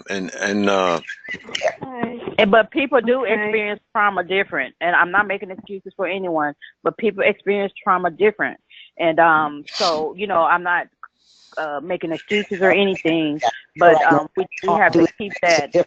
I'm sorry. Okay, I just don't want to see us turn against each other. Yeah, I agree. Stop talking, but she came on, and this has been going on for 2 months, and I'm just tired of it. That's all. And I want to speak up. It's over. Yeah, you sound like you've been through a lot, Vanetta. Sounds like you've been through a lot. For going to Chicago. So if I was targeted, I've been targeted. They hit me all in my eyes, hit me all in my back, hit me at acupuncture so I couldn't walk so I could go to Chicago. And you talking about you don't think I was targeted. And they were sitting in the room next to me. No, we know you are. We know you are. It's okay. I'm sorry. Let me shut up. Yeah. Well, I thank every last one of you that participated, and I just don't want to see us, having conflict when our fight is bigger than us. We need to stick together. And I think some people pick fights with because it's easier to confront somebody else than to deal with these psychopaths out here. It's easy to say instead of stand up to these psychopaths. But then also we got to realize that people deal with trauma different. Yes, they do. Yes, they do. I admire the we. That's what I live by, the we. Yeah. There are many, many, many people that come on and it's I. But we're all in this together. We all get the same targeting. We're all well aware of what goes on. And nobody ever in this bunch would ever do that because they're all great people. And that's all I have to say. And I'd like to say amen to the whole thing. And just put it behind you, people, because the reason for it is so small, but it's caused so much trouble. So in a situation like that, just put it behind you. Miranda, I look forward to talking to you soon. This is Miranda. Paula. Okay. Miranda, I think. Okay. Miranda, I think you're wonderful. And I think you all are. I think we have a really kick butt bunch here, and it's great to listen. And I learn from it. I hope you guys learn a little something from me every once in a while at the beginning of the call when I bring up a document and start reading or quoting from something. But I like to share, and it's we. It is we the people. It's on our Constitution, so it's always we. I very rarely bring up my targeting, but I'm going to write a piece and put it on the website. But I don't bring it up because I deal with it, and it's all all the hours I'm awake. So that's what I'll say. But I will say that there are some people with different strengths and different weaknesses, and some people can handle this better than others, and others get backed into a corner where they can't get out of sometimes, especially living alone.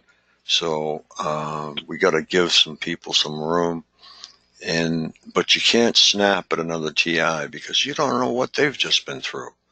And this woman traveled all the way from North Carolina to Chicago just to be there.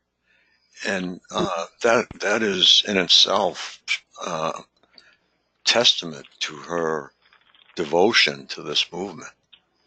And everyone here is here because they are devoted to this movement. And I am devoted to it. I'm devoting my life to it, the rest of my life to it. And I will see the end of it, and you will too. And I want you to have confidence in that. And there's confidence in unification, numbers, and just amen.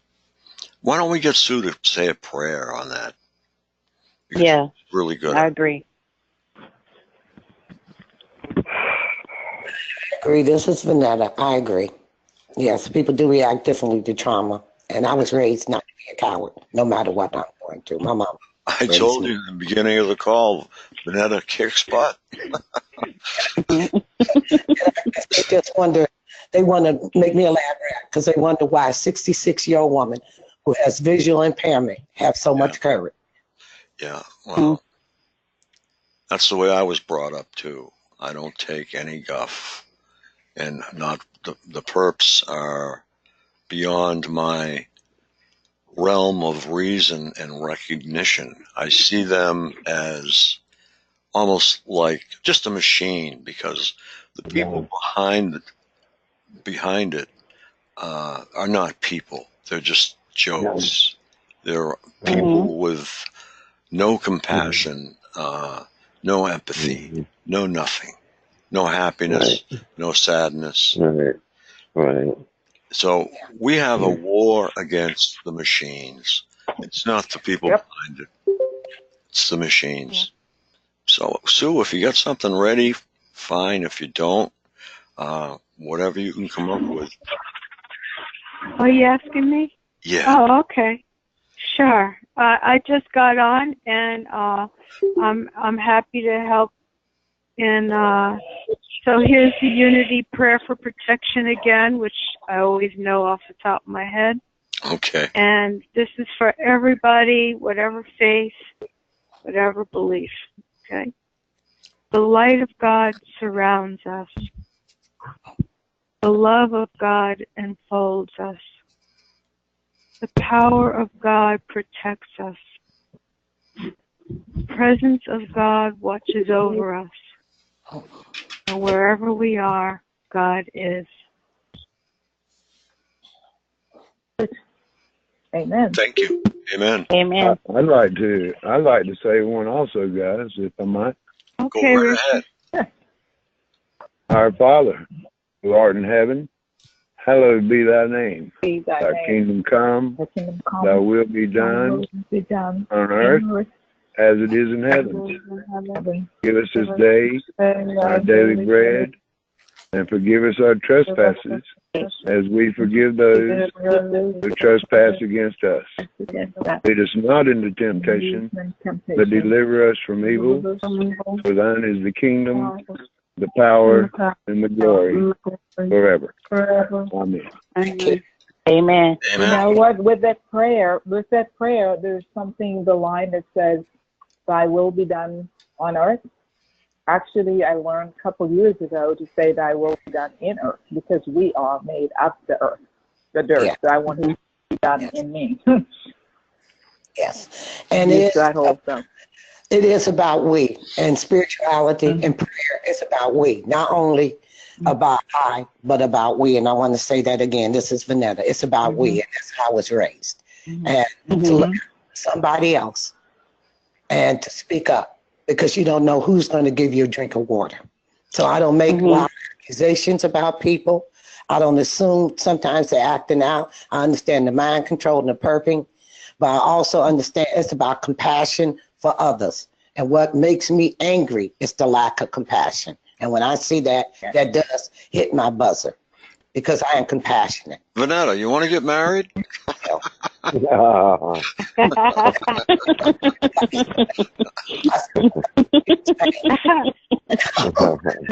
gonna have to go to tell me your Boston. website?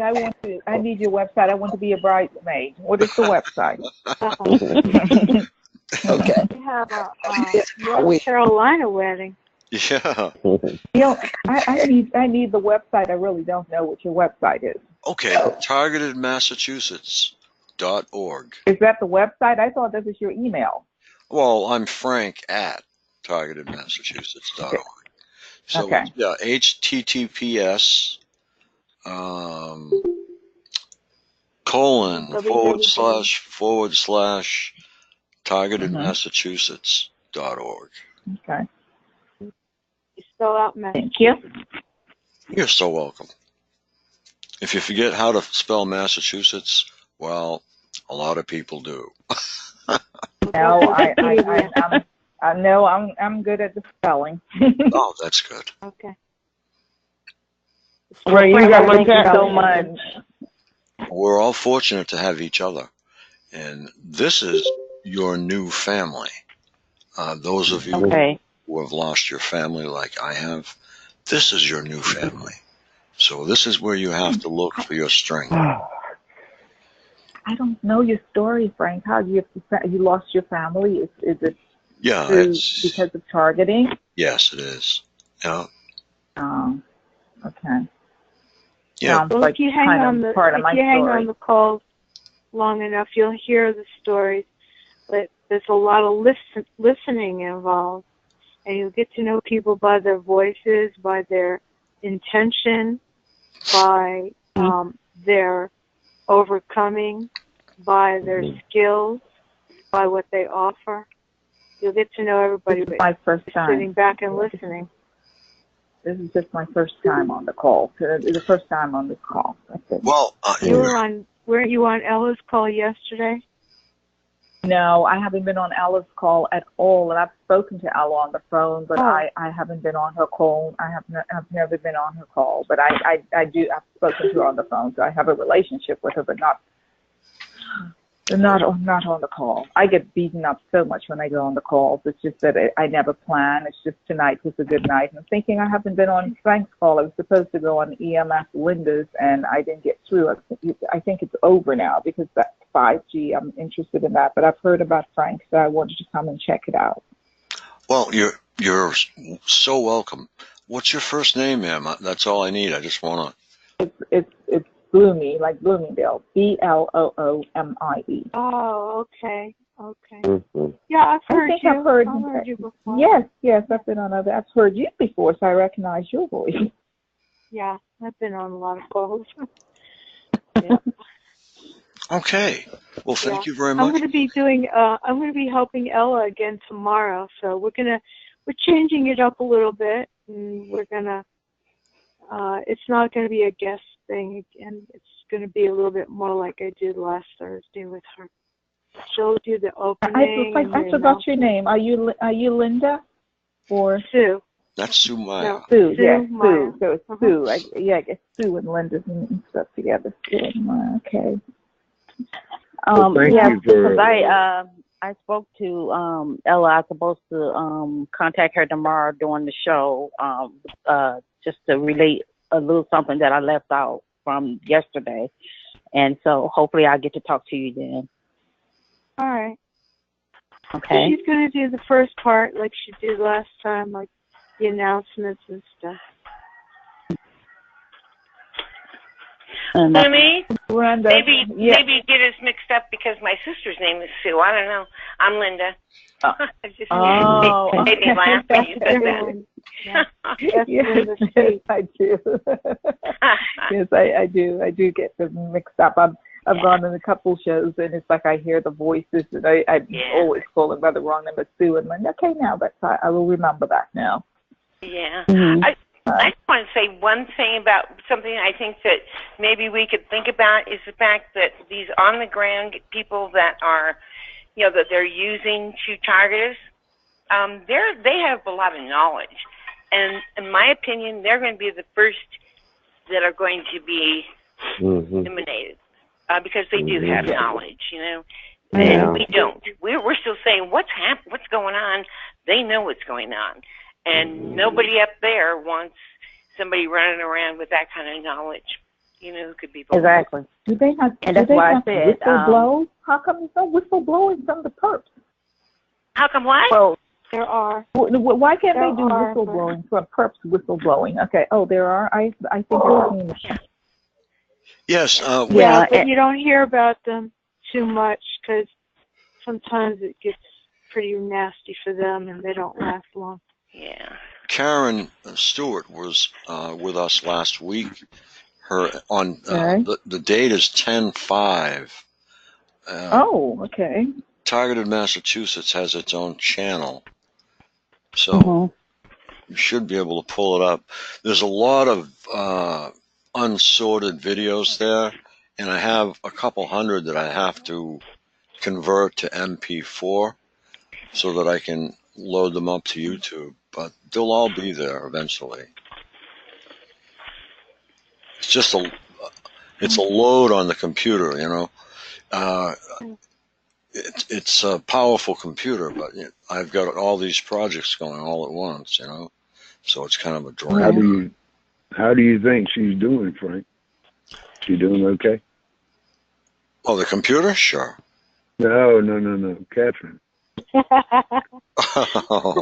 Just put a Band-Aid on it. That's right. Yeah. You mean Karen? Karen? Yeah, she's all right. She's doing fine, yeah. She comes on probably, I'd say, every 3 months. She had a bad time because her dog passed away. And no, Frank, she just had recent bad. Her mom and her dad. Yeah. She had it on Facebook. She's recently just going through something with her parents. That's got to be real recent then. She would have mentioned it to me. Did she? Oh no, it's. Oh no. One got dementia, and then one from the hurricane or that storm or whatever they just had. Yeah.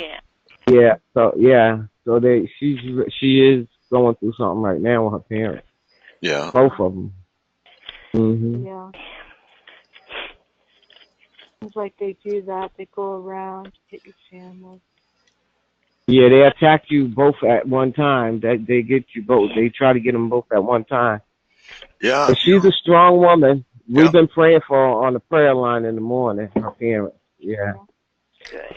Sometimes I think we're all reincarnates of Job. Oh, you're right. No, you're right. Absolutely. I think that too.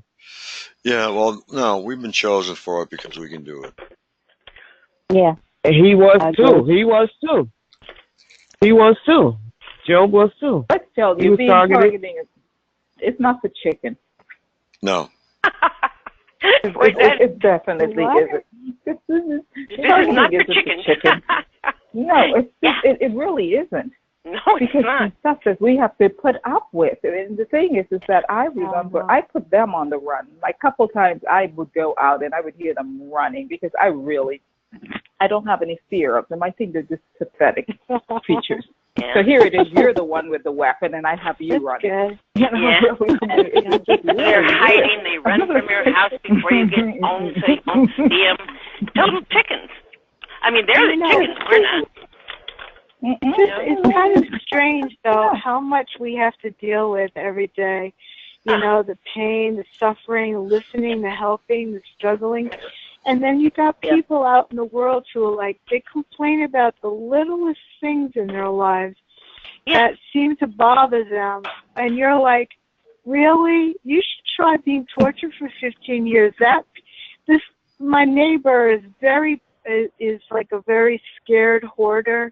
And she's and this is not a problem for me, but she's like, she gets worried, like if something moves in her yard, it's like you can't even tell because it's a salvage dump, you know, but you can't, she's like keeping track of every little chair or piece of wood or whatever, and I can hear her talking to management like every day. Well, I don't know why this is like this. I'm like, oh my God, lady, if you knew what I'm going through over here about 10 feet away, you would not worry about a piece of wood being in the wrong corner or something. It's just like what people worry about. So ridiculous, you know?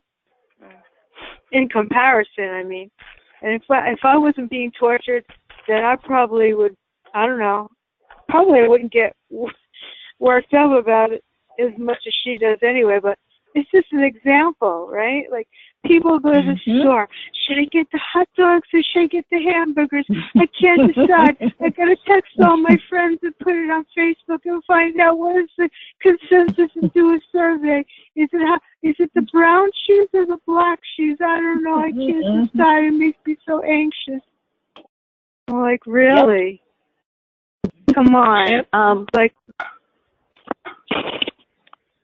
hello? Yeah. Hello. Okay. Well, I have to be to work in like 5 hours, and I just want to say thank you to everyone.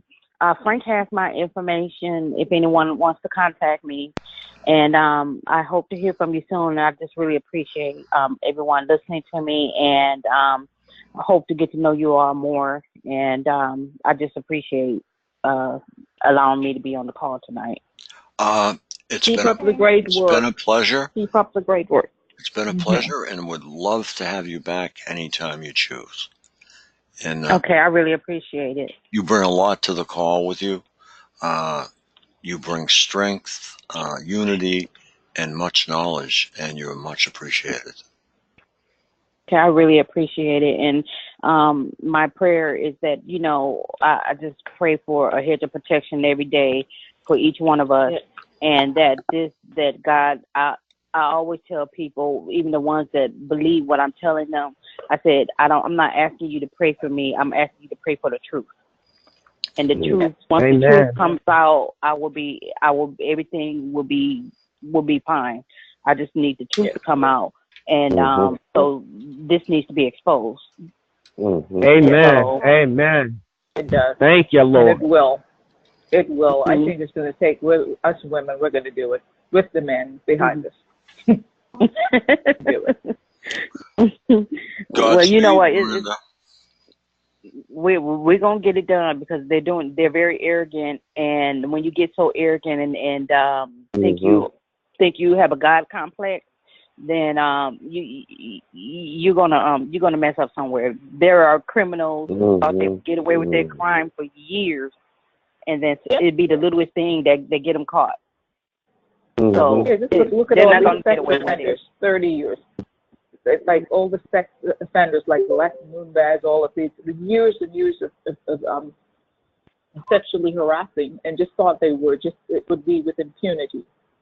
It's like, here it is. It's time's up. So I think now it's going to be time's up. We have to come up with a slogan for the person, because I think their time is almost up, because it's getting to the tipping point. Because it's just happening in 50 states, and each state there's just so many. There's so many of them in each 50 states. I mean, it's almost like we're having like a Nazi Germany all over in each state. You're exactly right. It's happening all over. Actually, it's happening everywhere. Exactly. All over the world, also. Yes. Yes. And but I really do think that if you all can, as much as you can, let other TIs know as well to really look at the 2008 Direct Energy Educational Outreach book. It explains those weapons and the names of them and who has access to them, what government officials have access to them, and it's an association that they apply to for it as well. It's in that book. The link is on the front page of our site. The link to what you're talking about. Okay. The very front page, left side,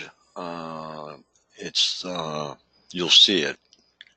It's right there. I can't, the name escapes me, but the link is right there. You'll see it. Okay. And just please research the government in your state. Okay, and Miranda, I'm going to send you this document that I have. I'm searching for the author.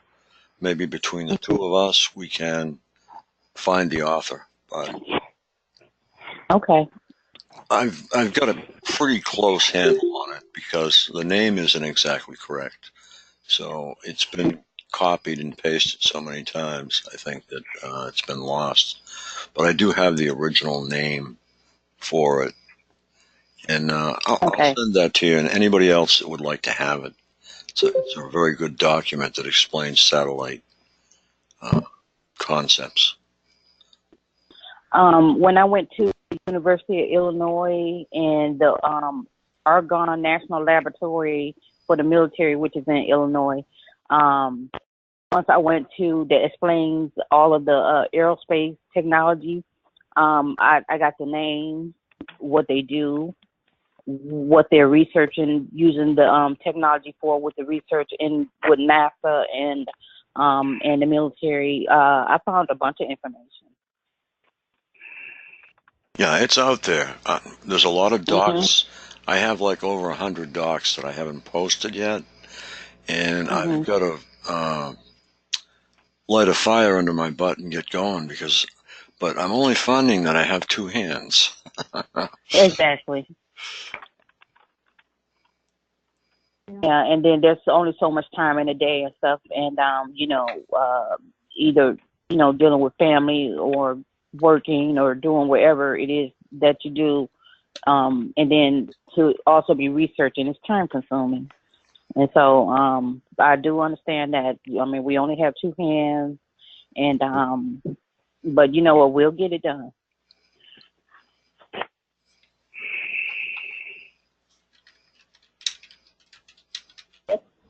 Thank you so much. I really appreciate all of the information that you've given, and you've picked up. You're doing what I would normally do if they weren't in my head all day. I find that my days are going by so fast, and sometimes my accomplishment is that I get to read my Bible for the day. Because it's very difficult. I end up almost like I'm chasing my tail. Yeah. Continue doing as you did before, because the fact that they get to that they manipulate your behavior and they modify your behavior from what you usually did is what they want. And so I say continue living as you did before. Okay. If I could get the hook out of my head, if I could stop my head for them to get the tentacles out of my head, that's kind of part of the problem. It's like if they were making noise or talking to me, it may be different, but I just need for them to get my brain is attached to something and they're here to torture me. I think they just want the apartment that they're in because it's on the intercoastal. And I could tell over a couple of years, like most of the people have moved out, and a younger crowd is moving in, and there's a contractor on site, and they want this apartment. So they're doing all they can to torture me to get me out. And if I could know how to, I don't drink alcohol, I don't take pain medication. So it's just trying to live with the pain. I'm trying for my head to go numb, but it's just this. It's just painful. I'm used to it. Maybe if a year, my head would be numb and I would know. But that pain is what keeps me constantly on the move. Fortunately, I don't have to go to the gym because I'm constantly moving. So I try to do some exercises, some stretch. I try to mess up their remote neural monitoring by doing all sorts of weird things. So that's keeping me occupied. But I know what you're saying about changing behavior. So my behavior has significant, because I'm not in my home. I'm in a different place. I got stuck taking care of someone. And reading my Bible is an accomplishment because normally I would sit down and study. And my whole thing is I'm supposed to finish doing Revelation, and I had that command since a year ago, and here I am. I have it, but I can't get through it. But tomorrow's another day. And so this one becomes the other, and I'm just never going to let them win. Yeah, and I got to the realization that, no, I'm going to do me. I started back doing my exercise. I started back doing my walking. I started back picking myself up, not like I did before, but before I would wear heels all the time and stuff, but I don't, because I don't know what's going to happen.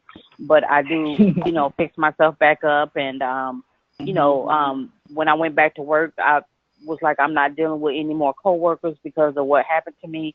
But the person that God built me to be, it wouldn't let that happen. I work with some wonderful people. And so, I'm not going to stop being who I am because these idiots are doing what they're doing. I'm going to continue living my life. And, God going to handle it. God got it. Yes.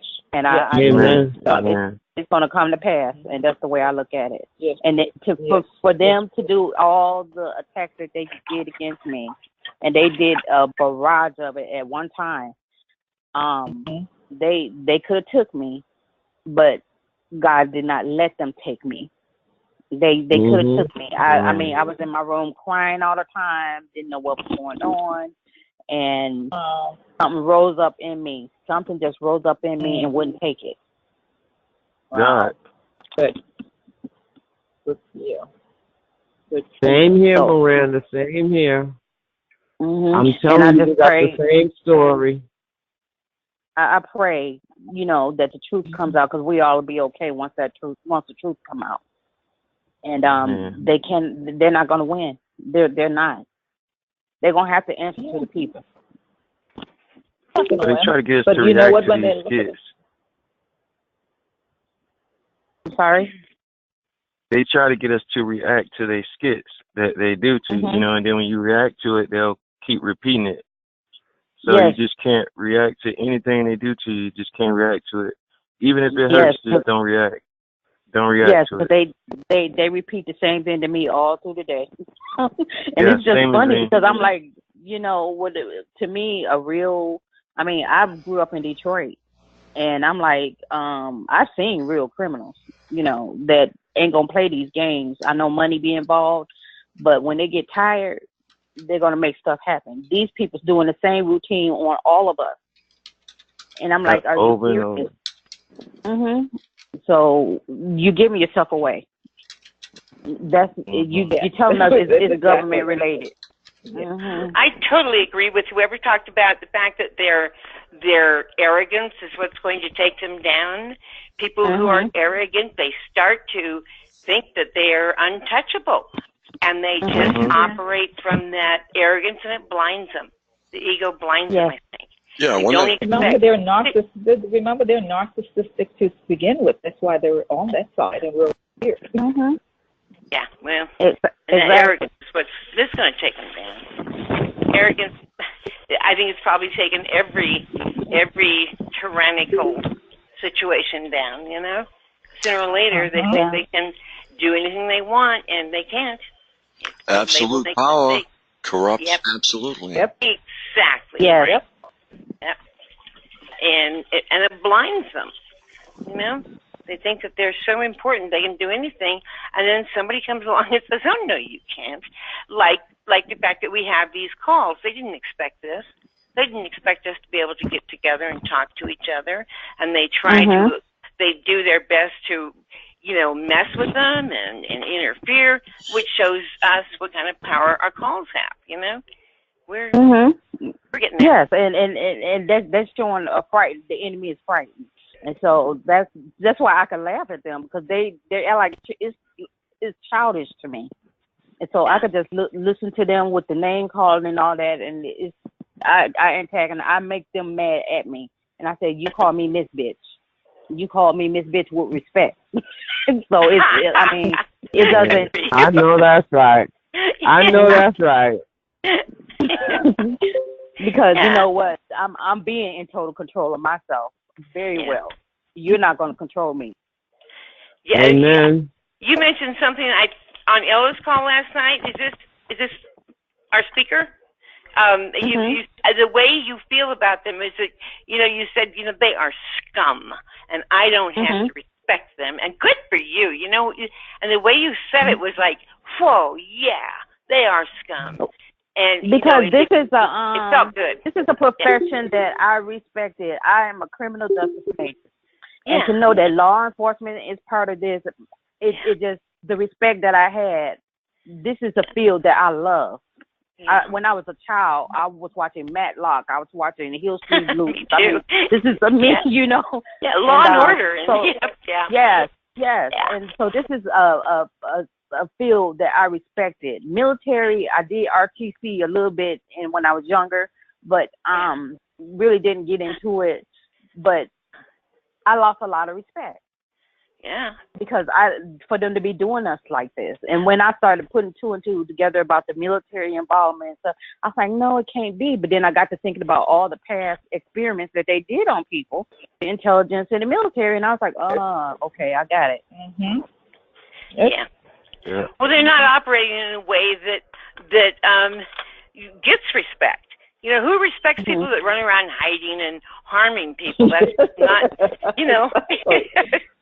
Yes. You can't fear that. You can't fear it either, because it's too pathetic to fear. Yeah. Exactly. And I don't. Well, I mean, they ride past me all the time with dark tinted windows vehicles. I've lived in this town since 1989. Yeah. I've never seen that many dark tinted windows in this town everywhere I go, and they flying past me as I'm walking or driving, and I'm like, are you serious? And I've noticed the real criminals are law enforcement. They are the ones that be able to have the knowledge of the criminals. They can hire the criminals. They can tell me, get tinted windows, do this, do that. And they can hold this wedge over them, especially if they have a charge lingering over their head. So they're going to do whatever they tell them to do. And law enforcement is over all this. They're over this whole program, and they have the criminals doing it. And it makes us feel even lower because we got criminals, you know, chasing us around doing this crazy stuff. And it makes you feel low. Like, what the hell? You got people just like, you know, like seriously criminals that's doing this to you. I mean, but they don't care about them. It's not just they're using them. Yeah, oh no, they don't. I think they and, know. You know, the Masons are are the top ones. The Masonics is the top over all this. The Masons, because if you notice, you know, all the first responders, they all are involved in Masons. The Masonics, they're all in the Masonic lounge, all of them. All first responders, lawyers, you name it. They're all involved in the Masons. And that's all they got to do is have a meeting, and just say, hey, let's do this, do that, They're very satanic. So I think that's what's going on also. Yeah.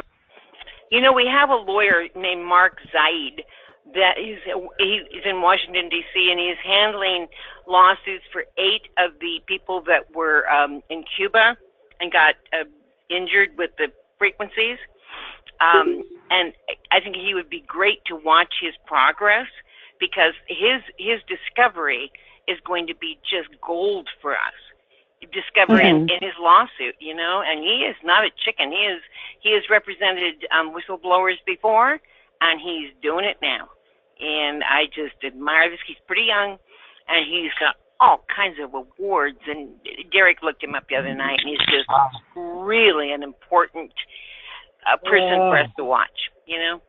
If he can bring it up and get all that information out, and he's not afraid, my God. And he's very public, so they're not going to take him out, I don't think. Okay, what is his name? Mark, Z-A-I-D, Washington, D.C. Okay, because, for some reason, when I do write public figures, I do get responses back. Oh, good. And if I do, I'm going to look him up and see if I can get information on how to contact him. Well, he's on Facebook, oddly enough, and I have contacted him, and he right now he said, at this time, I'm only representing people that work for the government at this time. He's not, saying I'll never represent. I mean, this is a gold mine for somebody who's brave enough to take it on, But the reason I asked that is because you said he's representing the diplomats, right? Right. And 8 of them. they're right. And so here I am. I found what I found with the contract, which is federal and state contract, and I'm a state employee. Yeah, good. There you go. I guarantee you he'll look at my case. Good for you. Go. Tell us how. Did you just say you're a state employee? It's kind of crazy, that you said that, because, I'm a government employee, but I'm on long-term disability. I wonder if, are they attacking, state and government employees also? Well, they get I know that the governor of Illinois is, he does not want to, the state workers are owed back pay. He doesn't want to give us our back pay and give us our step increases. However, he gave federal agencies in Illinois their back pay and their increases. What a guy. So, yeah, and he's the one that brought that federal contract here with the DOD and the military. So, to me, that needs to be looked at. I guarantee you, if I contact that lawyer and send him what I have, I bet you I get a response. Very cool. Oh, yeah. Please let us know. I think he's going to be just he is, I think, gold for us. I sure hope so. He's very brave. And according to what Derek looked up about him, this guy, he's out there. He gets awards. He's in charge of this committee, that committee. I mean, he's really active. I'd really like to know how he. Linda, what's his name again? Yes, Mark Zaid, Z-A-I-D. Okay. Washington, D.C. Cool.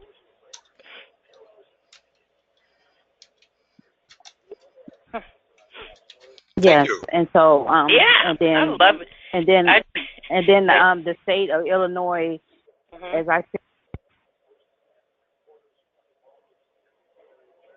of what's going on. I need to get the attention of what's going on. I would need to relay, because the state had got, when my targeting started, they got that Spectrum grant and that terrorism grant, and I've wanted, and so with that contract of Smart State List and those grants all occurring during the same year that I got targeted, I believe that he would look at my case. Beautiful. Yeah. Beautiful. Did you upset somebody? That's no, why you was targeted? I was just going to work quiet, Only thing I did was exercise. Nothing else. Nothing. You would think I was invisible there because I was quiet and just did my job. I think they thought they could just quietly test you and torture you and see how it worked. They didn't realize that they were awakening the giant in you. Yes, they are. Yes. And I said that to people. I said they took me back to my late teen years and 20 years because as an adult, when I got in my 30s and 40s, I got very spiritual. I became more relaxed, more knowledgeable and stuff. They took me back to my Detroit years now because my Detroit years I was a warrior. So they took me back there. Well, that's exactly what happened to me too, because I've been married for 30 years and I actually was a stay-at-home. After I was a nurse, I did it in reverse. I actually worked and then I retired and had my daughter. So I did it in reverse. So I was able to stay at home with my daughter. I had her, in my 30s. And basically we traveled and lived the American dream. And I was just quiet. I just didn't need it. Like, you know what? I got rid of my fangs. I didn't need them. And I think they thought I was something else. So when I was growing up, my mother was in politics, and I was someone who didn't like injustices. And I would be the person, if I see someone else getting taken advantage of, I was the person who could take on the bully. That's it. I just like it. And I just didn't need that. You live in the suburbs. Everyone's nice and Pollyanna. I didn't need any of that. And I think when they took me on, they didn't realize what they were getting. Well, I'm ready to tear down their walls. I'm ready. It's been 10 months, and it is going to be hell. I told them, and I was talking to my sister, and when I told her about this, I said, I would be afraid for my enemies. And I honestly mean that because I haven't done anything. I haven't gotten started yet. I am going to give them hell, and they're going to pay because I have like such that part of me that stood up for the person who was being taken advantage of or someone who would try to control another person, even in relationships. I don't like relationships with a husband and wife where the husband's controlling the wife or the wife's controlling, or you're in a friendship and there's a group of girls and the lead, emerge as the leader, determines where we go to eat all the time. I just feel like if I'm in a relationship with you, we have a friendship, that at least I want worthy opponents. I don't want anyone lording over. So now to see that's what they're doing to me when that was something that incensed me, so long it took me back to that time. And so now I'm ready to take them on. I'm talking about head on. And I told them if they would show their faces, instead of that, I would come running towards them. I would come running. I mean, there's nothing in me that fears them, but they're like hiding out. Like, where are the real men? I'm thinking, where's the men? I'm ready to take on some of you. And I think I have just as much or more testosterone than you are, but you're hiding back like big sissies. And it's like, you have a daughter? It's like, how embarrassing. So I'm like actually torturing them. Can I remind you that we have a male host on this call? Before you start calling all men sissies. No, but he's not a psychopath. That's the different part. He's not a psychopath. You all come. I know. You all come teasing you, honey. I was just kind of teasing. But I say the same thing because I tell them all the time. I said, why can't you all come to the gunfight straight on? I said, I'm right here. You know where I'm at 24/7. Why won't you come straight on? And they won't. They're gonna hide. So all we can do is laugh and watch them make a mistake. Yes, it's because they're always watching me to make a mistake.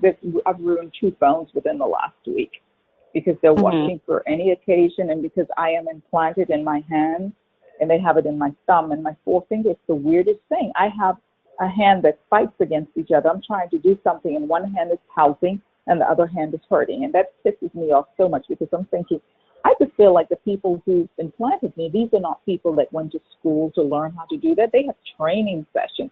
And I'm thinking, what the hell have you guys done? Were you like, do you not listen in class when they're teaching you how to do this stuff? It's like, were you guys like, if you are supposed to be the smart ones, maybe they're graded on a curve. I have like really dumb. I think I had a Mind Hive team, and I just called them the Mind Hive Pathetic because no one knows what the hell they're doing, and I just think they're just pretty dumb. And I thought they were supposed to be smart, so they probably grade them on the curve or something like that. So it seems like do you not learn? Like, what grade did you get? Well, how did you get this job? I said, how did you get this job? It's like, I feel I am a better human being than you are, and I have like inferior quality people. Like, you only have skin, like you're like human excrement. It's like you're touching me. So sometimes when I feel them, it's like, get your freaking hands out of my brain. And I can feel it like pull off. I mean, I feel it's not pretty, but this is like just daily survival, because where I am, the building I'm in, right above me, I'm surrounded by them. This is not like, if there's a satellite somewhere, they're operating. I have the people in the building. They're right above me. I'm on the 5th floor. They're on the 6th floor. And I get to see them, pass by them. Like today, I went out, and I was doing fine. And I passed 2 people, and I came in here, and I just feel, I don't know what I got sprayed with, because I don't understand how that technology works. I didn't see them. They didn't physically take out something and spray me. But when I came back in, my cells were actually just like almost rotating in a really weird way. Does anyone know what that is that they do to you when you pass by them? Now, a lot of ladies, I see them with really big purses. They carry large bags, and they make sure they get close to you, and there's something happening. They have something in the bag, and it's doing something. Like it's not. I call everything perk, but my perking is with people actually doing something to me physically. Like I could feel something going on in my head or something penetrating my body. Does anyone know what that is? No, I don't. Okay. I think maybe I'm probably one of the more dangerous ones. They're trying to take me out, so I get stuff physically done to me.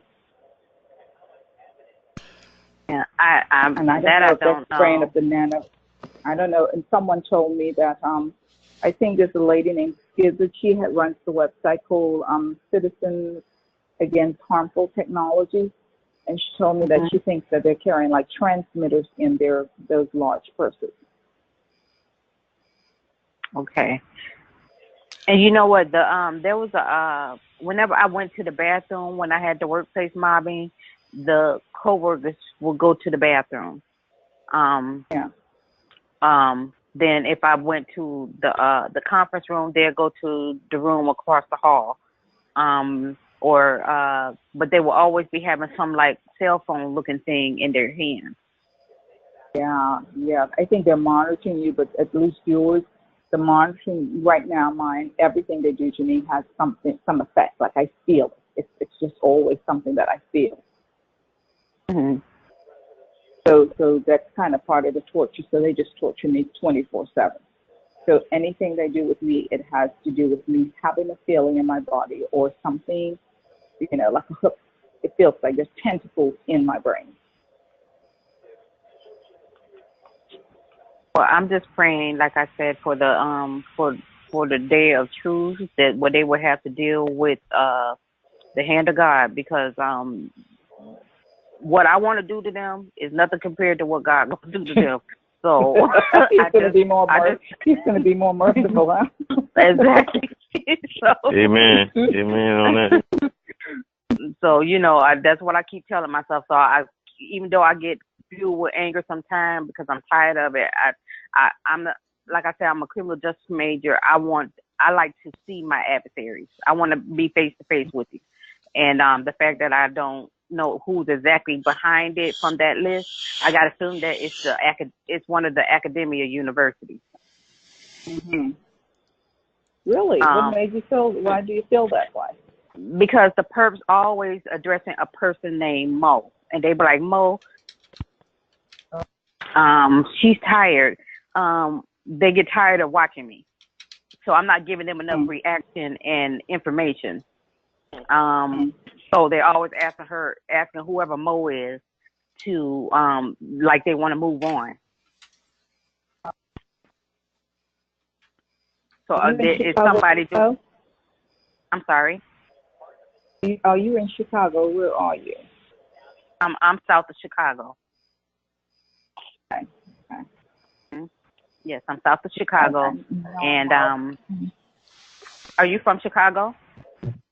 No, actually, I'm from the British West Indies. Just happened to be in Florida by way of New York. Okay.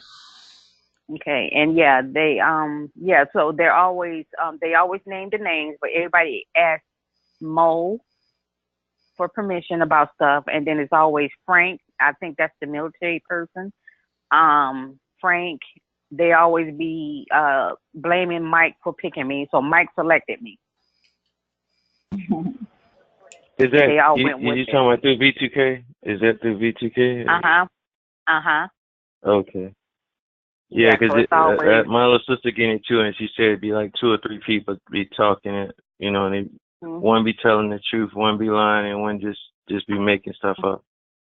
And they always yeah, because the one that makes stuff up is always the one using the voice of my coworker, and but Mo is who's doing the measuring the research, in charge of the research. So I try to look up those initiatives because I want to know who the schools that find out what research grants they got that pertains to those White House initiatives. Oh, I wish you luck. I have a feeling that you are definitely going to find it because you're so persistent. Well, in Psalms 37, in the Bible, God said that when the day come, we shall see it. When the enemy, when their day come, we shall see it. You said Psalm 37. Oh, it's fret not thyself because of evil. Fret not thyself because of evildoers, neither be thou envious of the workers of iniquity, for they shall soon be cut down like the grass and wither as the green grass. Trust in the Lord and do well. Keep going. Verily you shall be fed. Delight thyself also in the Lord, and he shall bring it to pass. And when he says, like, delight thyself in the Lord, he shall bring it to pass, I said, I'm imagining all of you in your orange jumpsuit shackled. Yes. I want them to be shackled. So that's why I tried to picture them in orange jumpsuits, because I know you that. See what and I say? We shall see I it. tell them, yeah, we shall see it. Yeah, we shall see it. And it says you shall search for them, and you're not going to see them because they're going to be gone. Yep, they're going to be gone. Yep. Yes, I read coming. To them. Yes, it's coming. Yes, and the Lord laughs at them because he sees coming. that their day is coming. Yes, he said he laughs at them. Coming. He's going to put them all to derision. It's coming. It's when the targeting is coming. When the I targeting sure be glad when they hurry up.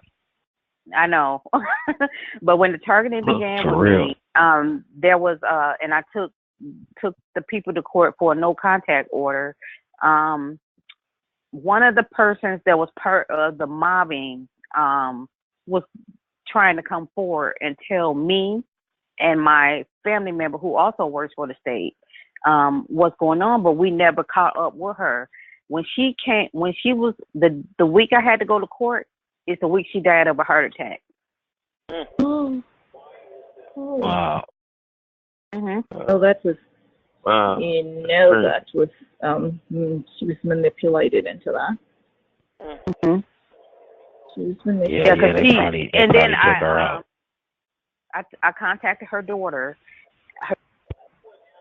Arizona, and her daughter. I never met her daughter before in my life, but I tracked her down, and got the phone number. And her daughter said, I asked her daughter, who's still in mourning.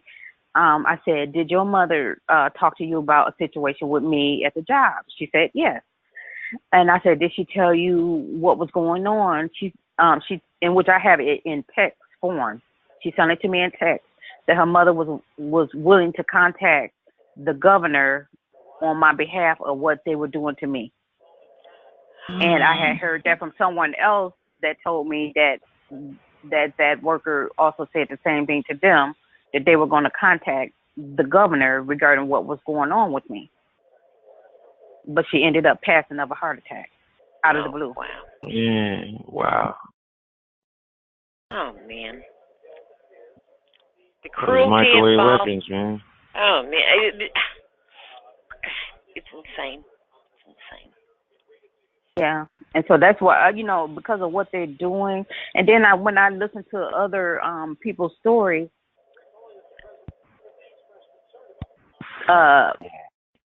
they doing this to so many of us, and people could not sustain it and take it, and they lost their lives. They committed suicide. it angers. Excuse my language. It angers the hell out of me. And I just messed up. We can stand language more than that, honey. Not to worry. I'm sorry. Yeah. We've heard it. Yeah, it's going on all around the world too. Yes, all over the world. But to hear these people's stories, I never met these people, and I was teary-eyed. I'm like, it's insane. How can you sit up there and what do they say? What is the profit of man to gain the world and lose his soul? I would never want to be that person. You ain't kidding. Never. Never. Just to lose your soul, you want to gain part of it. Just to lose your soul. Just to protect their empire, they murder a woman because she's going to contact a governor. Jeez, that sure shows us how frightened they are of being exposed, doesn't it? Yeah, and her daughter sent it to me in text that her mother did say that, but she couldn't think of what her mother exactly said. I said, can you tell me what your mother said or who's responsible? She couldn't think of it, which I understand what she's going through. She's traumatized. She lost her mother. So I didn't push it. And then, another coworker told me that, in which I had that in text as well, and I printed it out, that stated that, yes, that same coworker told her the same thing, that they were willing to contact the governor. So they killed her. God. Ruthless bastards. But certainly, yesterday Go ahead, hon. Yesterday, I contacted my senator's office down in Florida. I called, but I'm kind of suspicious. I contacted them, left a message, and within 10 minutes, I got a call back. And I told them. No, I would be suspicious. I don't know. Because the psychiatrist that they sent me to for the fit for duty was a tall black woman that looked like she had probably a little ethnic to her. This is not the person that I spoke to. I have a voicemails of it sounds like an elderly lady with a accent that has the name of the psychiatrist. And I said, this is not the person that I talked to. And then they called me 2 times. When I went back to work, I tried to find who that psychiatrist was. I got her information. I got her license numbers and everything. I reported her. And there are 2 voicemails I have on my phone that I sent to different people that the voices are different, stating they were that psychiatrist. Wow. Wow. They're tricky. Wow. I suspect because the building I'm in, the building I'm in, it's like they were 24 hours surveilled. They're in everything. Sometimes when I'm typing, let's say if I'm trying to type, I just got in contact with a lady who wrote a book about her targeting. It's called Pernicious Wires. And I got in touch with her, and we were texting back and forth, and I was typing, and they were erasing my typing as I was doing it. I mean, they get into the computer, and they play with me and do all sorts of weird things because they're right above me. And so I suspect when I call that, anytime I can tell my targeting goes up when I call someplace or I make some contact. And so I called them and left a message, and I said, I want to report a crime that's going on here. And within 10 minutes, I got a call back. And I think it was them, even though it shows like it was coming from that number, because they could do all sorts of things. I don't think any politician, you hear back from them usually weeks later, because I would assume that lots of people are calling them. So I was very suspicious when I got the call back. And he said that he's going to pass the message on, and maybe someone from, the Miami area, he'll have a couple ladies call me back. So I think they're actually now prepping some perps to call me so they could get all of the information that I have. But I didn't give him a whole lot because I was suspicious that I got the call back so soon. Yeah. But enough to let them know there's a lot of us that are suffering, that they need to do something about it. Like they're kind of sitting on the sidelines, and, the country, especially women and children, are being destroyed. by this government technology that's just out there. And I'm not a terrorist. And the interesting thing is, whatever they tell these people about us, lots of times I say, why don't you call the FBI? If I'm such a criminal that you have to be here guarding me, obviously I'm free. I go when I need to. I come back. Like, what is on? And you're thinking that you feel like you have to be hiding up in an apartment, surveilling and torturing me. Let's call the FBI. Let's really put this thing on blast. It's like, if you don't call them, maybe I should. I think the people that approach them usually do present themselves as some kind of an agency person. Yes. I don't know if they say they're from the FBI or whatever, but I'm assuming they show up with a badge and a file on us. That is totally trumped up, not real, but And I think I wish they would. Call the FBI home office, check it out. You're right. I agree. Well, it's interesting because yesterday I had to go and take passport pictures. And for some reason, now that it's over, I realized the person who was there, because they seem to know wherever I'm going to go because they're listening in on the phone. So if I go to my phone, they cause something to happen to it, I go to Verizon, it's filled with perks. And they're waiting for me when I come in. The person that comes, I'm being perked the whole time. I went to take my passport. This guy took a whole lot of pictures, and I suspect it was a perk. And because I'm waiting for the passport pictures, he wants to put my name and get all my information to put in the computer. I said, that's if I'm leaving and I'm coming back. So why do you need all of that? So I just gave him a part of my last name. And he said, well, we have to put in the first name. And he ended up guessing a name. But what's interesting is the name he guessed was that of my niece. Oh, wow. He just goes, okay, we'll just put this in. And he took a whole lot of pictures. And I have a feeling, with those passports, for some reason, I don't feel good about it. I think I'm going to have someone with my pictures, that's going to be an agent or committing a crime or doing something weird. But I always have a feeling when something's wrong, but it was too late. I thought it was only going to take 2, but he volunteered to take, 10, 12, and say, oh, we can take the best one. But then when he opened them up, he took the first one. And I said, what are you going to do with all of these extra pictures? Well, they always discard them at the end of the day. But he was definitely waiting for me because he knew I was going. I mentioned that I was going to go there. And if I go to the nail salon, do you know they have all of the nail salons in Florida they're just filled with perks. There's nothing like having your nails done in some you're being hurt in the store. Every one of them is just filled up with people that are perfect. I have not gone anywhere in Florida where there aren't perks. Every doctor's office I've gone to, because with my friends, they're loaded. Their system is perfing. I went there and the psychologist was perfing. It's like, what the hell? Yeah. Does anyone Florida is really experience that?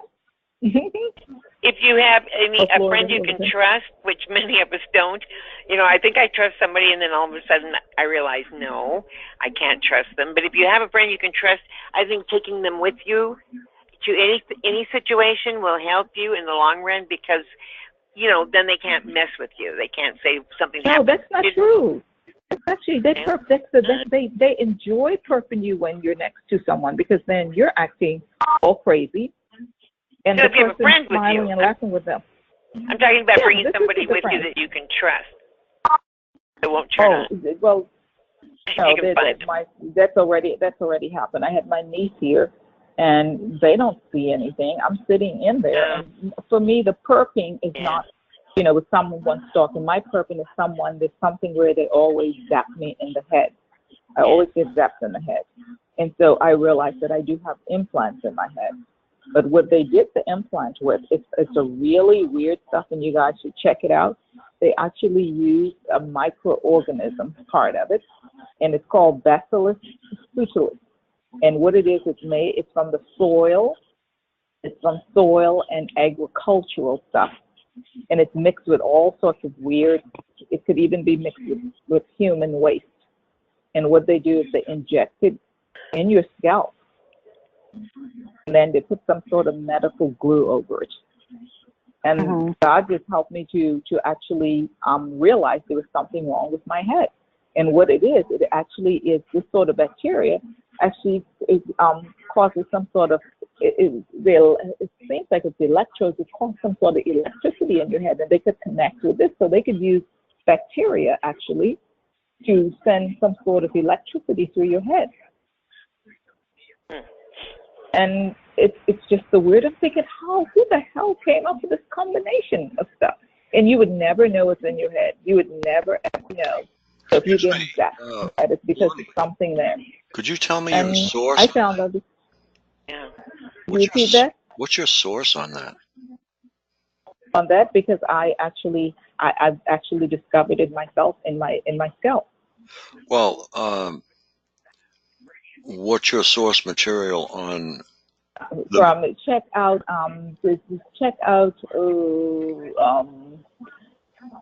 Citizens Against Harmful Technology, and I got it from someone named Skizit. Are you familiar with that name? Yeah. Oh, very. And she did something. Good Yeah, friends. she did something, and this was years ago. I think she did it in 2012. But in talking with her, I was telling her how I actually did a perm in my hair because I haven't done it in so long, and just the way my head was behaving, I knew something was wrong with it, and so I just started scraping it, and just all of these, something started dropping out, like they had like pins attached in under my scalp. Started dropping out, so I actually uncovered what they have in my head. Unfortunately, now I'm going through killing, by high doses of detox and all that to try to get rid of it. But they're able to attach to my head because of part of what they put in it. And I think there's also, probably have some implants in there also because there's a throbbing in the middle. And so they have me actually laced up. I would go down. So they have everything they have. It's like I'm like the new improved version of the TI. I have everything. Yeah, CAHT wasn't around back in 2012. What? Could you repeat that? CAHT wasn't around back in 2012. She sent me something of people who send her something on more gallons, and it's just that I looked at it, and I don't know if it was about the time 2012. She had to go and look to send me because it's not active. You probably could go on and research it, but she did some research and sent me. And as I looked through what she was sending, I could identify what I have. So it may not be circa 2012, but that's how I discovered, because I knew something was in my head. And when I just spoke with her and I kind of explained what it is, she said, I think I did something like this back sometime when I was had something on the internet. So the timing could be wrong of what I'm saying, but she did send me something, and when I checked it out, I saw exactly what is in my scalp. And I think it's part of more gallons. When more gallons is mixed with you would have gotten blood poisoning within 4 days if you had human waste injected into your scalp. Yeah, you would have died. You would have died from that too. They used to do that in Vietnam. Put human waste on the booby traps. You know what I'm saying? Right. You would die before. It's the name cholera? It's called Bacillus. It's called Bacillus subtilis. Subtillis. I think the T is silent. Bacillus subtilis. But the thing moves. It's like it's the creepiest thing. My head moves. I actually try to get a pin that you pin a baby's diaper with and try to clip it together, and it's fighting. And eventually I'm going to have to shave my head, just like my head would be the evidence of what's been done, part of what's been done to me. I'm just going to shave it all off so they can see it. Actually, it's like a comedy trying to figure out what's under the scalp. It's not a worm. It's just something really weird. And what is the research shows is that biotechnology, this is actually the champion of what they use, is all part of what their nanotechnology. And so biotechnology companies, they're using this. A doctor would have lanced that if you had sought one out. I can't lance. It's all over my head, and it feels like it's a wire.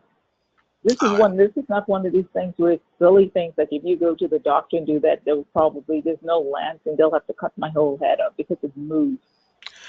Okay, you're in big trouble because If you would research what it is, it's a crazy, creepy thing, and I realize that's how they manipulate me because I could feel them like turning, and I could feel my head like it's going crazy. I'm thinking if I didn't know what I had in my head, I could see why someone would go completely crazy, but I uncovered it. So I mean, my head, I have one big bald spot now, one big bald spot, and I could feel it. It's just really weird. So why am I in trouble? Tell me. Because you mentioned that it was made from human excrement, and I said they could even put that in there. Yeah, you'd have blood poisoning in no time. Plus, human excrement has something in it that you didn't bargain for, and that's E. coli. Yeah. Believe it or not, E. coli exists in the human digestive system. Yes, it's the gut. They said something about that. Yes.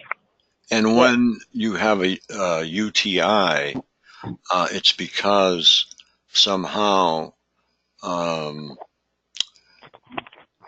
something from your digestive tract has mixed with your urinary tract. Therefore, that's because some of these UTIs are so stubborn. It's actually a different strain of E. coli. So I'd be really eager to get to the doctor if I were you. This is dangerous stuff. Yeah. It's dangerous, and it may not be. It's true. If you would check that out, and then all of the different bacillus, it seems like I was doing my research that there's two, like it's mixed with that and another one. That there are two of them, and they told me to get an ulcer. They don't normally name a bacteria Bacillus something, because Bacillus is bacteria. So it's usually a name by itself. So I don't know. I have to research that myself, but I'm going to do it. Yeah, please do that, because after I did all the research and just the way they said it behaves, the one that I have is behaving exactly like the Bacillus subtilis. And basically, it said it's the one that it's the champion for the biotech companies. This is the one they love the most.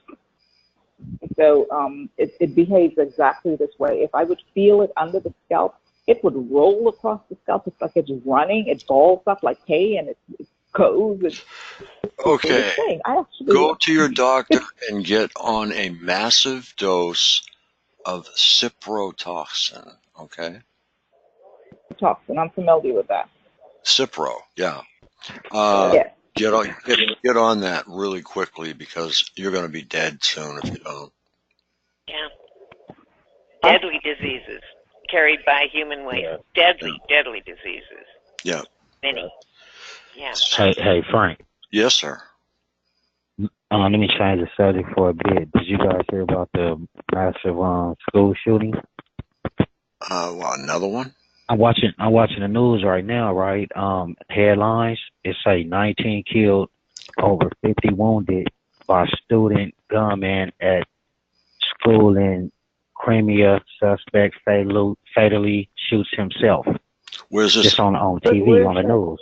What school? It didn't say where. It's just, I'm watching the local news, and I like at the bottom of it, how they just have like the headlines, the words going across at the bottom. That's exactly what it says right now. Frank, that's in Ukraine. Yeah. In the Ukraine? Yep. Yeah. It's in the Ukraine. It's just happened. Yeah. Oh. Yeah. Damn. Wow. 19 dead and 50 wounded. Wow. Yeah. No, that's strange. You know what? I don't think we've had 19 in an American school shooting yet. Watch the next lunatic tries to top that. Mhm. Yeah.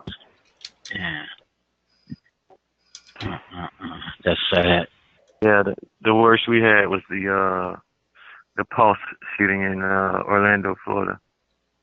Yeah, that was Kirch College kills 19, And that was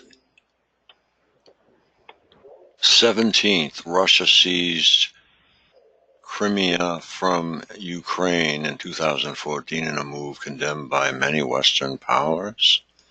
So what am I seeing here? School in Kerch. This is recently today, I believe. Yeah, this today. You know I'm what I mean? looking at it. Yeah, yesterday rather. It's a new day now. BBC News. Okay. Yeah. Kerch.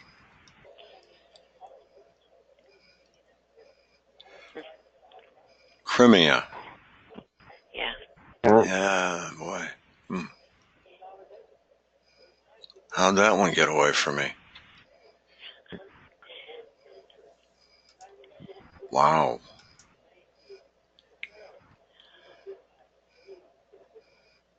$50 wounded, and then they're telling how many probably die later on out of the 50 that's wounded. That's messed up. Yeah, it sure is. Yeah. It's a big seaport in the Ukraine. That's why the Russians took it.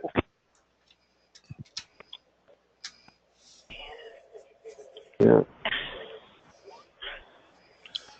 Well, anyway, folks, it's like 2:37, and I'm getting very tired. Yeah. Oh, yeah. I didn't realize it was that time. It was just getting good. Well, no, I can hang on. I can hang on. Till 3. What's up, Kev? How about till? Hey, how you doing there, Kev? Another half hour. I'm all right, man. Okay, I appreciate that, Frank. Yeah, we'll do another half hour. Yeah, thanks, Frank. All righty, we'll hang in there.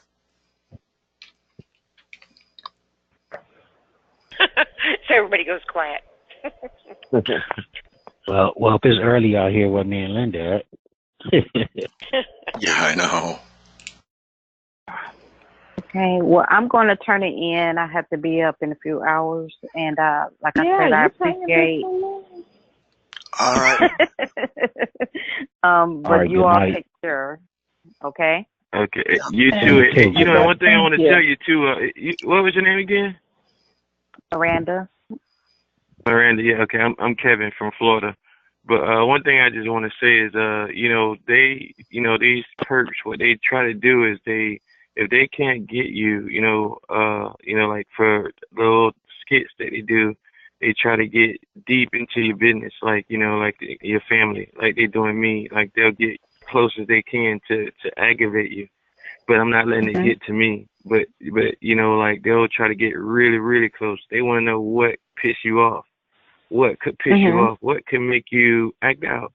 This is what they want out of all of us. I'm talking to everybody, but this is what they want. I just want to say that to you before you get off the phone. Just don't give in to anything, even if it get close to you. If it get close to you, don't give in to it, because that's what they're doing to me right now. If you don't give in to all the other things that they do to you, they try to get close as they can to your family, like something that you love the most. That's what I'm trying to say. That you love dearly, that dear to your heart. That's what they do. They get close as they can. Anything to tick you off. This is what they do. And that's what they're doing to me right now. And I'm pretty sure they're doing it to a lot of other targets. Well, I agree and stuff, but I always tell them that if they want their way and they want to tick me off, then the only way to do it is to get in front of me. That's what I tell them. So.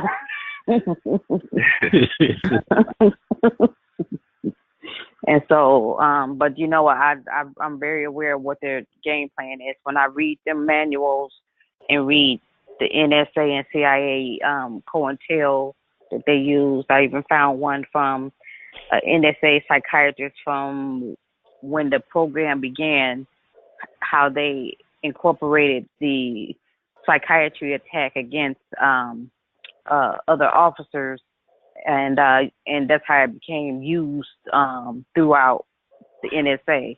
And so I found that manual, and I once I got to read and everything, I started understanding. I was like, okay, it's all like they said, psyop. And if you don't, you got to have a strong faith and know yourself and you know, I take after my father. He was a very strong man, and the women in my family, we take after my father, and the men in my family is more like my mother. And so, as women, we're very strong, and so you know, they will have to do a lot to break me, and only way they can do it is to get in front of me. That's the only way I could tell them. I tell them that every day. They can get behind thee. Exactly. I'm sorry, I just had to say that. Yes, They can get and behind you know, thee. yes, and you know, let me you know, and I just take it back to criminal justice. You know, I just be like, you know, let me confront my adversaries. Don't hide. Let me confront my adversaries. If you got that much power over me with your technology and your planes and all that stuff, then you got more than I have. So why are you hiding? You got money. Why are you Exactly. hiding? I just wanted that. They hide on everything they do. If it was so legit, so legitimate, why is y'all hiding? Why everything y'all do is a secret? Exactly. Why is it such a secret? Yeah. You know? Exactly. Yeah. The worstest part being in your house is being attacked. Like I get attacked in my home. You know, I had to come outside here. You're getting hit with those weapons. They use through wall surveillance, and you know, Yes. remote viewing kits, and you know they have stingray devices in your walls. I mean, you hear the little crickling sounds all day, all night. It's crazy. Yeah, all What the is that time. when you hear I that know sound? when What is that? What is that you hear with the cricking sound? Because I do hear that. Well, it's like a cricket. It's like you can tell it's a device. You know, you can just tell. It's in the walls too. It used to be It's in the just walls, used but to what hit I in the think, ceiling, but they must have like then put some more stuff in there because it'd be in the walls now. You know, like yes, right I think behind those me are the while I'm those sitting are the watching TV. 5G. Those are the little It's 5G a light cells that they're crickling putting in there. sound, Yeah. and it sounds so much as if it's like right in your ear. That's how it sounds. That's how powerful it is. If you have Like you almost feel like V2K, it's like right in your ear. if No, you I don't. Praise you God, I don't. don't. So, but they trying to give it to me. They All keep right. hitting me in my I didn't say arms and that. my elbow. What? Why do you feel like they're Say it trying to again. give you V2K? You said they're trying to give you V2K. Because I researched it. I researched it. What they do, what it hit you at, with the with And where do they hit you? with your arm, your elbow, your arm. You know you get shot at where you get like a, you get like a technic shot or you getting shot for a flu shot. You know your arm part. It hits you there on both sides.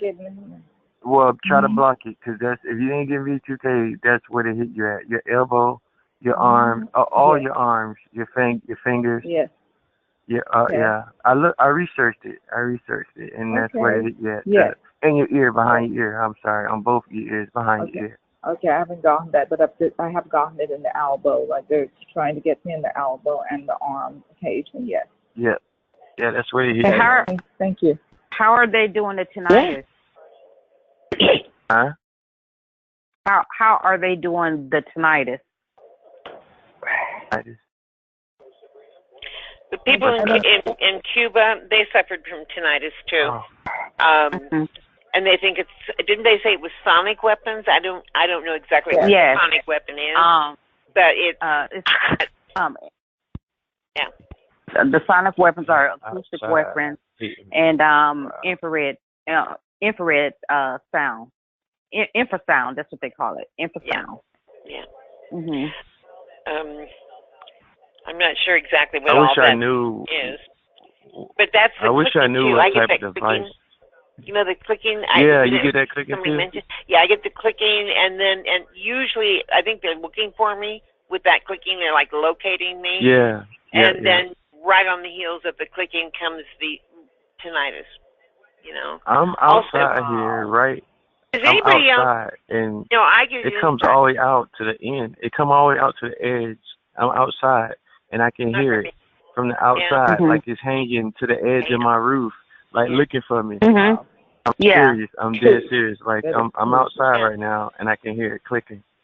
I can hear it clicking. Anyone knows? I think I thought those were tracks. Like I thought, because what I realized is that I would hear it in the bathroom in certain rooms, and then I realized that the people at first they would be right above me because I had something. It's the weirdest thing where I could feel. It's hard to explain this. I could feel like a magnetic pull. Like when I would hold, I had something. It's hard to explain what it was. Up at the ceiling, and I could feel like 6 pressure points on the ceiling. There were 6 people above me. And I went upstairs. A couple of times I went up there and I would go out, why do you have to, torture me through the walls? I'm right out in the hallway. Come and get me. Come and get me. So I think what happened after that, they moved. They're not above me all the time. Sometimes they are. But I would hear the clicking sounds, the tracks. I could feel it. But they're in another room and they're monitoring me. I could see the neighbor over where she pulled her storm shutters across, so I can't see that much on her patio. And she's out there, and I think I'm being monitored from another location around, and that track is what follows me in each room. But then they could follow me with their iPhone. Yeah, they do the same way. The app. From each room. Yeah, so they're doing. Go in the bathroom, they go in the bathroom. You go in the kitchen, they go in the kitchen. Yes, it's remote. Well, you know what? But I don't think. I think it's a remote. And there's a track up there, but then the track, because I would hear them after I would go upstairs, outside.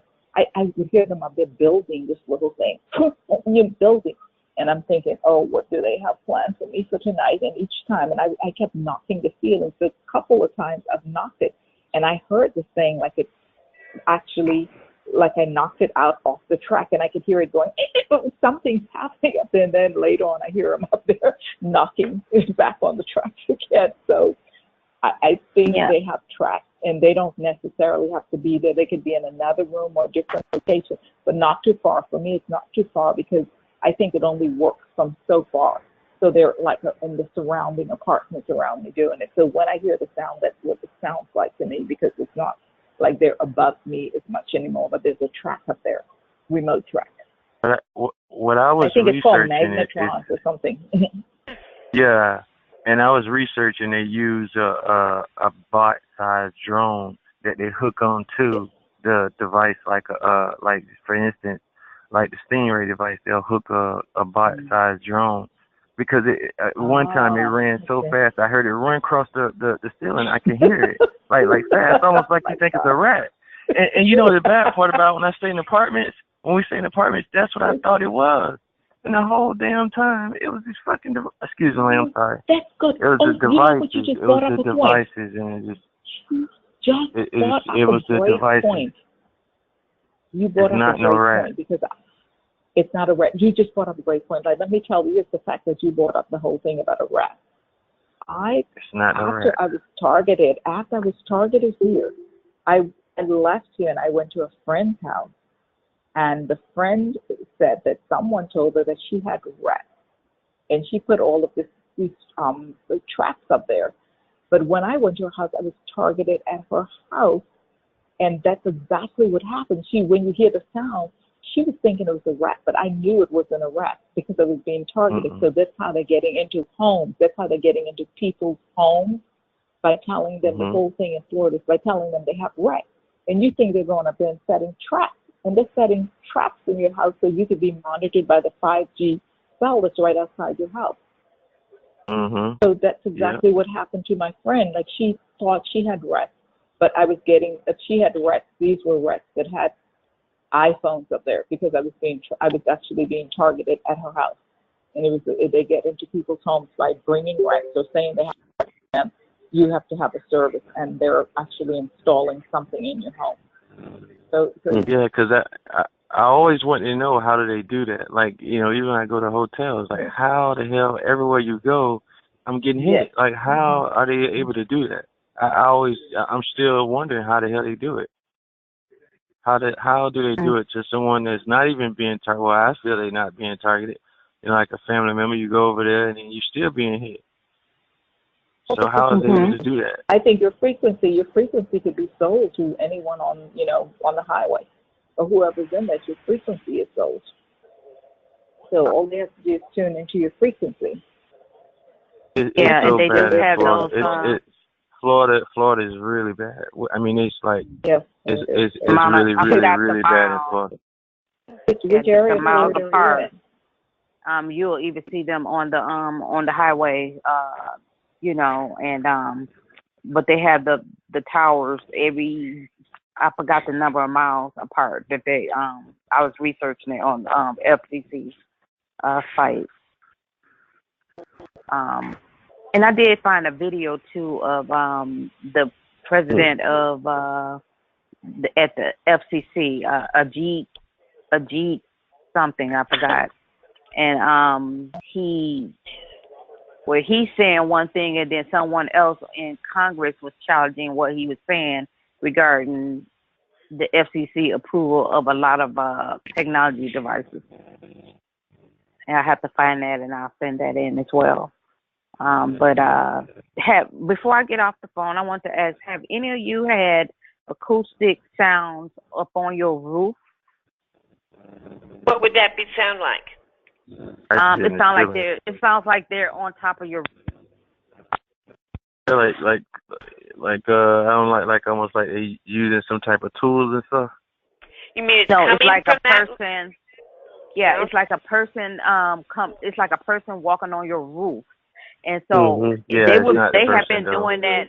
Yeah, one day I was getting ready to go to work on the weekend to do some overtime work, and this was probably like 2 or 3 weeks ago. I ran outside because they kept doing it. I ran outside with my camera and saw the plane flying away from my over my home. So they're hitting my roof with something that's not causing damage, but it's making a sound. Yeah. And my daughter is. It's like a you know loud what? They could be charging something too. They could be charging something. And my daughter heard it. And my daughter asked me, "What did you do?" And I said, "I didn't do anything." Oh, we believed you. You know. It's crazy what they're using on us, though. I mean, this is expensive things that they're using. You know, it's all to make us seem to be crazy. We, come jumping up on our roof and walking around the roof. That happened to yeah. That happened to me last week. I left. Look, I sound like somebody was on the roof like the whole time I was there the whole week. Remember when I moved, Kev? I was telling you. Sound like somebody. I was calling the police and shit like in the middle of the night. You know what I mean? And they went in the back and looked all on top of the roof, talking about ain't nobody up there and all that. Then they spec'd out the joint, for like all night. And I was just still literally hearing somebody like literally fucking walking on the motherfucking roof. Excuse my language, because I just be getting upset every time I be thinking about this stuff, though. But I get upset anyway, too. they did me like that. You know what I'm saying? It worked for me because I got the hell up out of there, out that house. I was there for a week and then back to where I came from for another week. I left. And now I see the reason why they try to ice. Because listen, think about it. These things, what they're doing to us, these noises that you're hearing, only you could hear it. Only we can hear it. So it's nobody else to verify it. That's not true. My no. My neighbors was up in my house with me too, and they was hearing it too, though. You know what I mean? For real. My daughter heard it. They was hearing them too. Yeah, but I think he's talking about decay and tinnitus and the sounds that specifically are dedicated to us. I think that's what he's talking about, right? That's what he's doing. To hear what's being directed at us. Yeah, they just want to make just directed at us, and they want to try to isolate us and just be you. They just want you to. They want to drive you crazy. That's what I'm saying. Whoever the target is, that's what I'm trying to say. Yeah. Well, they don't, because even though they do that and stuff, I know it's part of their tricks. And when I saw the plane going over, I was like, oh yeah, it's one of their tricks. So it's one of their acoustic sound weapons. And so once you get adjusted, you're good. Once you know, you're good. Yeah.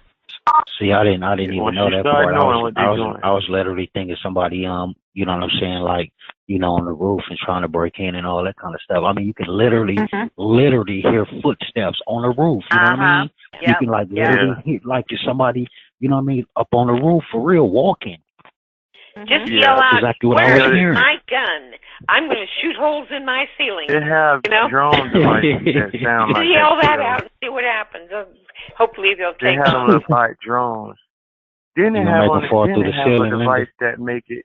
Didn't it have a device that make it sound like it's like a shake coming, like a boom, boom, boom, like it's coming on top of the roof?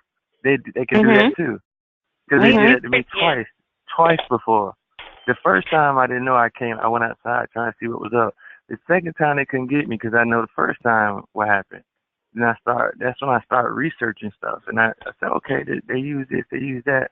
You know, you have to research these things, you know, because if you don't, you'll wind up jumping up on the roof and going crazy. Yeah, you have to research. You do research. Kev, the cops always got an answer for us, though, don't they? Oh yeah, they do. That's what he told me. Talking about, look, that's what he gonna tell me. Talking about, yes, it be what you call it, them things they big like with like a mask on, them animals, not skunks, raccoons. You talking about, it's a lot of raccoons, you know, around here, you know what I'm saying? He's like, most likely it's a raccoon, you know what I'm saying? Yeah, on your roof and all that. You know what I'm saying? That wasn't no motherfucking raccoon, you know what I'm saying, on my roof. You know what I mean? First of all, I mean, it's like heavy footsteps, like a human being walking up there, man. Does anybody else, something that I get, does anybody else get shadows moving in a circle on your peripheral vision? Yep. I haven't had that in a long time. I used to. I used to. When I used to on know what to do if I Did you feel like they were trying to locate you? I feel like when I started seeing those, I could just like literally like see them, you know what I mean, like on the side, you know what I mean, like I can be dark and you know what I mean, wherever the light at, like from the TV on the wall, you can just like literally see the shadow, or he's on the floor, you know. I was like literally seeing real shadows. Yeah, out of the peripheral. I see it in my peripheral vision sometimes. I think when they're looking for me, they can't find me. They want to hit me. Ain't no body snatcher. Yeah. Tell them what happened when you went to the FBI office. Oh man, that does it. What the guy tell was them what saying? happened when you went to the Oh man, tell them real quick. Well, the guy told me when I went there. You know, he was just saying that. Tell him what you said when you first went in there, and then tell him what. Well, I told him. I told him what was first. I actually told him I started from the beginning. I told him from the apartments where I live at. You know, I told him about through wall surveillance. His eyes got completely big. I don't know what. Like, how the hell do I know all this? So anyway, I'm still talking. He listening, and I said it got so bad that I can't live in my apartment. So we living in a hotel. I mean, it costs too much money. I can't afford it.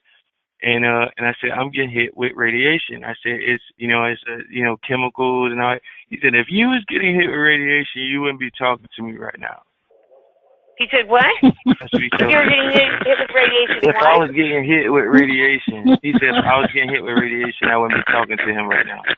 But that's a lot of, I already know he just, because it's all to make you sound like like we're crazy or something.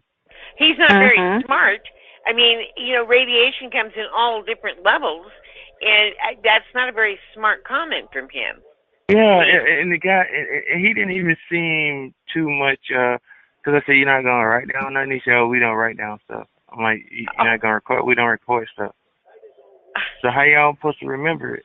You know, he said, the FBI, we not allowed. FBI, we don't do that. Really? We don't do it in the FBI. Yeah, What do they do? That's what I was saying. One of you guys should go to the FBI and, just see how at other states, just see how they go about doing things and see if it's the same. They have the same protocol, because they didn't write down anything. They didn't, take down nothing. And it just really upsetted me, really, though. And he just saying, take pictures. If the police is harassing you, they knew exactly what you were talking about. Take the tags. Oh, I know. You take down the tags. The police, he said, take their pictures. He said that's one smart thing to do. Make sure you document everything. So he's trying to make it seem like he was playing a mind games on me. He's trying to make it seem as if he's caring, but at the same time he knows what's going on because they're involved. So he had to make it seem as if he's helping me. So he's like, oh, you make sure you write down their tags and you get their badge number and take the pictures and all that stuff. You know, we can Yeah, but always I know. Surprised you didn't call the ambulance for you and they come and put you in a white coat. I'm surprised. we can Yeah, but always when put you know what our you're talking about, complaints they in can't do writing. that. You know, you gotta talk like you got sense when you going in there. You guys, we can always put our information in writing, send it certified, return receipt requested. Then we've got proof that we did state it, we did tell them, and it's a paper trail that might help you enormously down the line. Yes. Especially if a lawsuit That's goes why I after took them. pictures of the buildings and everything that same day for I have, as proof. And if we do have that day in court, I'm gonna say, hey, and they know the FBI that they protocol, they don't record, they don't take down, information. So down the line, that could really help in a financial settlement. If they were just flat out ignoring us, which they do, and we are getting further injured, which we are, that information is not good for them if it comes down to like punitive damages for not doing what they're supposed to be doing. And punitive damages are usually higher than the award anyway, because punitives punish. A jury wants to punish someone, they'll give them punitive damages, and we got to send all of our stuff in, certified, return receipt requested, make a paper trail. If we all did that, we could really hopefully have an impact. In fact, Kyle and I are trying to put together some letters we can send out, in sort of a template, but we need to start papering them. That would be great. Yes. Yeah. I'm trying to figure out like how would this come about, like when they do be exposed, like how is it going to be brought out, like what is going to be said, like what are they going to say about all the people they've tortured and killed? Like how are they going to explain that? How are they going to explain that? Like I'm just that's why I think that the first thing that'll happen, it's going to be like a dam. It's going to be like a dam that's just going to burst open. I think they'll all point at each other and say, it wasn't my fault, I didn't know. Somebody's got to know, but we'll never know. Who knows? The first thing they're going to do, this is psychological, the first thing they're going to do is turn it off. And the majority of the majority of people will forget how bad it was immediately. Just like, can you remember how bad the last time was you had the flu? No, you can't. You just remember you had the flu. What you have to do is, I always post that burning V for vendetta, and I write under it, I post under it, remember what they did to you. Journal it. Yeah. Journal it. Write it down so you can remember. People will cool off, and that's the problem. Once it's gone, people will want to forget it. That's what they're counting on. Yeah. Don't. I think you're right. I have a journal. Every day I just write down what happened to me. It's human nature. How long I've been here. Every day. Sure. Every day. Psychological. It's human nature, and that's the way. I have a tablet right now. I don't Every think day. I Every don't day know I that I would. document. I don't know that I would forget. I don't know I would forget because I don't want these sorts of people who've been, who committed this crime to assimilate back into society, because anyone that has almost like having a taste for blood and that sort of power. I said let's say many. If they don't come up with torturing, it's what many. I said many. I didn't say all. Many. Yeah. I hope not. Okay. Well, I want them to be held accountable because if they don't Especially you wouldn't forget if they've damaged. No, but Frank is right. If they've damaged human nature. Your relationships, you won't forget that. Trust me, you won't forget that. If they've damaged, so much. The brain automatically shuts down your job, pain. you're not gonna. No, but it's not even. It's not for that part. The reason why I feel like I would remember, it would be for the reason because I feel like the people who done this, who committed these crimes, they should not be let into society. So even if I feel, they're not bothering me anymore, I just feel like they should be held accountable. So I feel like I wouldn't forget. But like you said, many people, I wouldn't be one of those. What I'm trying to say is, you won't forget, but the iron won't be quite as hot. Put it that way. Yeah. Right, Yeah, because they've that's done true. so much damage to the brain, and so that's why it's good to write things down and get an affidavit going and get it notarized. That way you can have that to fall back on. So I agree with Frank. Oh, I Yeah. agree with Frank. One Totally. thing, yeah, oh yeah, oh yeah. Well, my thing is like, what about your neighbors that was targeting you, that know everything inside your house, that been in your house when you wasn't there, all that stuff. What about that? Like, I just think about all that stuff. I think about that. Like, being targeted and, your neighbors, knowing what's all in your home and, because I'm pretty sure, they a lot of them involved, Oh, because yeah. that's what they do. Every target individual, they, pretty much put your neighbors involved, in Yep. some kind of way, some form of another. Yep, they Yeah. are. I've They're moved. I involved think here. about that. I've moved Yeah, 4 I think times. about that. Yeah. Yeah. And they get him. Yeah, They. if it's over, I definitely would move. I wouldn't stay in the same place. I would get the hell out of here as soon as it's over. I would, I wouldn't stay in the same place because people. I mean, all the neighbors that know everything in your house. So where what time do you take a shower? What time you eat? Oh, they're gonna eat at 11. They know everything about you. So you have to remove yourself from that. That's my opinion. Yeah, I feel you on that. I don't much care what they know. I just want them to stay away from me. I'm willing to bet after it shuts off and I walk up to, we'll say, the State House or something, I'm willing to bet 40% won't be there. 40% of what? I agree with you on that. Most of them people don't really want to have nothing to do with none of it. They're gonna be so happy that That's it right. stopped. You know what I'm saying? That's right. Oh, you mean like nobody? Oh, okay. 40% of them will just go back to their shattered lives and try and put them back together again. And yeah, well, oh, you mean I'm the perps? damaged. You mean the perps? No, You mean the I mean, perps? They no, I don't mean the perps. Unfortunately, I mean the TIs because it's human nature. 40%. And that's what they're studying. And so that's 100% right, because they want to see how we react to all of this.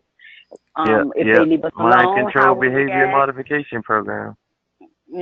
Well, me personally, Yeah. I'm damaged. You know what I mean? I'm damaged. I'm damaged big time. I don't trust nobody.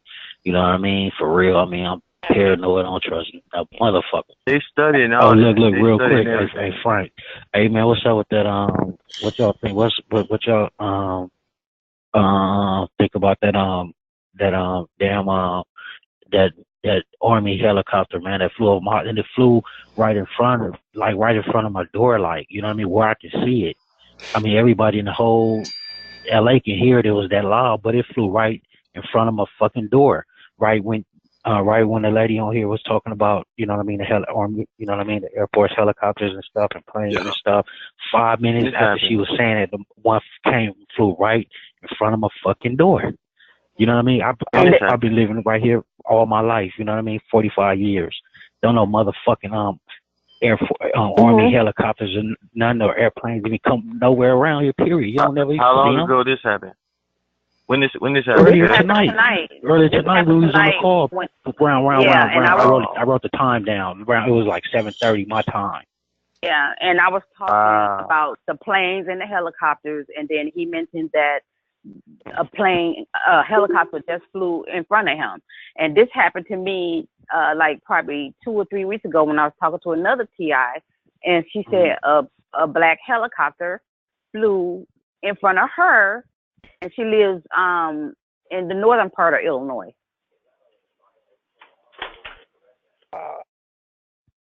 So I mean, my question is like, I mean, what was the purpose though? What I'm saying, is it possible they couldn't? I mean, it wasn't nothing Just they to could mess do with from you. there. That's what it From there, was. could it? It's intimidation. No, they just to mess with you. Just to mess with you. Yeah, intimidation. Just to because we was talking just about to see it. how you react. just to see how you react to it too. And then y'all was talking. Look, it was so loud. It was so loud. My mother, sister, them. You know what I mean? Everybody. You know what I mean? Like ran to the window, looking out the window, everything. You know what I mean? It was one of real motherfucking army helicopters. Man, I'm talking about loud. Had the whole block like shaking, and it was real low. I was trying to I tried to get it on video, but it went fast though. It wasn't going slow because they knew I was gonna probably get it on video. So they made, by the time I ran out the door and opened the screen door and stuck my head out and seen it, flew right past me, too fast. Yeah, they try to use mind control too though. They try to use mind control too, because y'all was talking about it, and then, it just happened, and they want you to talk about right it. here, you know what I'm saying? I've been living right here, you know what I mean? Born and raised right here. Don't know motherfucking army, military, whatever you call them, fucking helicopters and jets and shit. They never came in this area. But it goes back to what he was saying about mind control. They heard us talking. I was speaking about it, and then they automatically flew that in front of you to intimidate you and to basically let you know that we're listening to it, in the message your head, and let you know we're listening and we're watching. That's basically what they're doing. And when you read the manual, and just like look at us, like you, and like you said before, they're very arrogant. They're very arrogant, and they just say, look at me, I can do whatever to you. They showing you, like they showing us. That's why they do this. They very arrogant. Go out and wave. Well, I'm going to get a police report of that shit tomorrow morning. No. Don't do that. It's in the manual. It's in the manual. Don't if do you that. do not have physical proof of it, don't do that. Then they're gonna either arrest you, lock you up. Just let it go. Just let it go. Just let it go. No, they ain't gonna lock me up. You know what I'm saying? I got proof. Everybody know that the motherfucker flew right here past the house. You know what I mean? But see, that's where you got that picture. If you would have gotten that picture, that's a whole another can of worms. Then it'd been different. But you don't have a picture. It's just your word. So they're not gonna take your word. No, so they're that's not. what I'm saying. I wouldn't even just wait for it to happen again, and then you make sure you be prepared to take that picture. And that's why I say have that camera on you at all times. I have it on when I walk outside. I have it flipped on. The on switch is on. All I gotta do is hit the record button. But they're gonna do that because that's part of the manual. If you read the manual, without that evidence, it's set up to make you look crazy. Yeah, every time I went to the local law enforcement, they just didn't. I even took the damn smoke detectors down there. So don't do it, man. They're just gonna make you look stupid. They're just gonna make you look stupid. Trust me. They're gonna make you look stupid. I promise you that. Man. Why did you take I took one down there. Well, because I'll explain to you on that there. Okay, this when I was living in an apartment. Okay, how they. And I still don't understand, like, if this government, because of the things that they was doing. Okay, I was sitting there watching TV. Okay, my wife was diagonal across from me, and I doze off. Then somebody, don't, stop right over my head. I'm in the apartment, it's right above me. So I'm like, what the fuck? It just woke me up. Excuse my language. So I said, okay, like, I knew it was upstairs. So I just like, okay, they need to cut it out, So I, watched TV again because it woke me up. And I dozed back off again. They did it again. Doom. And right away, just something told me, because, your common sense. Because you look up at the ceiling, nobody can't see you through the doggone ceiling, right? So the first thing you do is I look at the smoke detector. It was right above me, right, like probably a couple of feet on the right side of me. So I looked it up at the smoke detector. I said, I guarantee you, that's where they're looking at me through the thing going smoke detector, right? So I grabbed the chair, and I went up to the smoke detector and grabbed it. Said clunk, like you know how like the camera sound, like a recording camera, like it made a clink sound, like whenever it's recording or turn on and off. Like I'm talking about a real expensive one, like that, But anyways, that's what they did. The green light turned off, clunk. So I said, "Whoa, hell!" I'm like, "Oh hell no!" So I disconnected the whole doggone thing. Just took the whole smoke detector out, and so I couldn't really pop it out. So I kind of sat there, and no more stomping didn't happen. So now I guess they was kind of scared. They thinking I knew because they shut it off, and I knew. And the only way I knew this guy, I don't know if he still have his job still at St. Pete Police. I know he probably listening right now. But when I went down there to the guy was really nice. I mean, an awesome, cool guy. He was the only cool officer that he said, man, I want to tell you. He said, they ain't going to leave it inside this smoke detector. He said, the technology is going to be in your wall, in your ceiling. And then he said that right away. I said, oh, yeah. I said, oh. He said, and they're using the wires and they're sending it to you through the eye of the smoke detector. I said, and he was like, he just like and still I took his word, but I still went home and popped it open and there wasn't no camera, nothing in it. So that's what it was. They used it through the wires, through the wires. It's the grounding. It's the grounding of the wires in the home. The underground wiring and pipes and everything is the electromagnetic. They use some high tech technology.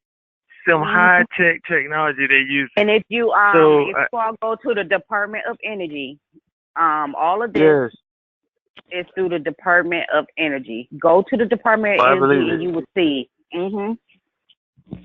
Well, I beat the hell out of my smoke detector with a hammer. By the way, I took mine down too, but I beat on it with a hammer when I was angry. And but now the thing that is, I know, I got it down, but I still get beeps in that area of my house. I still get these beeps, because it's in the walls, it's in the ceiling, Linda. Man, all that shit stuff is coming from all that stuff is coming from the satellites, man. The satellites can pick. I'm telling you, you can go in the motherfucking mountains. You know what I mean? You can go in the mountains, the woods, anywhere. You can get away from electronics, everything. They gonna still make the same thing happen. Trust that. They're gonna make the same thing happen plus some extra shit you never even seen before. I'm telling you. The only reason why, that's again, it goes back to researching. You have to research. I mean, I always research stuff, but you go and research. So the idea of them having the smoke detector to see you through that, to get a point blank view of you, the actual view. So they can already see us through the wall through infrared imaging. They can already see you like a blue, silhouette of you. But the smoke detector is actually, they can actually see you like in real, in real view. Time. They can actually see you. Yeah, real time. They can actually see you. It's actually remote viewing. That's what they're doing. Yeah, That's what they're doing. Exactly. But through the TV or because they hit me through the TV, they can see me through the TV, to the TV or the walls. They can see infrared imaging. Like the silhouette or wherever we go, they can it's the body of you, and then like wherever our organs is like red. This all online, so I look all this stuff up. Yeah, it's like thermogenic a blue or something silhouette like of you, and the organs is red. The organs is red, and the silhouette of the body of you is blue, like a blue. I can see you, like a blue glow, like like a glowing blue. It's crazy. It's crazy what they're doing to us. Yeah, but it'll be gone. It'll be down. It's going to be down. They can't do this forever. Too many people. I mean, they victimize too many people. It's now we're a gang. We're a big group of people. But they, and that's where the ego, where the arrogance. Exactly, and I agree with you 100% because the ego and the arrogance is what's going to mess them up because all of us throughout all these states who never met each other than through these podcasts and when we make connections with each other through the phone and emails, we all never knew each other before. And then and we all have the same situation. And we all have the same story. That's what but what they're saying, but what they're trying to say is that it's just hysteria that we connect on these calls and we gin up the whole thing. And exactly, it's baloney. Nobody's not gonna waste their time on no phone talking about being hit with electricity. We just not. That just don't happen that especially way. And I have better especially things to with do than to be doing this if I was able especially with government related stuff. A lot of us don't even be interested in government stuff when we were in our daily lives and stuff. At least I know I was. No, me neither. And so, work is work, and work stay at work, and at home is home. Right. And so that's where they messed up at, and then it's going on in different countries. But yeah, I was watching the news, and they say, oh, Russia is hacking, or China is hacking into American this and that and stuff. And I was like, no, they're trying to create the facade. That's PSYOP. Yeah. China is not doing it. Yeah. It's our own people doing it. It's like they did September 11th. They're trying to create a war. So I was like, no. Yeah, I think that was in-house too.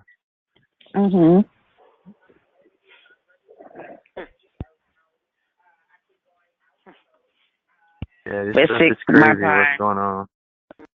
And I appreciate it, and I want you all to be safe, and my prayers is with everyone. Oh, you too. You too. Okay. Thank you, Frank. Frank probably goes off. Yeah. Okay, I will talk to you all soon. Okay, thanks for sharing with us. All right, you take care. Miranda. Okay, you too. Bye. Bye-bye. Bye. Bless Frank's heart. I think you're just going to leave the call open and we can keep talking. Yeah, that's good. That's good. Yeah, to say that we're just group hysteria is nonsense. You know, we are a group of people that are desperately trying to figure out what's going on. Well, you know, they try to demean us any way they can. But there will come a time. Yeah, can't wait to dismiss. Yeah.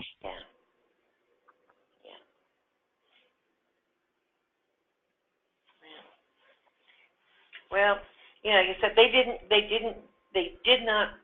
I mean, they knew that that we had computers and all that, but they did not expect us to get together like this. You know, and I think that is going to be. They didn't expect that. And that's ego again. You know. Yeah, and that's probably one reason why they try to spread targets out, but I think they just kind of targeted too many people. Yeah. And to the point where, you know, where they forget how close they put people, you know, and that's what I'm thinking will happen. Well, you know, there comes a tipping point. I don't know what that means exactly, but I hear a lot of people say it, and there comes a tipping point, which is when they lose their grounds, you know, when they lose their power. We're getting there. And I've seen the second falling star. I'm outside here. I just seen the second falling star. Yeah, really? I hope that means good luck. Yeah. Make a wish on a falling star, or make a wish on whatever. Yeah, I did. I just did. Yeah. That's good.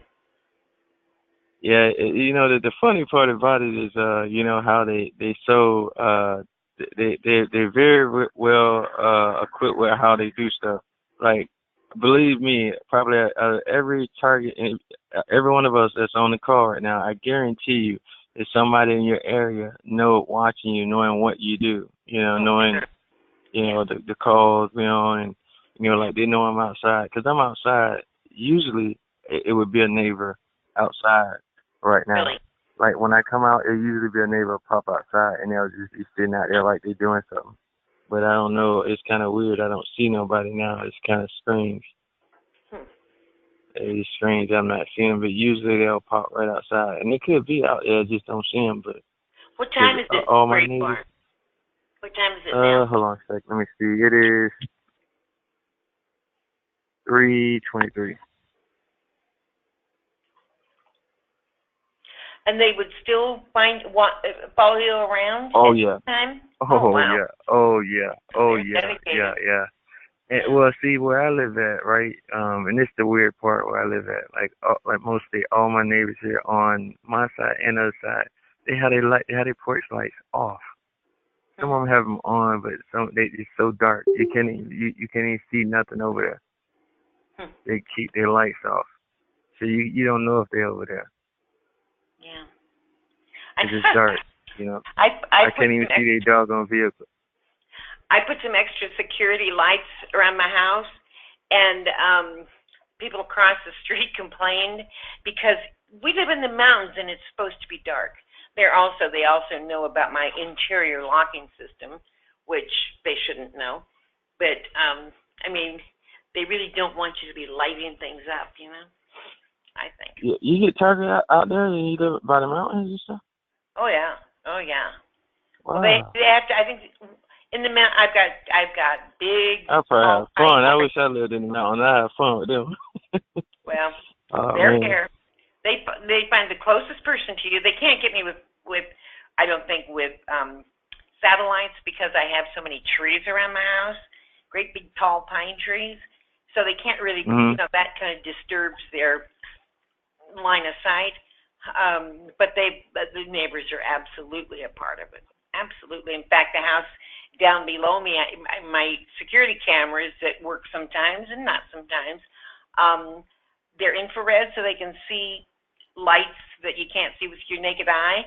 And the house behind me down the hill, I noticed this great big bright light on my cameras, you know, on my computer when I looked at the cameras, and I couldn't see it with my naked eye, you know. Okay. So that was clearly. There he is. You know, it was How you doing? kind of infrared, you know. We didn't know where you was, Frank. Yeah, well, I had to get some coffee and okay. resting my ears. Who makes me? Frank gets some coffee so he can go to sleep. I don't get that. I don't understand that. I drink coffee past 5 o'clock at night, and I'm up all night. Well, it's an addiction. So my mother was the same way. Yeah. My mother was the same way.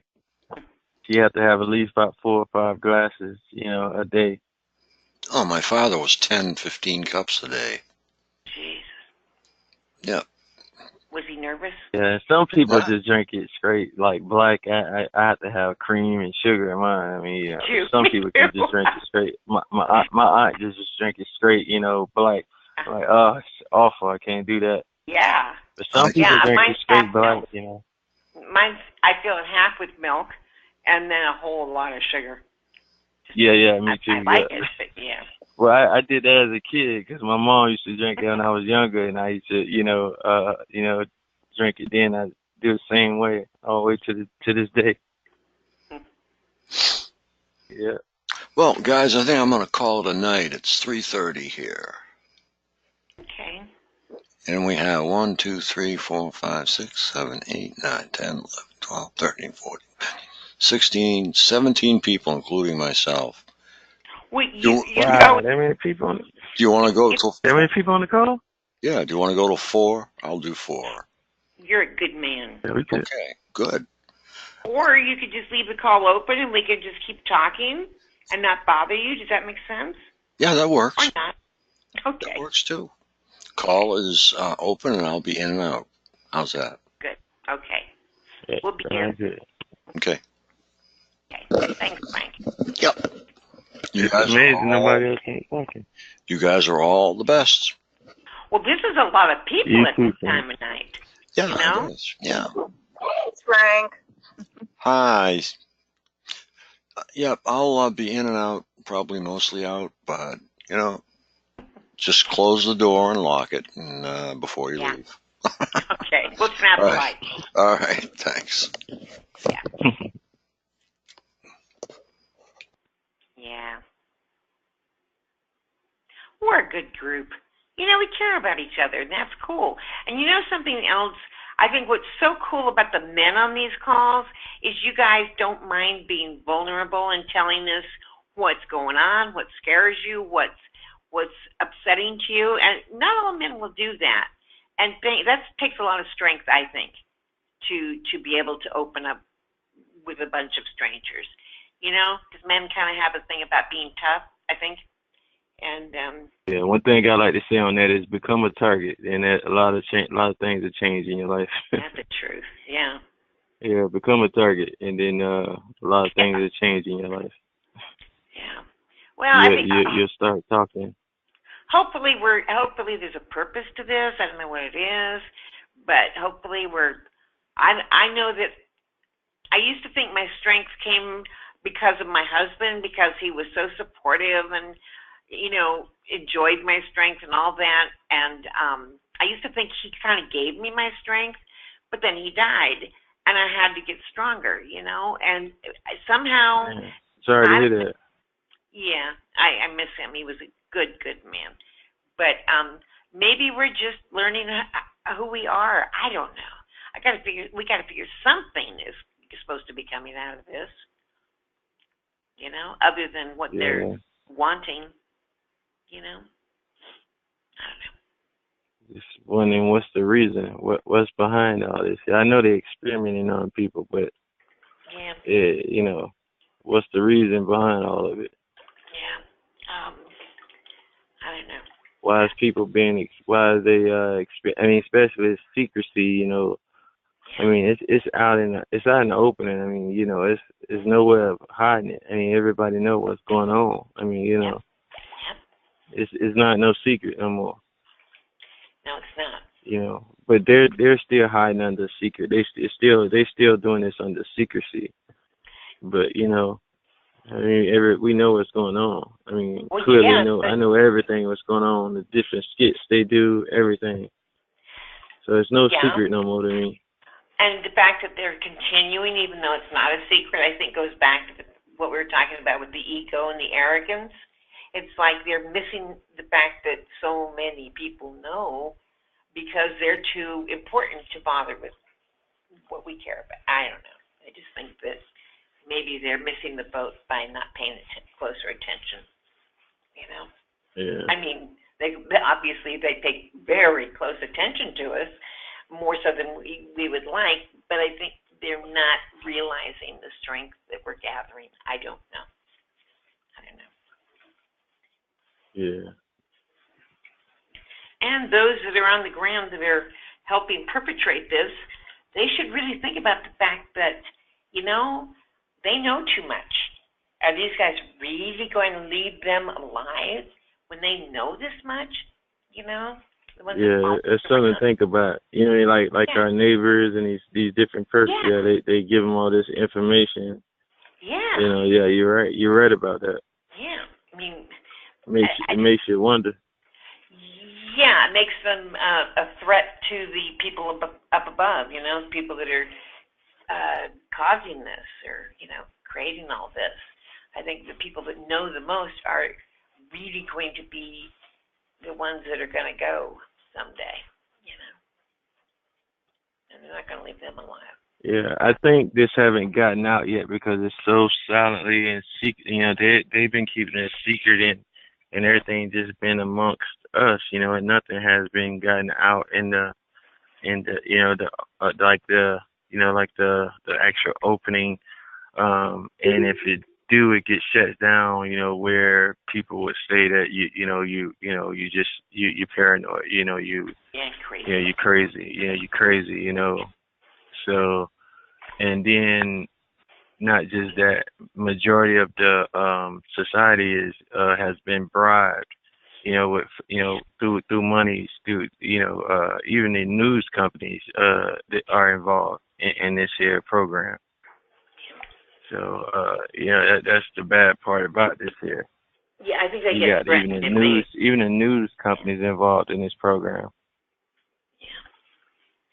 They're certainly not getting it out in the news, are they? Not all of them, but I know some of them is, though. I know some of them involved, though. It ain't the actual company. I shouldn't say they come. I'll just say some of the employees, that they can, kind of like talk to it, so-and-so coming, don't, just tell them they're crazy, don't give them no report, something like that, Yeah.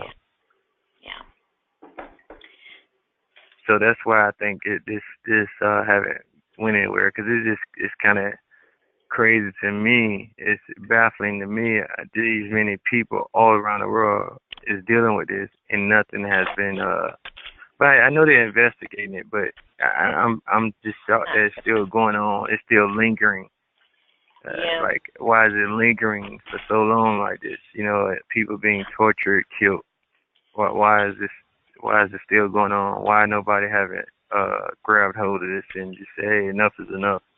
You know, cut the finances. You know, none of this, no more of this. You know, people, even we killing people. You know, we as American people, we can't be experimenting on them, killing them not even knowing what's going on. They didn't sign nothing saying that, yeah, you can experiment on me. Yeah, you can torture me. Yeah. But they hide between these neighborhood crime watch, you know, a lot of these neighborhood crime watch programs, you know, and local law enforcement. Yeah, that's how they hide these programs, and they you know, secretly, you know, do these you know, these military style weapons they use on a lot of target individuals inside the neighborhoods, and they infiltrate with the neighbors, you know, slander your name, you know, make up stuff about your lies and stuff to, you know, we smear just want to be campaign. left alone. You know, they say you talk about how dangerous we are. Watch them.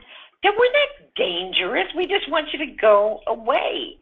You know. Yeah, that's why I was trying to explain to you guys is what they do, and I caught on to that, and you know, and I thank God of that because I probably been in and lost it a long time ago, but I caught on to it. I'm like, okay, if they doing a smear campaign, they say, okay, he's a violent person or he's a bad person.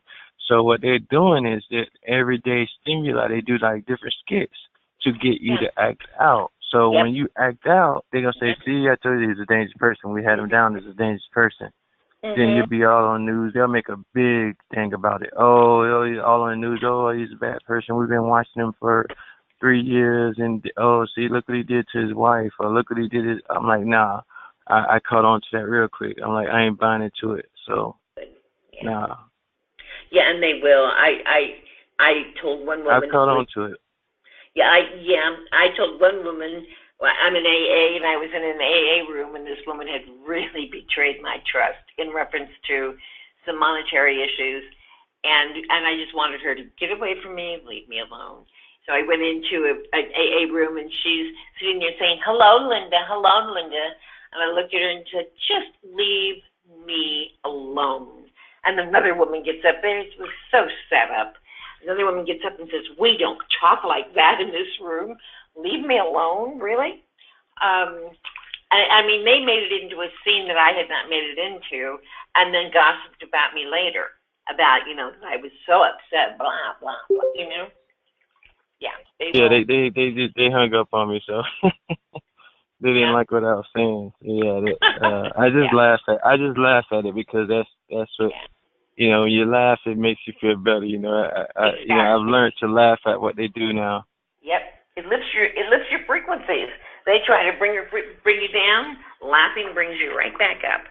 I think it's a great thing to do. You know, I mean, we're usually happier when we laugh. And the psyops, I think, are intended to psychologically take us down so far that we can't fight against it, you know? That's what another thing about these calls that is so good. You know, we can keep each other from folding, from going under, you know? I think. Does anybody else get up in the morning really depressed and have to work their way out of it daily? That's been happening to me, and I don't know quite what to do.